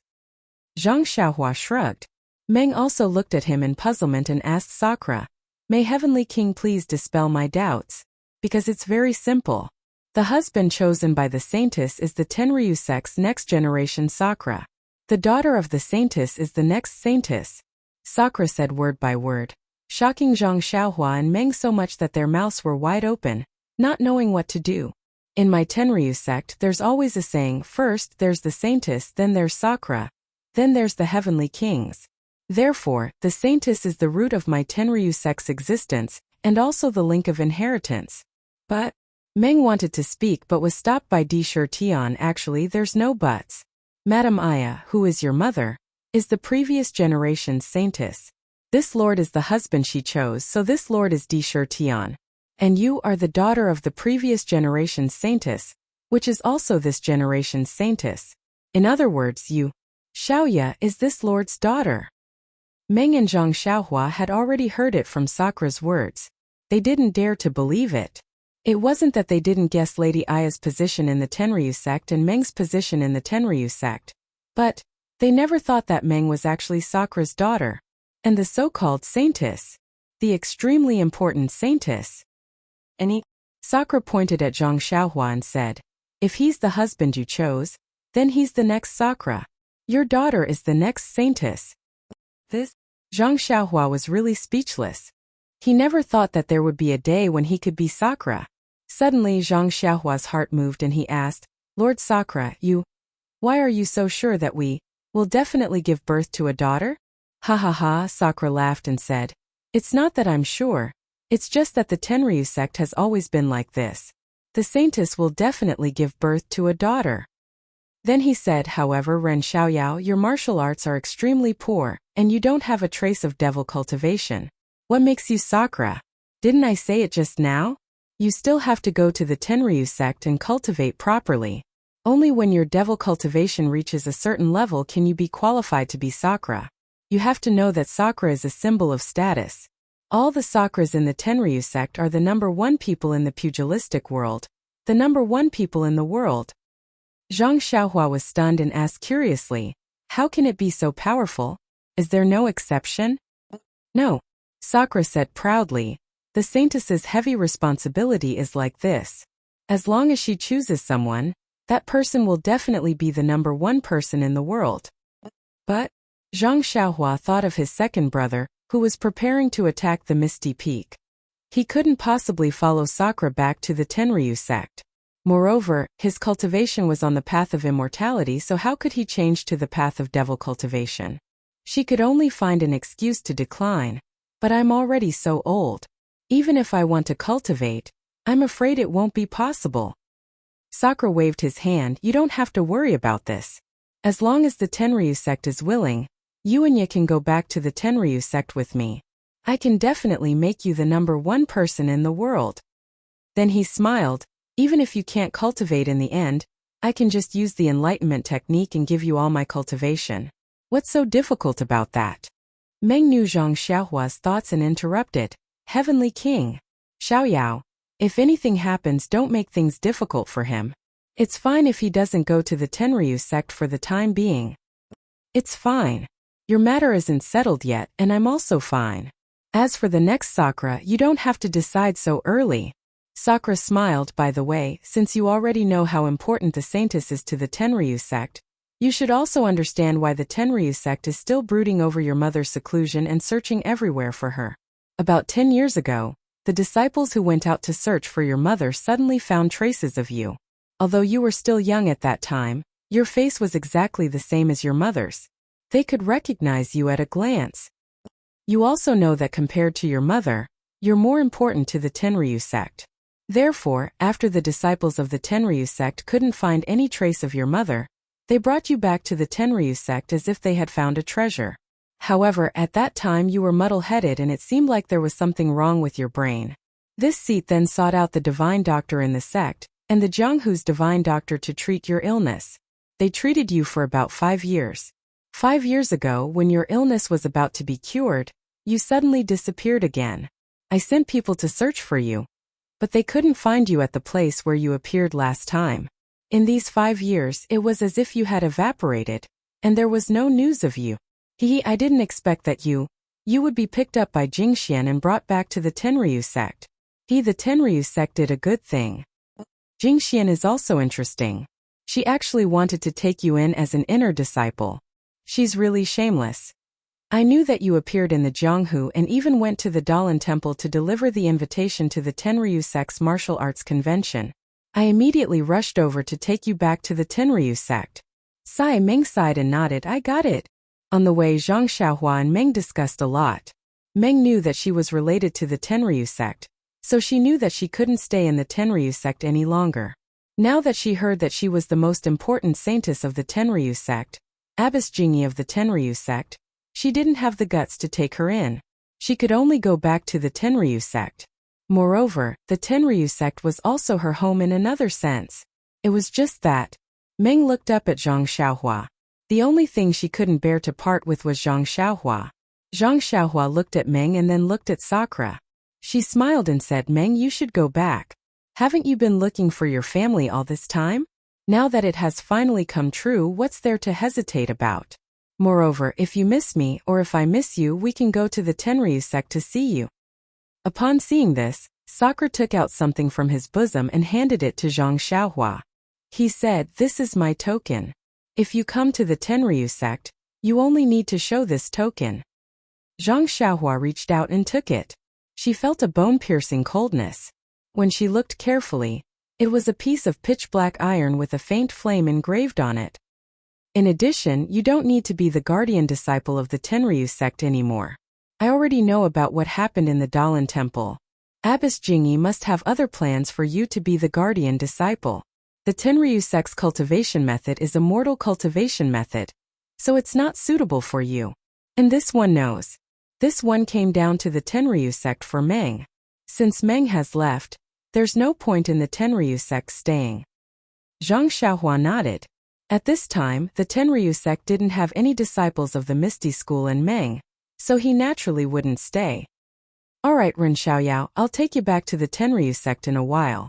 You can talk to her. At this time, where was the appearance of the most powerful person in the world? He was now the image of a loving father. After he finished speaking, Indra removed the restriction around him and walked out without looking back. Xiaohua. Meng pulled Zhang Xiaohua's hand and whispered, You really don't want to go back to the Tenryu sect with me? Zhang Xiaohua held Meng's hand and nodded. You also know. I do have some things to do. After I'm done with them, I'll go to the Tenryu sect to find you, okay? And I know. I'll wait for you. You can treat the illness, but you can't treat it until you forget about me. How can I? Meng smiled and said, Even if I forget everything in the world, I'll never forget you. That's right. Don't forget. I still want to be the Tenryu sect's lord. Xiaohua. Meng's face was abnormally red. She peeked to see that there was no one in the hall and threw herself into Zhang Xiaohua's arms, holding him tightly in her arms.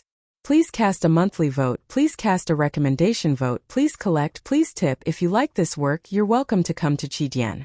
Com to cast a recommendation vote or monthly vote.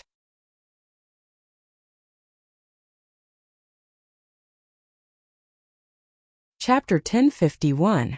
After some time, there was a coughing sound at the entrance of the temple. Zhang Xiaohua and Dream turned around to see Peacock and Chen Chen standing outside. Peacock and Chen Chen's expressions were different. Peacock's face was cold like frost. She was already cold to begin with, and now she was even more unapproachable. However, Chen Chen bit her lips.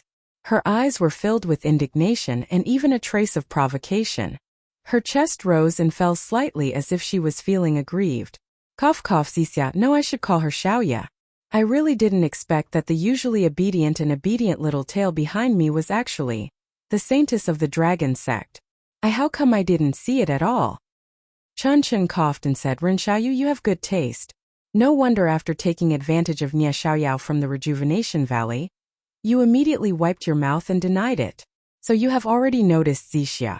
She's not ordinary. Now that you've climbed the coattails of the Tenryu sect's saint, can you be proud?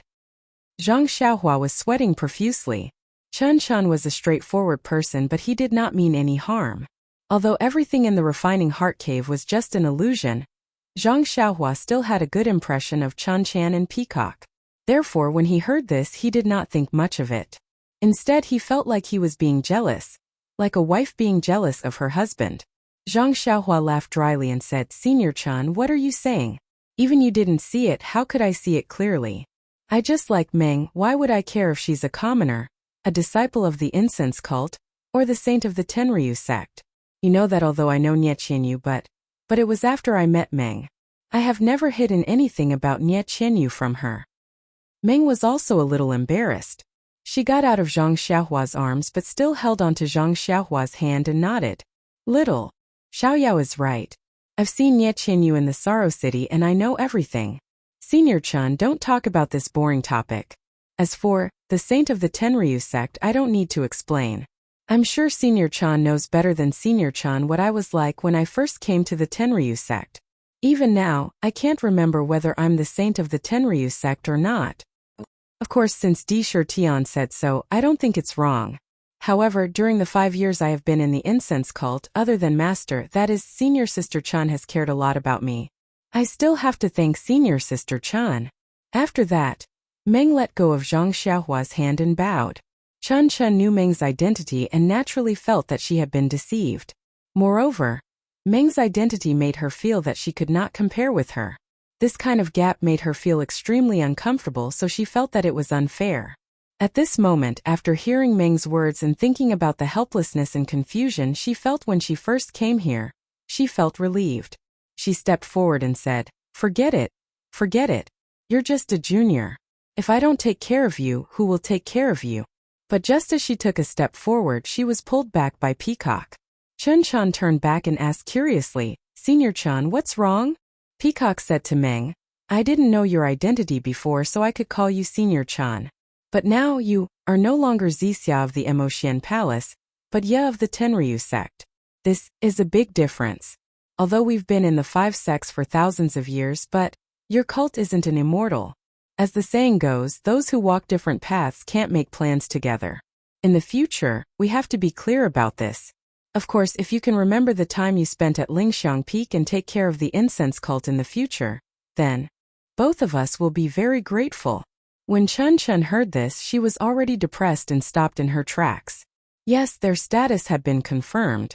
Zixia was no longer the Zixia of the past. The difference between immortals and demons, the difference in their identities, the difference in their sex, they were all standing in front of Meng and Chan Chan. It was impossible for them to go back to how they were before. When Zhang Xiaohua heard this, she also sighed. Meng didn't seem to understand and didn't know how to explain it. From Wan Wuxin, Zhang Xiaohua knew that the Tenryu sect was created by the ancient Sakra. It was a branch of the demon sect that fed on immortals, and was a mortal enemy of immortals. Of course, the demon sect and the demon sect were both rebuilt. The demon sect's Sakra must have considered this problem when he created the Tenryu sect and passed down the martial arts. However, the difference between immortals and demons still existed. Moreover, when the way of immortals was annihilated 10,000 years ago, the way of diabolism was also affected. The way of martial arts flourished, and the relationship between the way of immortals and diabolism was already somewhat blurred. In this martial arts society convention, the way of diabolism sat together with way of immortals, way of diabolism, and by Yanqiu instead of facing each other with weapons. From this, it could be seen that the two ways of diabolism had changed. Perhaps the two ways of diabolism were not enemies of each other. Then again, the immortal path was the immortal path and the demonic path was the demonic path.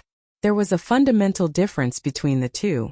With the rise of the immortal path, the demonic path would surely undergo changes as well. How could Dream, Chan Chan, or Peacock be able to control these changes? Perhaps drawing a clear line and treating the other party coldly was the best way to go. Therefore, Zhang Xiaohua reached out to hold Meng's hand and said with a smile, "No matter where you are, what happened has happened and happy times have been. Maybe you can't call senior sister Chen senior sister now, but after all, you used to call her that. So you just need to keep it in your heart. Regardless of the vicissitudes of the world and whether people have changed, you just need to guard your heart." I know. Meng's expression softened. Zhang Xiaohua said gently, "Also remember this. No matter who you are, I have set my mind on you. Even if you run to the ends of the earth and become a beggar, I will still pursue you." Meng blushed and looked at Chan Chan and Peacock, who were not far away. She spat at Zhang Xiaohua and whispered, "Can't you say this when? It's not like I haven't heard it before." And in front of the two senior sisters? When Peacock and Chan Chan heard that Meng still addressed them as two senior sisters, they felt relieved. However, when they heard Zhang Xiaohua's words, their hearts ached. Zhang Xiaohua giggled and said, no way, I want to say this every day all the time. I want to say it to you, to everyone in the world." Sigh, how shameless. Chun Chun was jealous for no reason. "Junior brother Ron, don't try to make the saint happy. The hierarch has invited you." "Yes, I understand. Please lead the way, senior sisters." Zhang Xiaohua's face stiffened and immediately put on a serious face and said righteously, "Making the saint happy is my next life's mission. If the hierarch summons me, I will have to put it aside for now." Meng laughed and pinched Zhang Xiaohua's hand. "Ren Xiaoyao, you bastard." Chan Chen laughed and pointed at Zhang Xiaohua without any demeanor. Peacock could not hold it in anymore and laughed. Then with a straight face she turned and left. When Meng and Zhang Xiaohua followed the two to Huayu Palace, there was no one else in the palace. The Tenryu sect was here and the world's #1 martial artist, Sakra, was here. Who would dare to stay in the palace for a moment longer? At this moment there were only 2 chairs on the platform. Sakra and Nanjing each sat on one while the others stood on both sides. Nanjing Fan, Nun Shuizhan and several consecrators had also arrived. Besides Sakra, Garuda and the others were also standing quietly. Meng came to the platform, hesitated for a moment, and still bowed to Nanjing Yi.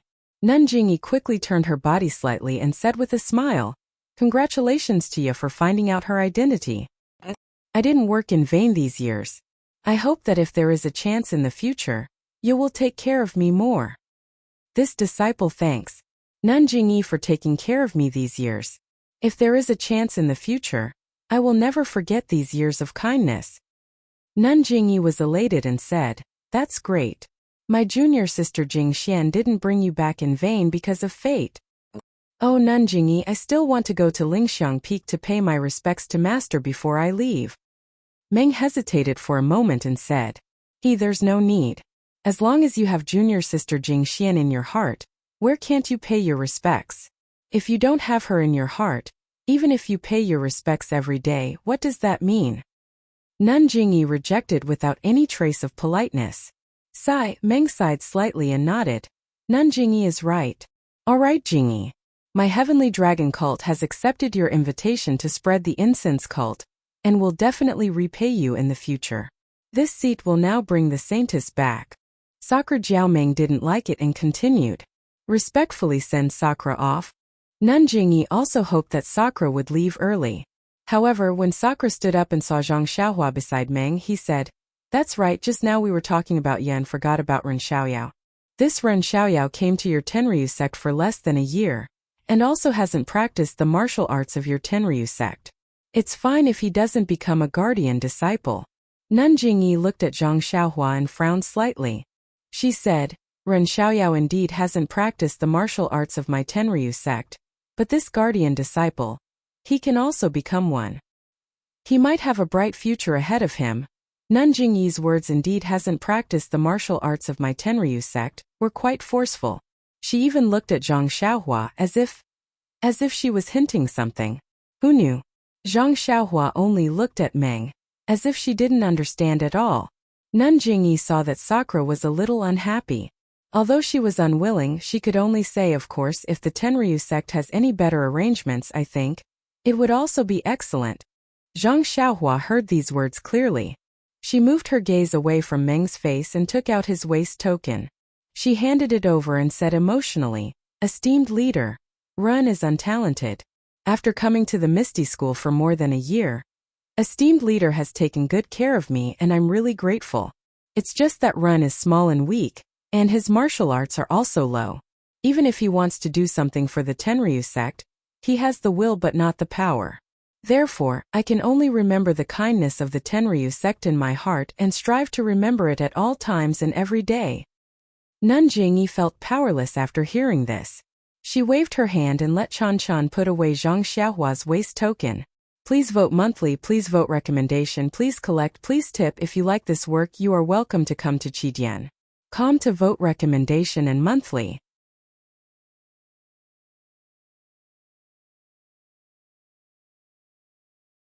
Chapter 1052. At the beginning of the silver moon, at the foot of Huayu Peak, Indra brought Meng along to bid farewell to the people of Fragrance Cult. Meng whispered to Zhang Xiaohua, Aren't you going to the Tenryu sect with me?" Zhang Xiaohua smiled bitterly in his heart. He was on the path of immortality, which was poles apart from the Tenryu sect. Why would he go to the Tenryu sect? Could he really be the Sakura? Moreover, this Indra was an expert of the demonic path, and his magical powers were unimaginable. Although he had temporarily concealed his cultivation and didn't let him know, he couldn't guarantee that he would be exposed after a long time. Of course, Zhang Xiaohua also had his own plans. The Tenryu sect was established on the path of the demonic path, and they didn't covet the path of immortality. Although he didn't know why Indra collected the immortal relics, it was safer to expose his immortal secrets in front of Indra if it was exposed. However, one may know a person's face but not his heart. Who knew what Indra was thinking? Zhang Xiaohua didn't dare to put his life in the hands of others, even if he felt that he wasn't inferior to Indra in terms of flying techniques. "You also know that I have other things to do. When I have some progress, I'll go to the Tenryu sect to see you." Zhang Xiaohua didn't dare to hold Meng's hand in front of everyone. Meng nodded. She knew that these things couldn't be said clearly, so she forced a smile and said, "Then remember to come and see me quickly. Or wait until I'm done with the Tenryu sect's matters, I'll go and see you too?" But Meng wanted to ask where to find Zhang Xiaohua, but when she said that, she felt that it was inappropriate. So she changed her words, "You and I help each other in times of need. Don't forget each other in your heart." After saying that, Meng took the initiative to hold Zhang Xiaohua's hand. Her eyes were a little moist and she said, "Be careful, take care and think of me." "I will." Zhang Xiaohua also forced a smile and held her hand even tighter. Not far away, Abbess Jingyi said, Sakura, it's already late now. Why don't you rest at my fragrant cult for a night and set off tomorrow? Ha ha ha, Sakura laughed and said, even if I want to rest, I don't need to preach at your place. If I were here, would your incense cult be stable? Nun Jingyi secretly curled her lips. He's quite tactful. All right, ya come with me. Sakura also didn't talk to Nun Jingyi anymore. His figure floated up and he pulled Meng's hand. Although the martial world is big, there will always be a time when we meet again. There's no need to care about a momentary love. Then with a pull, the two of them flew up at the same time. They were about 30 feet above the ground, and quickly flew in the direction of Dianqi Lake. Our hearts are connected, and the world is boundless. A voice floated down from the night sky. Help each other in times of need. Zhang Xiaohua almost floated up and shouted loudly. Seeing that Sakura had left, Garuda and the others also bid farewell to Abbess Jingyi and walked past Zhang Xiaohua. Although they didn't show absolute respect, their eyes were full of kindness as they nodded at him. It was as if they loved the house and its crow. Zhang Xiaohua's mood was complicated. She nodded with a smile. When she saw Qin Shirui and Su Jiaodong, she couldn't help but be stunned. Seeing this, Qin Shirui rolled her eyes and cupped her hands. Ren Xiaoxia, you look very familiar. I wonder, have we met before? Zhang Xiaohua's expression immediately returned to normal. She smiled and said, this, senior martial brother. What's your name? I've never seen a disciple of the Tenryu sect before, but where have I met senior martial brother? Qin Shirui was slightly stunned. She turned to look at Su Jiaodong and said with a smile, my name is Qin Shirui. I'm Garuda Heavenly King's direct disciple. Oh, senior martial brother Qin. Zhang Xiaohua cupped her hands. Junior. Senior martial brother Ren, I met someone who looked exactly like you 5 years ago. It's just that person was very young and shorter than you. When I saw junior brother Ren just now, I almost thought that I was back in time 5 years ago. Eh? Really? Zhang Xiaohua asked curiously, what's that person's name? Where did you meet him? Hehe, what a coincidence. That person is also called Ren Xiaoyao. I met him at Shitsue Mountain near Pingyang City. Ah? Zhang Xiaohua looked incredulous. Is there really such a thing? I happen to have nothing to do. I'll go to Pingyang City to see if I can meet this guy who has the same name and looks as me. Then she asked again, by the way, senior martial brother Qin, where is this Pingyang City? This? Qin Shirui was helpless. She simply pointed in the direction of Pingyang City and said, it's very far from here. Junior brother Ren won't go there out of boredom, right? Maybe. I'm just curious. Zhang Xiaohua did not comment. All right, junior brother Ren, I'll take my leave. I'll be waiting for you in the Tenryu sect now. I wish you. Junior brother Ren, you know. After Garuda and the others had left, Zhang Xiaohua stepped forward and bowed. Sir leader, don't run out. You're no longer a disciple of the fragrant cult. It's inappropriate to call you Sir leader. Nun Jingyi waved her hand and said coldly. Zhang Xiaohua laughed and said, this disciple has always been under Lord Leader's care ever since I came to the incense order to search for my dreams. Although Lord Leader thinks this disciple is inappropriate, this disciple still wishes to call you Lord Leader in my heart. Nun Jingyi listened quietly and did not say anything. Zhang Xiaohua continued. Actually, it's useless to say anything now. I didn't know that things would develop to this stage. Even if I wanted to stay in the fragrant cult, Sir Leader wouldn't allow it. So, I can only leave. In addition, let's not talk about Sir Cult Leader's grace. Just Senior Nun Jingxian's life-saving grace is engraved in this disciple's heart. In the future, if the incense cult needs this disciple, please tell me. This disciple will go through water and tread on fire without hesitation. You're better off saying that than singing. Chun Chun said secretly. You won't even tell me where you're going. Even if the fragrant cult needs you, where can I find you? Chun Chun. Peacock scolded. Don't you know you have a mouth? Chun Chun felt wronged. It's true. He's gone. Where can I find him? Peacock's heart skipped a beat. Senior Sister Kong, Senior Sister Chun, don't worry. With the fragrant cult's methods, how could they not know where Ran is? All right, I appreciate your kindness. But the fragrant cult has been passed down for tens of thousands of years. Who knows how many difficulties and obstacles we've encountered. We've never asked for help from outsiders. Nun Jingyi waved her hand. Ren Xiaoxia, if there's nothing else, please leave the fragrant cult as soon as possible. Seeing that Nun Jingyi had ordered him to leave, Zhang Xiaohua nodded helplessly. I'll leave now. But in order not to be with the Tenryu sect, I'll leave later than them. I'll go to Jinghai Lake tomorrow morning. Ren Xiaoxia, there's no need to panic. Hearing that Zhang Xiaohua did not want to leave with the Tenryu sect, Nun Jingyi's tone softened. Although the Tenryu sect is powerful now and its strength is unparalleled in the world, but it's still a demonic cult. It's not the right path to immortality. Ren Xiaoxia was born with superhuman strength and a kind heart. If he can enter the path of immortality through martial arts, I'm sure he'll have a place in Jianghu one day. With such a bright future ahead of him, why should he submit to the demonic cult? Seeing that Nun Jingyi was trying to rope him in, Zhang Xiaohua secretly curled his lips. If Di Shitian had heard this, he would have laughed his head off. This might be useful to others, but if Zhang Xiaohua were to submit to the Tenryu sect, then he would be the next Di Shitian, much more honorable than Peacock and Chan Chan. If not for the fact that Zhang Xiaohua was already an immortal, would he not have followed them? However, Zhang Xiaohua still smiled. Nun, you're right. I'll consider it seriously. After that, he bowed to Peacock and Chan Chan. I'd like to thank both of you for bringing me here from Rejuvenation Valley. I'm afraid I won't have the chance to say this again in the future.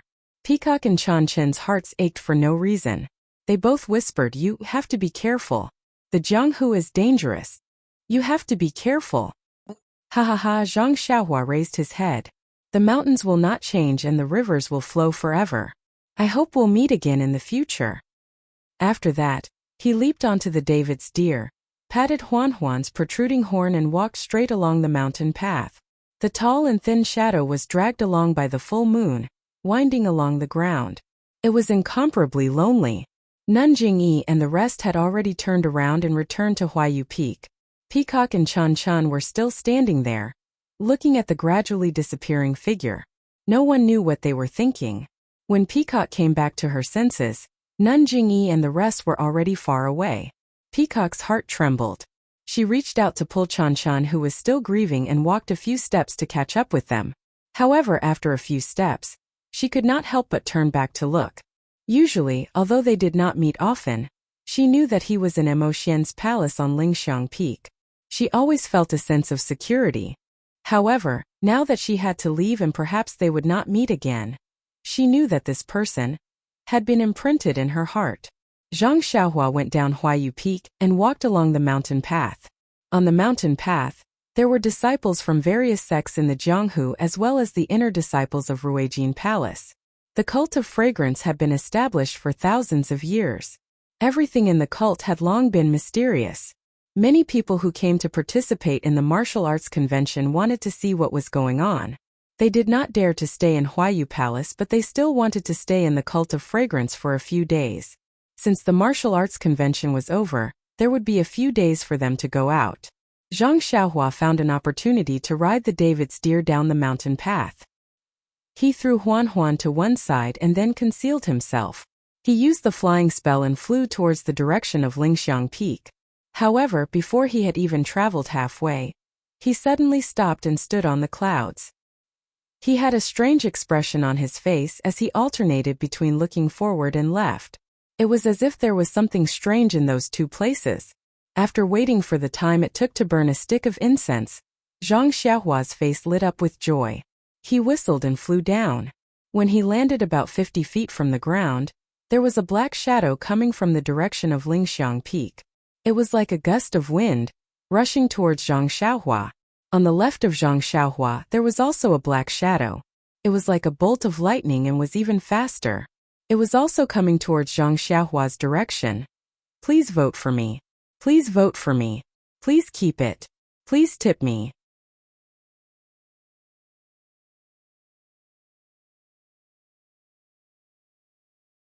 Chapter 1053. Ha ha ha, little yellow? Little black? Zhang Xiaohua stood in the air with a big smile on her face. Her heart was filled with warmth, and the sadness from the dream's departure was greatly reduced. In less than half an incense stick's worth of time, Goldie was the first to arrive. It stopped when it was about 1 zhang away from Zhang Xiaohua. Its tail, which was larger than its entire body, swung gently behind its back as it floated in the air. Zhang Xiaohua suddenly heard a faint voice in her heart. "Mother? Is that you?" Zhang Xiaohua's face revealed an awkward expression, and she did not know how to answer. She could only curse in her heart. "This little brat. I was originally a man. How did I become your mother?" But at this moment Little Yellow seemed to have understood. Its small eyes were filled with joy, and with a swish of its tail, it landed on Zhang Xiaohua's shoulder with a whoosh. Its 2 small claws hugged Zhang Xiaohua's head intimately, but this intimacy caused Zhang Xiaohua's hair to become a mess. Zhang Xiaohua felt Little Yellow's affection, and also reached out her hand, affectionately stroking Little Yellow's body. Little Yellow enjoyed it very much, and its small head rubbed against Zhang Xiaohua's hand again and again. Woof! A black shadow also flew over, and like Little Yellow it also stopped about 10 feet away. Zhang Xiaohua felt a voice in her heart shouting, "Father, is that you?" Little Yellow flew over with a whoosh, and directly pounced on Little Black, causing Little Black to fall to the ground. Although Little Black's body was larger than Little Yellow's, it was caught off guard and fell to the ground. Little Black then angrily barked and stood up again. Its small claws slapped Little Yellow's face, causing Little Yellow to sway. Little Yellow also could not take it anymore, and swung its large tail, hitting Little Black's face. Little Black barked as if it was in pain. "Oh no!" Zhang Xiaohua was shocked. Could it be that the two of them don't know each other? Thinking about it, since these two things were born, although they had always been in his arms, they had never opened their eyes. How could they know each other? Zhang Xiaohua hurriedly flew to the two things. Just as she was about to separate them, a voice rang out in her heart. "I said it's Daddy, so it's Daddy. How can it be Mommy?" "Yes, Mother. I've always called her that." "You're mistaken. That's right, it's Daddy. I'm the one who should be called Mother. Gosh, Zhang Xiaohua finally understood. So, the two little things were fighting because of this. Zhang Xiaohua stood there, not knowing whether to laugh or cry. She waited for the two little things to have enough fun. One of the little things stood on Zhang Xiaohua's shoulder, and it kept making noise in its heart. "Daddy, quickly tell it that you're Daddy." The other one was not convinced. "Mommy, quickly tell it that you're Mommy." If it was a direction, perhaps Zhang Xiaohua could use her hands. If it was to eat, perhaps Zhang Xiaohua could use her hands. But her mother and father, these two, Zhang Xiaohua really did not know how to explain it to them. After thinking for a while, she stretched out her hand and patted them on the head. The left nodded and the right nodded, and it was quite effective. The two little things were quiet, thinking that Zhang Xiaohua had agreed with them. My heart is finally at peace." Zhang Xiaohua sighed. Then, she looked at the sky and Zhang Xiaohua released her divine sense. She found the bottom of a cliff and took out the jade talisman. After setting up the restriction, she sat down cross-legged and began to cultivate the Carefree Heart Sutra. As for the two little things, when they saw the starlight falling, they were delighted. Each of them floated in a strange position beside Zhang Xiaohua. A lot of the starlight was also absorbed into their bodies. When she woke up in the morning, she saw Xiao Huang and Xiao He chasing each other in the air and playing on the ground. Zhang Xiaohua's heart was filled with sunshine. Then she frowned again, as if she had forgotten something. After a while, she suddenly patted her forehead and took out two small vitality stones. The moment she took out the vitality stones, Xiao Huang and Xiao He immediately sensed it and flew over. They floated beside Zhang Xiaohua's hand and looked at it greedily. Zhang Xiaohua stretched out her hand and handed the vitality stones to the two little things. Xiao Huang and Xiao He looked at Zhang Xiaohua. Zhang Xiaohua nodded and the two little things somersaulted in the air. Then Xiao Huang emitted a white light from his nose and slowly sucked the vitality stones in. Xiao He also emitted a white light from his mouth and swallowed the vitality stones. "Do you want more?" Zhang Xiaohua thought and took out two more vitality stones. But this time the two little things only sniffed with their noses and shook their heads slightly. "Well, I think they are full." Zhang Xiaohua put away the vitality stones and put the two little things on her shoulders. She floated in the air and looked in the direction of Lingering Fragrance Peak, thinking about something. She wanted to go to Lingering Fragrance Peak last night because she wanted to take advantage of the time when Nanjing Yi and the others were at Huayu Peak. She wanted to see if she could refine the stone tablet and then see if there were any benefits. However, she was delayed by the two little things. She was afraid that it would be inconvenient for her to go now. She guessed that the disciples of Ruijin Palace would be on high alert during the day, and she might alarm them. Forget it. I got a lot of good things from Lingering Fragrance Cult. That stone tablet. I will leave it to Nanjing Yi. Zhang Xiaohua made up her mind and flew back to Huayu Peak. When they found Huan, the four odd beasts were immediately scared witless by Xiaohuang and Xiaohe. They ran far away and did not dare to come close. What should I do? Zhang Xiaohua was very puzzled. She remembered that when Xiaohuang and Xiaohe were young, she had taken them to ride the four odd beasts. Helpless, Zhang Xiaohua pointed at the four odd beasts in the air and said in her heart, "You two fly up first and follow me. We will talk when we get out." The two little things were quite obedient. She did not know whether they understood what she said or what they saw. Anyway, they flew up. Then Zhang Xiaohua led the four odd beasts over and rode them towards Dianqi Lake. The two little things flew very fast. Their figures hid in the forest and were not discovered by others. After a few days, Zhang Xiaohua finally arrived at Jinghai Lake. These few days, Zhang Xiaohua had long wanted to fly out. But after thinking about it, she was now a person that Nanjing Yi cared about. If she did not let people watch her leave, or if she left at a normal speed, Nanjing Yi would definitely be suspicious. She might even send people to Lingering Fragrance Cult to look for her. Therefore, she patiently rode the four odd beasts to Jinghai Lake. Zhang Xiaohua was no longer a guardian disciple. It seemed that Nanjing Yi's decree had also reached Jinghai Lake.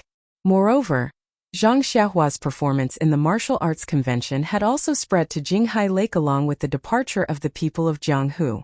Therefore, although the disciples of Lingering Fragrance Cult were not as respectful as before, they still had smiles on their faces. They obviously treated Zhang Xiaohua differently from the disciples of other sections.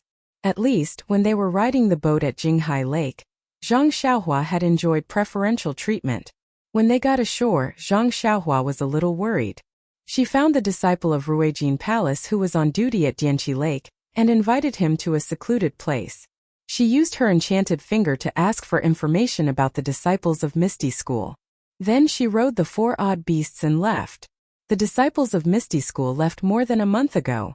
Right after Meng and I left the Dalan Temple. At that time, the entire Jianghu did not know that Lingering Fragrance Cult had opened its doors. I'm afraid that not only the Righteous Alliance, but the other sects also did not know that Misty School had left. Zhang Xiaohua rode on Huan's back and thought to herself, moreover, the opening of Lingering Fragrance Cult's doors was also out of Nanjing Yi's expectations. How could she make the decision to let Misty School leave Lingering Fragrance Cult in such a short time?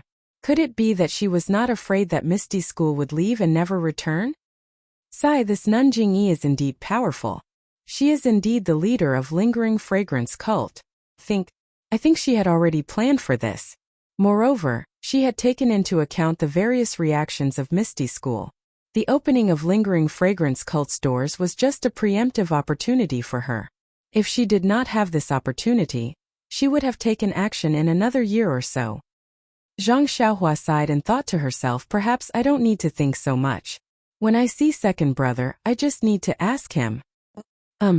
Second brother has already left for more than a month. I took more than 2 months to travel from Pingyang City to Macho City. It took me more than 10 days to travel from Macho City to Lingering Fragrance Cult. However, if second brother and the rest went directly from Lingering Fragrance Cult to Pingyang City, I'm afraid it would take less than 2 months. However, there are more than 1,000 of them. They would have to cover their tracks as they travel, so it would not be much faster. At this moment, Zhang Xiaohua had already left Lingering Fragrance Cult. There were still many people from the pugilistic world on the road. Zhang Xiaohua used her divine perception to scan the area, and saw that Little Black and Little Yellow had already bypassed Dianqi Lake, and were running in her direction. She frowned as she looked at the odd beast beneath her.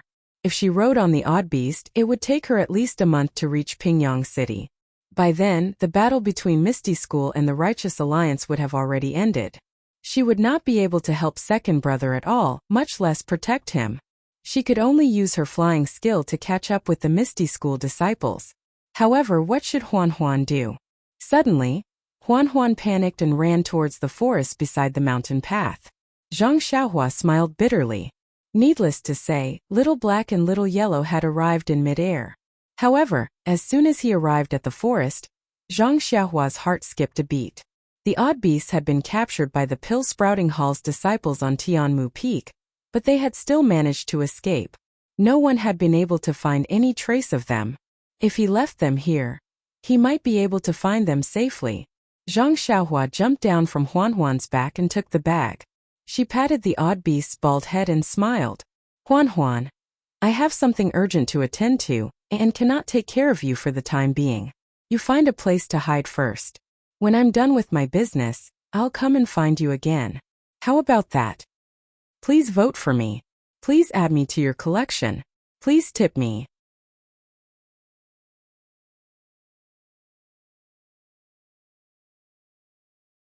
Chapter 1054. However, before Huan Huan could say anything, two faint shadows descended from the sky. The odd beast let out a low howl and scurried into the forest, not daring to bother with Zhang Xiaohua anymore. Zhang Xiaohua sighed. Although she was reluctant to part with the odd beasts and felt sorry for Ji Xiaohua who shared the same name as her. But her second brother's life was more important, so she had no choice but to give it up. With a wave of her hand, Xiao Huang and Xiao He each took one of her shoulders. Zhang Xiaohua made a hand seal to hide her figure. Then she soared into the sky, looking towards the north, and flew straight over. Zhang Xiaohua flew extremely fast. In less than 4 hours, she arrived at an unfamiliar place. It was a desolate place with few people. While she was flying, Zhang Xiaohua's heart skipped a beat. She seemed to have sensed something, so she used her divine sense to look down. She saw dozens of groups of more than 100 people looking for a faintly discernible path in the mountain range and moving forward. Aren't they people from the Tenryu sect? Why did I meet them? Could it be that the Tenryu sect is also in the north? Zhang Xiaohua seemed to know why she sensed something, but Sakura and Meng were obviously not in the group. Zhang Xiaohua was too lazy to look carefully. Just as she was about to withdraw her divine sense, a woman suddenly jumped out of the group. She came to the side of the mountain path in a few leaps and poked her head out to look at the deep cliff. She shouted, "Garuda, if you don't let me go, I will jump down now." Ah! Zhang Xiaohua's divine sense swept over. Wasn't this woman Zhang Pinger? She was surprised. Why is she here? Could it be that Garuda kidnapped her? Thinking of this, Zhang Xiaohua was furious. Zhang Pinger and him, although one had feelings for each other, and the other was heartless, Zhang Pinger had brought Zhang Xiaohua from Shixin Peak to Lingxiang Peak. She was also someone whom Zhang Xiaohua was grateful to. How could she let Zhang Pinger be bullied?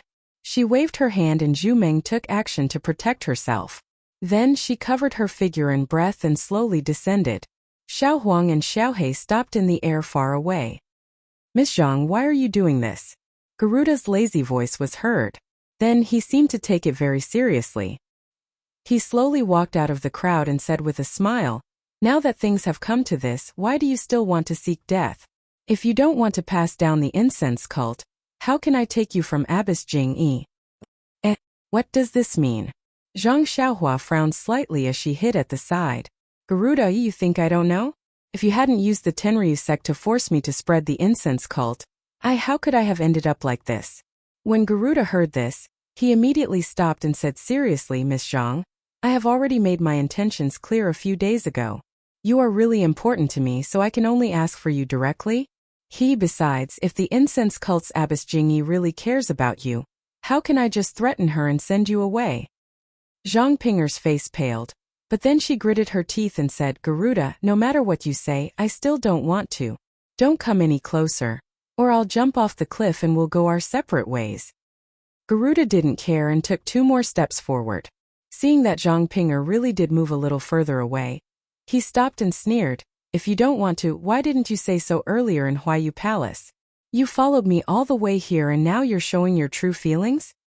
Zhang Pinger also sneered, "In Huayu Palace, I was a disciple of the incense cult. The fire temple master was my master. How can I not listen to her? Abbess Jing-yi is the head of the incense cult. How can I resist? It's different here. Since I left Dianchi Lake, I'm no longer a disciple of the incense cult. Who can order me around? It's a good idea, Garuda said. But aren't you afraid that I'll go back and kill the incense cult on a whim? I've already told you. The incense cult is the incense cult, and Zhangpinger is Zhangpinger. From the moment I left Dianchi Lake, I've already made a clear distinction between kindness and hatred. Even if your Tenryu sect destroys the incense cult, it has nothing to do with me. Good. This character is exactly what I want. Garuda gave her a thumbs up. I didn't expect you to be so compatible with my character. But Miss Zhang, you're all alone now. Even if I let you go, where can you go? I only need to announce your escape. Well, I don't need to announce it. I just need to tell the incense cult. They'll take care of their reputation and capture you. They'll either kill you or send you to the Tenryu sect. Do you think there's still a place for you in Jianghu? Moreover, if you follow me, even if you lose your martial arts, I swear that I'll never let you down. I'll let you live happily for the rest of your life. What do you think? Sigh. Zhangpinger looked at Garuda and then at the incense cult. She shook her head and said, I've already left my happiness in Lihua Temple. He's the only one who can give it to me in this world. Even if you have my body, you can't have my heart. Who is he? Tell me, I'll drag him out of the incense cult. I only care about your body. If you're willing, you can live happily with him in the Tenryu sect for the rest of your life. What do you think? Zhangpinger's face lit up. Then she realized something and sneered. I didn't expect Garuda to be so magnanimous. Do you think I'm a fool? Ha ha ha, who dares to covet my woman? Even if you don't say it, I'll ask Abbess Jingyi and cut that boy into pieces. Let's see if you still dare to go against me then. Garuda took a few steps forward. Garuda, if you take another step, I'll definitely jump down. Zhangpinger took another step to the side. Half of her body was outside the cliff. Haha, Garuda shouted, jump as much as you want. I only care about what's in your meridians. Even if it's a dead body, I can still use it. If you jump, I'll enjoy you, strip you naked and hang you next to the incense cult's Dianchi Lake. I'd like to see. Where's your and the incense cult's face? Zhangpinger was shocked. She hesitated. Garuda floated over and tried to catch her. Zhangpinger didn't panic when she saw Garuda coming up. She gritted her teeth and didn't look at him anymore. She turned around and jumped down the cliff. However, her face was still looking in the direction of the incense cult. She whispered, Senior brother, I want to meet you first in my next life. Garuda was already in front of her. He reached out and grabbed her. She was just a hair's breadth away. When he wanted to ride the wind down again, he hesitated. The mountain was very high. If he was alone, he would definitely be fine. However, with Zhangpinger, he wasn't confident. How could Garuda not consider giving up his life for the sake of breaking through the wind? Zhangpinger had already fallen about 20 feet. Suddenly, Garuda, who was in midair, shouted, Who are you? In midair not far from Garuda, there was a flash. A handsome man in a simple robe appeared out of thin air. He was of medium height and had a handsome face. It was Zhang Xiaohua. There was a look of disbelief in his eyes. However, it wasn't directed at Garuda. It was directed at Zhangpinger, who was falling down the cliff. Her expression was both desperate and sad. Zhang Xiaohua was hiding beside Zhangpinger. He had already heard her whispers. He didn't expect that he was so important to Zhangpinger. Once this cold-faced but warm-hearted woman fell in love, she had already engraved Zhang Xiaohua in her heart. Therefore, Zhang Xiaohua was so shocked that he exposed himself. He even forgot to save Zhangpinger. Garuda and Zhang Xiaohua didn't care. He made a gesture and quickly flew down the cliff to catch Zhangpinger, who was falling rapidly. Zhangpinger was completely disheartened. However, she was determined and didn't faint. She suddenly stopped and felt a pair of warm hands around her waist. It felt so familiar that she couldn't help but wonder if she was in a dream. She turned around and hugged Zhang Xiaohua. She blurted out, Senior brother. Is that you? Zhang Xiaohua smiled bitterly and said in a hoarse voice, Who is your senior brother? Does he have such magical powers as I? Ah! Zhang Pinger's face was flushed. She quickly withdrew her hands and calmed herself down. When she looked carefully, she was even more surprised. She was actually flying outside the cliff. Immortal Elder? Zhang Pinger suddenly realized that the news of an immortal cultivator appearing in Rejuvenation Valley had already spread throughout the Jianghu 2 months ago. Although the fragrant sect was somewhat uninformed, people had already talked about it at the Martial Arts Circle convention. How could Zhang Pinger not know? However, she had never thought that she would encounter it. Immortal Elder, save me! Immortal Elder, save me! Zhang Pinger immediately grasped at the life-saving straw. Don't shout, don't shout. If I didn't save you, I wouldn't have helped, Zhang Xiaohua said, amused. When Zhang Pinger heard this, she blushed again. Her heart was filled with hope again. In the distance, Garuda floated in the air. His expression was uncertain, as if he was hesitating about something. When he saw Zhang Xiaohua flying over with Zhang Pinger in his arms, his eyes narrowed. He immediately took out a coarse black bottle from his chest. He formed a seal with one hand and muttered something. A black fog flew out of the bottle. Garuda pointed at Zhang Xiaohua. The black fog immediately turned into an arrow and pierced toward Zhang Xiaohua. With a zhi sound, a yellow shadow fell from the sky and blocked in front of Zhang Xiaohua. As soon as the shadow appeared, a white light came from the shadow and covered the black fog. The arrow immediately panicked and was no longer in shape. A part of the black fog was sucked into the white light. Ah! This... Garuda was shocked. He looked at the small and skinny little marten beside the black fog in amazement. Woof! Another bark. Another black shadow flew over. Similarly, a white light appeared and continued to suck in the black fog. When Garuda saw this, he calmed down and hurriedly used both his hands and mouth to retrieve the black fog. However, at this moment, 8 sword beams appeared out of thin air and shot towards Garuda from about 10 feet away.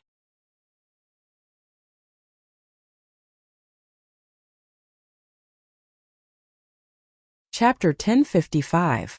Garuda was not surprised to see the 8 sword lights. He had heard from the disciples of the Tenryu sect that someone from the immortal Tao had appeared in Rejuvenation Valley, so he was prepared for Zhang Xiaohua's 8 sword lights. Therefore, when the 8 sword lights flashed, he immediately used the wind-controlling technique and dodged to the side. Garuda was indeed good at flying. His wind-controlling technique was different from the one Zhang Xiaohua had learned from the Misty School. It was very strange. While controlling the wind, it seemed to merge with the wind. When Zhang Xiaohua saw such a wondrous imperial wind technique, he couldn't help but be stunned and secretly praised it. However, the 8 sword lights still didn't stop. They only tilted slightly and still pierced towards Garuda. Garuda was even more surprised than Zhang Xiaohua. He had heard of the sword controlling technique. There were people in the Tenryu sect who could barely control a sword. However, the sword controlling technique was not much stronger than ordinary hidden weapons. Under the control of the technique, it could fly at will. In terms of speed, it was not as fast as Zhang Xiaohua's Sword of the World. Therefore, Garuda only strengthened his impression of the sword controlling technique by 10 times to guess Zhang Xiaohua's flying sword. However, his guess was far from catching up with Zhang Xiaohua's flying sword. Before he could steady himself, the 8 flying swords were in front of him like swimming fish. Garuda was shocked. He tried to move away, but the first sword light pierced the black bottle in his hand with a bang. Garuda felt as if he had escaped death. Could it be that I missed? But then the other 7 sword lights appeared again and hit the black bottle 7 times in a row. Garuda's hand was numb from the vibrations. He loosened his grip and the black bottle fell out of his hand. However, it still floated beside Garuda's hand. In just a few breaths, Little Black and Little Yellow had eliminated 30% of the black fog released by Garuda. Zhang Xiaohua also landed on the cliff with Zhang Pinger in her arms. Garuda's heart ached when he saw the loss of the black fog. He quickly made a gesture and commanded the black fog to retreat. Then he reached into his chest and threw a pale white magic weapon that looked like a bone into the air. Zhang Xiaohua was surprised that the flying sword didn't shatter Garuda's black bottle as he had expected. Seeing Garuda take out his Dharma artifact, he didn't dare to be careless. He stretched out his hand and waved it. The dragon binding hoop expanded in the wind. turning into a 3-foot-long hoop that spiraled toward Garuda's bone. At this moment, the dragon-binding hoop was different from before. After Zhang Xiaohua's blood refining, and as Zhang Xiaohua's cultivation increased, it gained a new mystique. Countless crimson flames appeared on the hoop and danced around it. It was like a few small fire dragons were flying around it. The aura was ferocious. Garuda frowned when he saw that Zhang Xiaohua had the dragon-binding hoop in addition to her flying sword. He stood in the air and cupped his hands. Fellow Taoist, why are you so fierce in your first attack? Even the magic weapon that I dripped blood on was knocked out of your hand? Look at this situation. Are you going to fight to the death with me? Then he looked at Zhang Ping'er and asked, do you know this Miss Zhang? Dripped blood on it? Zhang Xiaohua was taken aback. He had intended to destroy Garuda's black bottle with his flying sword. He had used the 8 sword beams, but none of them had landed. They had all hit Garuda, but all he had done was knock the black bottle out of Garuda's hand. Not only had he not destroyed it, but he could not even knock it down. Garuda had only casually waved his hand, and it flew back into his hand. Now that Garuda questioned her, Zhang Xiaohua chuckled. Who are you? Why do you call yourself a heavenly king? Fellow Taoist, you don't know me? Garuda was stunned. Are you very famous? Zhang Xiaohua looked up and smiled. It's just that your imperial wind technique is a little special. Should everyone know you? Garuda's imperial wind technique, which he was most proud of, was called a little special by someone else. But look at her, it was a flying technique. She had the right to criticize him. Garuda could only pinch his nose and answer. Fellow Taoist, I'm Garuda of the Tenryu sect. Oh, I know. So you're Garuda of the Tenryu sect. No wonder you call yourself a heavenly king and are so arrogant. You snatched a woman in broad daylight. Fellow Taoist. Garuda was anxious and explained. No matter how shameless I am, I wouldn't go so far as to snatch a woman. If you didn't snatch a woman, why did you force her into the cliff? Why did you attack me with a magic weapon when I tried to save her? Remember, you attacked I with a magic weapon first. I had no choice but to fight back. Garuda was so angry that his nose was crooked. He said loudly, Fellow Taoist, you're unreasonable. This woman is my concubine. It's only because of some family disputes that she thought of committing suicide. Before I could save her, you appeared and snatched my concubine away without saying a word. Tell me, how could I not intervene? Zhang Xiaohua sneered. She looked at the white bones that were emitting red smoke in the air and said, how could I listen to your side of the story? Moreover, since I have already intervened, there's no reason for me to give up halfway. Heavenly King, I'm afraid you don't want to let this go? If it was someone else, Garuda would have turned hostile long ago. However, he could only say coldly in the face of someone who didn't know the depth of the immortal Tao. I'm Garuda of the Tenryu sect. How could I surrender just because of a few words from you? Fellow Taoist, you must be Taoist Panin who appeared briefly in front of Rejuvenation Valley. Since you're so righteous and like to see injustice, I'd like to see if you have the ability to take care of everything in the world. Come here. Zhang Xiaohua waved at Zhang Ping'er and said, tell I everything that happened. Yes, immortal elder. Zhang Ping'er knew that Zhang Xiaohua was the only person she could rely on. She quickly told her everything that happened in Huayu Palace. Zhang Xiaohua's face turned ashen when he heard this. Zhang Ping'er was just one of the many inner disciples of the fragrant cult. She was just a nobody, not even worth half a copper coin in the eyes of Nun Jingyi. That was why she had been given to Garuda so easily. But for Zhang Ping'er, this was like a bolt from the blue. Her fate had changed in an instant. Jingyi Nun might have thought that Zhang Ping'er's martial arts couldn't reach great success, so it was better for her to be a wealthy concubine in the Tenryu sect. However, in Zhang Ping'er's eyes, this was no different from hell on earth. A nobody would never have the right to decide their own fate. Zhang Xiaohua shook her head slightly and said to Zhang Ping'er, what bullshit hierarch? What bullshit decree? I only want to ask you one thing. Are you willing to go with Garuda? Zhang Ping'er said sadly, Immortal Elder, please no. I don't want to go with him. Now I just want to die. I can't follow his wishes. Zhang Xiaohua laughed and said, what a woman with integrity. Then she said to Garuda, did you hear that? This doesn't seem to be your family's business anymore. I will definitely take care of this kind of forced prostitution. Unless I don't encounter it, I will definitely take care of it. Garuda almost fainted from anger. What did she mean by forced prostitution? Thus he shouted, "Don't forget that I'm Garuda of the Tenryu sect. I don't want to fight with you, but if you insist on taking care of this matter, don't blame me for being ruthless. Don't blame the Tenryu sect for treating you as an enemy." Zhang Xiaohua could tell that Garuda was referring to the Tenryu sect. She leaped into the air and laughed wildly. There are always injustices in this world. If I can't take care of them, then what's the point of cultivating the way of heaven? Garuda, your Tenryu sect is suppressing I. If you can defeat I will let go. Good, good, good. Garuda also laughed evilly. If you can defeat me, I'll also give Zhang Pinger to you. After saying that, he waved his hand and the black bottle that was suspended in the air disappeared. Zhang Xiaohua's divine sense didn't find any clues. Could this be the magic of using a drop of blood to recognize a magic artifact as its master? Zhang Xiaohua was slightly stunned and thought, what's a drop of blood to recognize a magic artifact as its master? As the name suggests, it's to use a drop of blood to make a magic artifact recognize a master. But how do I do it? Before Zhang Xiaohua could think about it, the red smoke from the white bone in the air became thicker and gradually enveloped Garuda. Zhang Xiaohua pointed with her finger, and the dragon binding hoop was surrounded by flames. With a whoosh it went down. However, before the dragon binding hoop could land, Zhang Xiaohua's divine sense swept over the red smoke and immediately sensed that something was wrong. The red smoke was different from the black smoke from before. It wasn't formed by small black insects. When Zhang Xiaohua's divine sense entered the smoke, it felt like it was sinking into a quagmire. It was difficult to even move Garuda, let alone see his shadow. Furthermore, when Zhang Xiaohua withdrew her divine sense, the red smoke actually showed signs of counterattacking along with her divine sense. Isn't this somewhat similar to the mysterious black smoke from before? Zhang Xiaohua was shocked.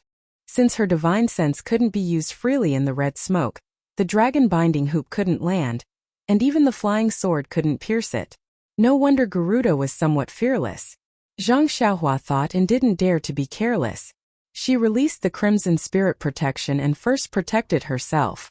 Then she tried to throw a fire talisman into the smoke. With a sizzling sound, the flames burned for a while before extinguishing. It didn't have any effect on the smoke at all. What magic artifact should I use? Zhang Xiaohua scratched her head. Although she knew how to use the purple phoenix hairpin and the Sangharama plate, she definitely couldn't use them now. Although the Prajna heavy sword wouldn't be affected by divine sense, it was Ran Xiaoyao's trademark. She couldn't take it out now either. How could I have forgotten about it? Zhang Xiaohua slapped her forehead and unconsciously came to a realization.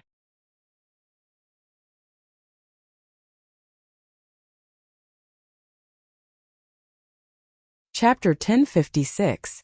In fact, when Garuda mentioned the magic item that could recognize its master by dripping blood on it, Zhang Xiaohua was already deep in thought. Now that he saw the crimson smoke getting thicker and thicker, Zhang Xiaohua immediately thought of the wind pearl he had obtained in the wind-forbidden valley of the Dalan Temple. She remembered that the wind pearl was very unruly at that time. Even the vitality of the bamboo used to suppress it had been depleted by it. However, when she tried to retrieve the wind pearl, she was cut by the wind from the wind pearl. After a drop of blood fell into the wind pearl became much more obedient and no longer released any evil wind. Could it be that the wind pearl is bound by blood? Zhang Xiaohua thought to herself. As she was thinking, the red smoke approached Zhang Xiaohua. It seemed that Garuda wanted to wrap Zhang Xiaohua in the smoke before killing her. Zhang Xiaohua flew up about 10 feet and reached into her belt to take out the jade box that contained the wind pearl. At this time, the restriction on the jade box was still there and the divine thought was still there. Zhang Xiaohua opened the jade box and held the wind pearl in her hand. Sure enough, she felt that it was connected to her blood. But how can I release the wind? Zhang Xiaohua wondered. Strangely, just as Zhang Xiaohua thought of this, a suction force appeared from the wind pearl and sucked the vital qi in Zhang Xiaohua's meridians into the wind pearl. Then a gust of evil wind appeared outside the wind pearl. With a whoosh, it blew towards Garuda's smoke. At first it was just a gust of wind, but when it reached the smoke it became a gust of wind. It was the nemesis of smoke. As soon as the wind blew, all the red smoke was blown away, revealing Garuda, who had an incredulous expression on his face. Then another gust of wind blew. Crack! The wind blew a crack on the floating white bone above Garuda's head. Ah! Garuda was shocked. He immediately ran away and kept the white bone in his hand. The other members of the Tenryu sect who were watching the battle from afar didn't stop to rest when they saw Garuda escape. They turned around and flew in the direction that Garuda had flown to. Looking at their clumsy appearance, it seemed that they had never experienced such a difficult situation before. At this time, Zhang Xiaohua's face was also somewhat pale. Just now, the two wisps of evil wind had sucked away 90% of the true qi in his body. It made him want to kill the thief, but he didn't have the strength to pursue. A drop of blood to claim ownership? It's really amazing, but I don't think I can be the master of this wind pearl. Otherwise, I wouldn't have let it absorb my true qi. Zhang Xiaohua thought as she put the wind pearl back into the jade box. At this moment, Little Black and Little Yellow landed from the sky. They looked at Zhang Xiaohua curiously as she put the jade box into her belt. Zhang Pinger was pleasantly surprised. She took a few steps forward and fell to the ground. "Thank you for saving my life, immortal elder." Zhang Xiaohua waved her hand and helped Zhang Pinger up. She smiled and said, "Don't mention it, don't mention it. I just happened to be there at the right time. Anyone would have helped me." Then she looked at the desolate wilderness and frowned. "This place is dangerous. It's not a good idea to stay here for long. Where are you going? Let me give you a ride." Zhang Pinger looked miserable and shook her head. "I've lived in the fragrant sect for a long time. I don't have any relatives in other places. But now the fragrant religion has abandoned me. This world is so big, but there is no place for me to stay." Zhang Xiaohua was a little embarrassed. Zhang Pinger suddenly thought of something and fell to the ground again. She cried and said, "Immortal Elder is merciful. Can you take me as your disciple? Even if I have to work like a horse, I will repay Immortal Elder for saving my life." "Oh, that's a good idea." Zhang Xiaohua's face lit up. In the Beidou school, other than Zhang Xiaohua, Little Martin, Puppy, and Ye Qinyu, who insisted on being accepted as a disciple. If she accepted Zhang Pinger as her disciple, it would also add to the popularity of the school. Zhang Xiaohua nodded and said, "Get up." "Yes, master." Zhang Pinger heard that Zhang Xiaohua had no intention of rejecting her. She was happy and got up from the ground. She had already changed the way she addressed her. "You must know that I am a person of the path of immortality. The path of immortality is different from martial arts. If you can't get started, your life will be wasted. I'm not afraid. Even if I can't make any progress, I'll be satisfied as long as I can be under Master's wing." It's not that simple. If your aptitude is not good enough, what's the use of joining my path of immortality? Zhang Xiaohua smiled and said, "Don't mention the matter of becoming my disciple. When I have time, I'll look at your aptitude and deal with it." "Thank you for your permission, master," Zhang Pinger said happily. Okay. Since you want to be Ai's disciple, I can't leave you alone." Zhang Xiaohua rolled his eyes and thought of an idea. He said, "Close your eyes first. Open them when I tell you to." "Yes, master." Zhang Pinger closed her eyes obediently. Zhang Xiaohua reached out and grabbed Zhang Pinger's waist. He leaped into the air and flew back with Little Black and Little Yellow. When they arrived at the place where he had left Little White Deer and Huan Huan, he landed and said to Zhang Pinger, whose face was already red, "Okay, open your eyes." Zhang Pinger opened her eyes. She looked for a long time but couldn't see where she was. However, she was very obedient and didn't ask. She only whispered, "Why did Master bring me here? Is this Master's residence?" Zhang Xiaohua shook his head and said, "I have some trivial matters to attend to and can't return to the residence. I also left a registered disciple in Rejuvenation Valley. I can't send you to Rejuvenation Valley, so I want to help you find a mount. You can ride it to Rejuvenation Valley." Rejuvenation Valley. Nye Qinyu? How could Zhang Pinger not know? She said in surprise, "I know about this, but isn't Nye Qinyu going to enter Beidou school? Master, this is..." Zhang Xiaohua shook his head mysteriously and said, Don't worry about this for now. As he spoke, he took out a jade talisman for communication and handed it to Zhang Ping'er. He said, "This jade talisman is the same as Nie Qianyu's. You only need to tell her about it." "Yes, I understand." Zhang Ping'er took the jade talisman and carefully hid it. Just as she raised her head, she saw the David's deer in the distance. It was scared and wanted to come closer. She couldn't help but blurt out, "Huan Huan. Huan Huan." Zhang Xiaohua pretended to be surprised. He pointed at the David's deer and said, "Is that it? You know it?" Zhang Ping'er's face flushed. She whispered, "Yes, this is the mount of a very good senior martial brother before I joined the cult of fragrance. However, it should be in the cult of fragrance. How did it get here?" "Haha," Zhang Xiaohua laughed and said, "That's good. I wanted to help you find a mount. You actually met an old friend's mount. This is outside the mountain path. There aren't any disciples of the cult of fragrance within a few miles. Perhaps this beast was abandoned here by your senior martial brother?" "It can't be. Senior martial brother really cares about this David's deer." Zhang Ping'er shook her head. "But didn't you see the David's deer? It looks like it has suffered a great deal and was abandoned." Zhang Xiaohua looked around and said, "This place is close to the mountain path. If it was seen by others, it might be captured. It's a small matter if it was used as a mount. If it was killed and eaten, wouldn't your senior martial brother be very sad if he knew?" "Yes, then what should I do?" Zhang Ping'er didn't know what to do when she thought of Zhang Xiaohua's sadness. "You can ride it away first. When you meet your senior martial brother in the future, you can return it to him." Zhang Xiaohua said with a smile, "You saved his mount. He can't blame you, right?" This Zhang Ping'er felt that it was very reasonable. She could only nod. "Okay, you can go up. Rejuvenation Valley seems to be in that direction. You can ask as you go." Zhang Xiaohua pointed in that direction and said, "When I finish my business, I will go to Rejuvenation Valley to find you." "Master, you can't abandon your disciple." Zhang Ping'er said pitifully, "I won't. I am a person of the Tao of Immortals. I pay the most attention to my reputation." Zhang Xiaohua didn't know whether to laugh or cry. She turned around and flew north. Zhang Ping'er waited until Zhang Xiaohua had flown out of sight before she patted her cheeks and confirmed that this really wasn't a dream. She then happily flew in the direction of Rejuvenation Valley.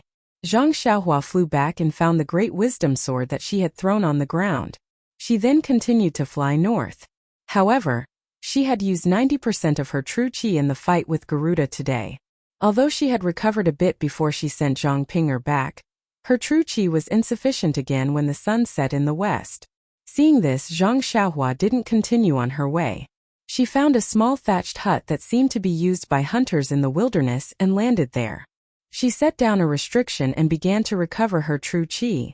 When her true qi was replenished, the full moon hung high in the sky. Zhang Xiaohua stretched and released her divine sense. She looked around for a long time and didn't find anything unusual. Only then did she take out the wind pearl. The wind pearl was abnormally well behaved and quietly stayed in the jade box. However, when Zhang Xiaohua sent her divine sense into it, she still couldn't do anything. It was different from the crimson spirit protection and dragon binding hoop that Zhang Xiaohua had refined before. Dripping blood to recognize it as its master? It doesn't seem as good as refining it. Zhang Xiaohua thought to herself. Apart from feeling connected by blood and being able to blow out evil winds, Zhang Xiaohua still didn't know anything else about this wind pearl. What about the other celestial devices?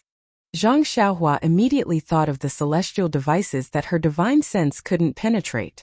Zhang Xiaohua first took out the bamboo that was used to suppress the wind pearl. She made up her mind and bit her finger. A drop of blood that contained golden threads dripped onto the bamboo.